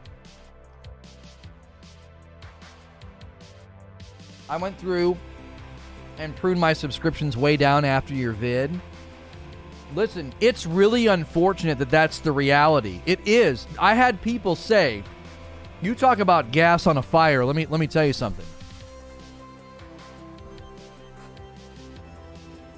I had people literally say, at least 4 or 5, and there's probably dozens more, that were like, I subscribed to you because Upper Echelon talked about you, or the Gothics interview, and I subscribed to support you, but I haven't been here since. And I'm like, oh my gosh, talk about gas on a fire.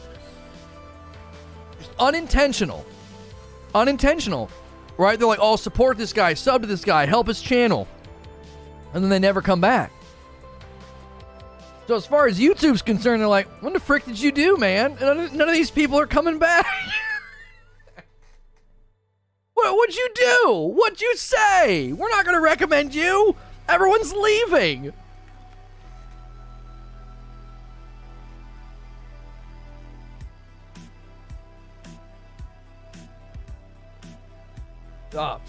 Thank you, Dave. I appreciate that.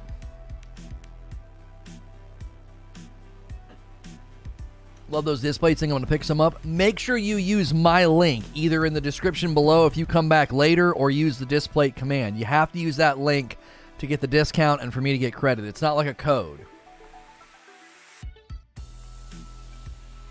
I was blown away to see there were still some who still didn't know you weren't covering Destiny. Oh, it will blow your frickin' mind how many people have not heard me utter a word in 3 or 4 months and they're still subbed to the channel.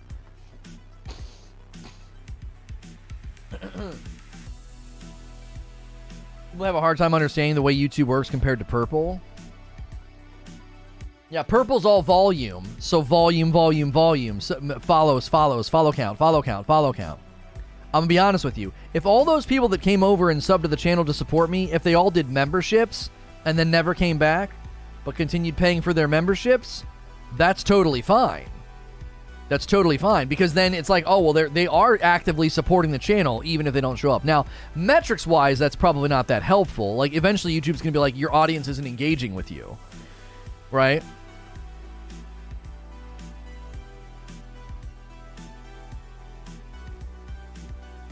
Are you sure that's how it works? It sounds so paradoxical. Yeah, that's how it works. It's called hitting below your weight class, right? So a 50,000 sub channel, we are over here putting up numbers similar to what we were getting over there. You ain't gonna get any love for doing that. YouTube's gonna look at that and be like, members staying members is actually engagement. Right, but that's still once a month. That's still probably, you're still probably trading an awful lot. Like if I had like 200 people come in and commit to membership and then they never watched me ever again, man, that money would be great, wouldn't it? But is it worth it to have them literally just sit as a non-engaged person for the entire month, you know? It's hard. It's so hard because the reason it's hard is because of the scale of YouTube. YouTube is at such a scale, everything has to be automated. And the only way to automate this is to look for patterns that can lead to predictions. So the pattern of a channel doing well, hitting above its weight class, growing its sub base, growing in viewership, getting this and that, boom, boom, boom, boom, boom, boom, that becomes a predictable pattern, and they say, we can recommend this channel. But when a channel looks like a schizophrenic on paper, it's like the algorithm's just going to reject that channel. But like, this channel doesn't make any sense. 5 years of Destiny uploads, 1 year of Destiny streams, and now nothing in that hemisphere. That doesn't make any sense to the algorithm. So eventually, slowly but surely, the turnout every day was not enough to outweigh the bad. Eventually, the algorithm rejects your channel and says, we got no idea what's going on over here. It's totally fair. That's the only way they could conceivably run this website. The only way they could conceivably run the website is to have it all be automated. That means there's good and bad with that. The bad is your channel can literally be decimated by the simple push of somebody banning you from their game. That's all it took. Decimation. Slow and steady decline. There's also good there. The good there is you can lean in, do good work, create good content, properly tag, describe, thumbnail your content, and you will get results from that if people are engaging with the content, which you guys are. Thank you, Sorcerer of Havoc, for ordering a display. Got more saved if the first one looks good. I appreciate that support. Thank you. Grilling up some burgers for Labor Day. Leaving Lono on in the background. Ooh, doggy. I made some killer burgers again. They're killer. Absolutely killer. They're so good. They're so good. And that's why you see guys with multiple channels. Right, because they want the channel to be predictable. It's not predictable for somebody to be doing uploads and then randomly doing a live stream. Like, it's not predictable for somebody to be doing live streams and randomly do uploads and like the little short videos. That's not predictable. You have to create a channel that is predictable. That's why the one guy's like, you have like 4 channels. It's so confusing. I'm like, no, it's not. You are just a noob. Like, you're just a noob. You don't get it. You know, come on. I swear, yesterday I had my veteran senses flaring. I've been conditioned to think every sketchy comment is that person. Oh, yeah. Bigger creators like UE and Quartering and some larger that just nuke their channels and start over. Right. I'm curious, since YouTube has a directory for gaming streams, does it function like the purple? Oh, man. Oh, this was so encouraging. So when I watched Devin Nash's video, he has a great quote from Fwiz. Fwiz is like the guy that's over YouTube gaming. And he absolutely put his finger on the problem with purple and why they're not going to do it that way. They do not want volume and view count to be the sorting default. Why? Because that is horrendous to get the right people in the right streams. If they want to start funneling people to streams on YouTube, and they start to bring a huge audience over here for live streaming viewing, and they do what Purple's been doing, it'll run into the same dadgum problems.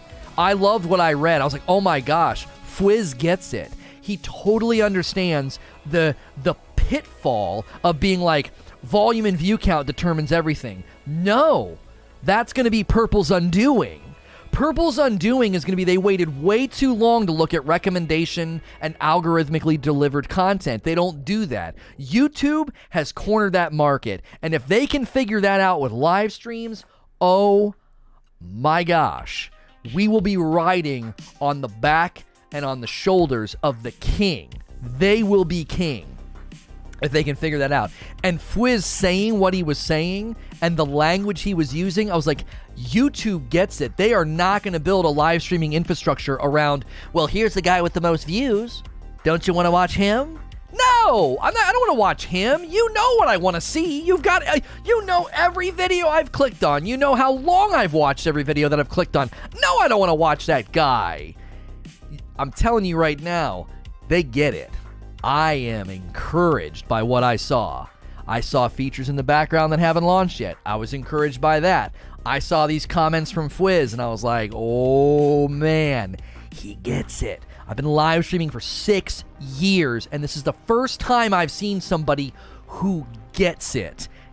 I'm not talking about a Harris Heller that gets it. I'm talking about somebody who gets it at YouTube, an executive-level person who gets it. That is key. Gangs with a $10 tip. Swinging by to say, have a good day, homie. Have a few things to do for the house and spending time with the family. Chat, behave. May the debates be meaningful and thoughtful. Thank you, Gangs, for the $10 tip. I did something interesting before I unsubbed from Presents. I filtered oldest to newest. You've come a long way. Oh, yeah. Very different. When's Dark Roast dropping? Akuta Papa, where have you been? Dark Roast has been here for a couple of weeks, man. Get you some. Lux coming in with a $5 tip through Super Chat. Thank you. It gives everybody a fair shot when it doesn't feel so top heavy. No. Don't even think of it in that way, Tenor. Don't even think about it being fair. It's effective. It's effective. That's the point.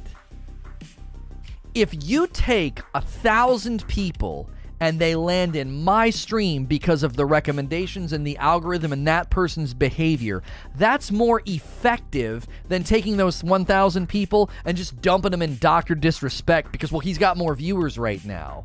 No, that's so ineffective.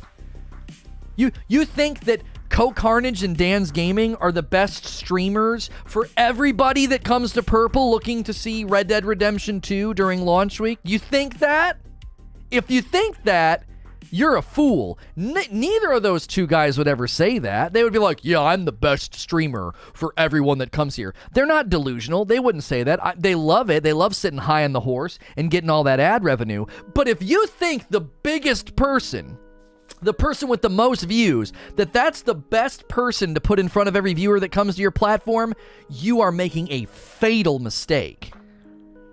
You are making a fatal mistake. And Purple just sat and sat and sat on this. I said it for 4 years when I was over there. I was like, you cannot let viewership be the only thing that determines it. And when Tristan Harris sat before Congress and was like, 71% of the views on YouTube comes from recommendation, it was like a light bulb went off in my head. I was like, that is why YouTube is a superior platform. And I said for years, I said, YouTube will come for Purple's head if they can figure out how to create algorithmically driven recommended live streams. They will knock Purple off the face of the earth. I said it for years. I said, YouTube has a machine that's unrivaled, and it's called Google. That you can't compete with that. And Purple just sat. Displates ordered, thank you. I appreciate your video. I only get a few chances to lurk these days. Felt confused over what was where quite some time. It's all completely cleared up now. Thank you, Team Tom. Man versus game seems like he's not in a good place. I hope he continues to get the help that he needs. He needs a support system. He's got demons and he needs a support system. I've always been concerned and cared for him. Like, I can't from where I am, but he got demons. He's got demons. He needs a support system for sure. Cody's coming to YouTube? Are you serious?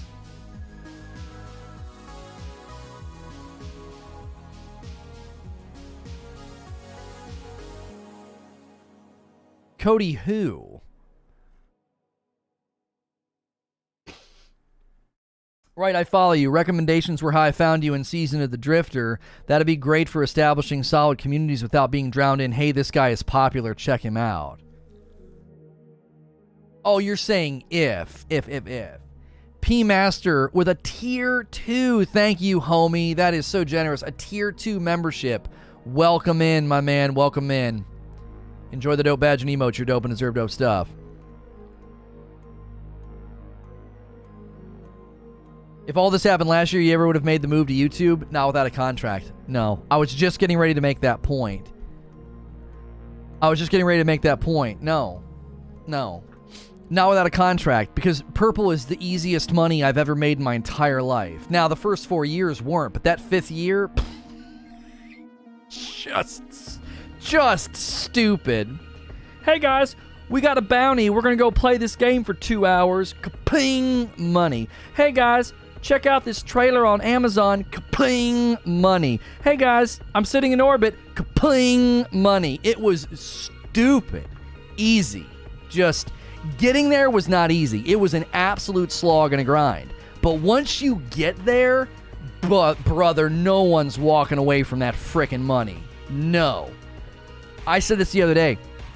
Minimum, if you're over there right now and you have 700 paying subs, 1,000 paying subs and higher, if any of those people leave that platform on their own, they're freaking stupid. They are literally stupid. If you have anywhere from 700 to 1,000 paying subscribers on that platform or higher, let's just say 1,000 or higher, and you leave without a contract, you are a frickin' moron. It is the easiest money. You can be cutting out content, cutting out segments, and putting it on YouTube, and growing a YouTube, and making money on YouTube. If you have paying subs over there, 1,000 or higher, and you walk away without a contract, you are brain dead. That is the easiest money you could possibly make. Now, they could start growing a YouTube. They could start making moves to say, I'm going to start putting content over there. But the dilemma with that is you're going to create an upload channel. You can't go start streaming on an upload channel one day. That's not going to be a route to leave. Now, if you successfully create an upload channel over here and one day decide to move, you could use that upload channel to say, hey guys, I'm streaming over here now, but you got to support my streaming channel, and it might work. People that think there's going to be this big exodus of YouTube's of purple streamers to YouTube, you're getting ahead of yourself. You're getting ahead of yourself. That's not happening. That's not happening. There'll be some more big streamers in contracts for sure. I think Nick Merckx is next. I think Nicky got a nice contract, right? But I don't think anybody else will come without a contract, because you would be the dumbest person ever. You'd be so dumb. I streamed 5 days a week, 6 to 8 hours a day. I averaged anywhere from 1,500 to 2,000 paying subs. I've mushroomed up to 6,000 paying subs when I lost the channel, but I would never have walked away from 1,500 paying subs over there. Absolutely not. Oh my gosh. My family was set. I was going to pay off my house super quick. I was going to put aside money for my kids' future. I wouldn't walk away from that kind of money just because, like, well, YouTube looks better. No. So did you grow on purple because YouTube recommended your videos and then people came to the stream? No, I grew over there because I just made the right choices at the right time and I navigated a directory ruthlessly. I didn't schmooze, I didn't get raided, I didn't get hosted. I just absolutely just grinded my face off. Raid carry. Like, and the right things happen at the right time. People didn't like streaming King's Fall Raid because it was an easy raid to fail. It was a very, very tough raid to stream. And Division there was a slight exodus in the directory when the Division came out. Like, I just made the right calls at the right time. And, you know, D2 having a crappy launch was absolutely pivotal for us because we became like a therapy stream for people to come in and complain about the game and ask questions. You know? I have to use TTS to be able to speak in purple chat. Not sure about switching. Yeah, I don't know if they have any solutions for that. The chatting and experience here and the tools and the moderation tools here are pretty rough. They're pretty rough. They need a whole suite of tools for either folks like yourself or even people like me that just want better, you know, I need better moderation tools. Like, the moderation tools here are non-existent. So, 6,000 paying subs with the 70-30 split. Not hard to figure out why you would never leave unless forced to. No, yeah, absolutely not. My children, the growth patterns and the contracts and my agent, my children's future was just locked in. They were set. I was going to create generational wealth for them. You know what I mean? We joked earlier, like, how do you, what's the best way to get rich? And I was like, have wealthy parents. Like, I was going to be able to give them that life, you know? Yeah, I don't know why it defaults to top chat instead of live chat. I just realized mine is on live chat all morning today instead of top chat. I swear I changed that.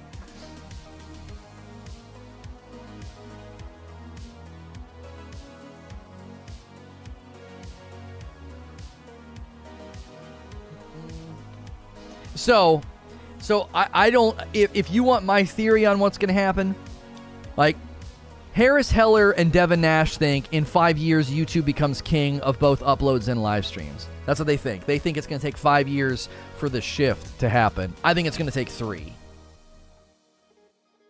Right? I think it's going to take 3. I think that the way that platform's been run, I think the incoming investigations and lawsuits that will undoubtedly happen, I think that will expedite it. It'll be gas on a fire. You know, I think that is gonna expedite things. Like, the length of time that it takes Doc Disrespect to get to a discovery process. Like, if that can happen fairly quickly, then that platform's decline will be increased, right? It'll be increased because I don't think they'll be able to weather that storm. There will be other people who can't weather that storm. There will be people that disappear from the public's eye. There will be a conference that'll be put into jeopardy if people can get a look at what happened. You know, it'll lead to more investigations and potentially more litigation, and I don't think they'll be able to weather it. I don't think so. The little bit that I know is probably attached to much bigger things. Like, I know like the tip of the iceberg. So dragging that iceberg out of the water will be absolutely devastating to the platform. So, I don't know. They have a vested interest in stopping that. I said this the other day. The reason I'm optimistic about Doc's case is because he had an 8-figure contract, okay? So you're not going to be able to settle with him out of court unless you somehow get to 8 figures. I highly doubt they're able to do that since they just let Tim the Tatman walk. If they could have kept Tim, they'd have kept Tim. If they could have matched the offer, they'd have done so. And Devin Nash applied the same logic. He said, if they could have afforded to keep these guys, they would have kept these guys. And they would have had a vested interest in staying. Why? Because the sub revenue is amazing and their YouTubes do just fine. You think Tim the Tatman's YouTube channel wasn't already generating like copious amounts of money for him? It already was. So why would you move and plan everything on one platform? The contract had to be crazy, and Purple couldn't match it. And if they can't match that, then I don't think they're going to be able to stop the 2-time from coming for him. I don't think they'll be able to throw enough at him to stop it. I don't. I think whatever money they were going to pay to him got used for Ninja and Shroud, and I don't think there's a whole lot left in the cookie jar. I don't think so. I don't think so.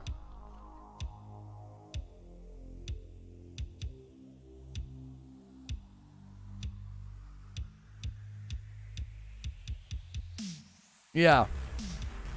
I agree, Valiant. When something like that happens to you, like psychologically and professionally, what it does to you, what it does to probably his family, I personally know what that's like. And yeah. Yeah.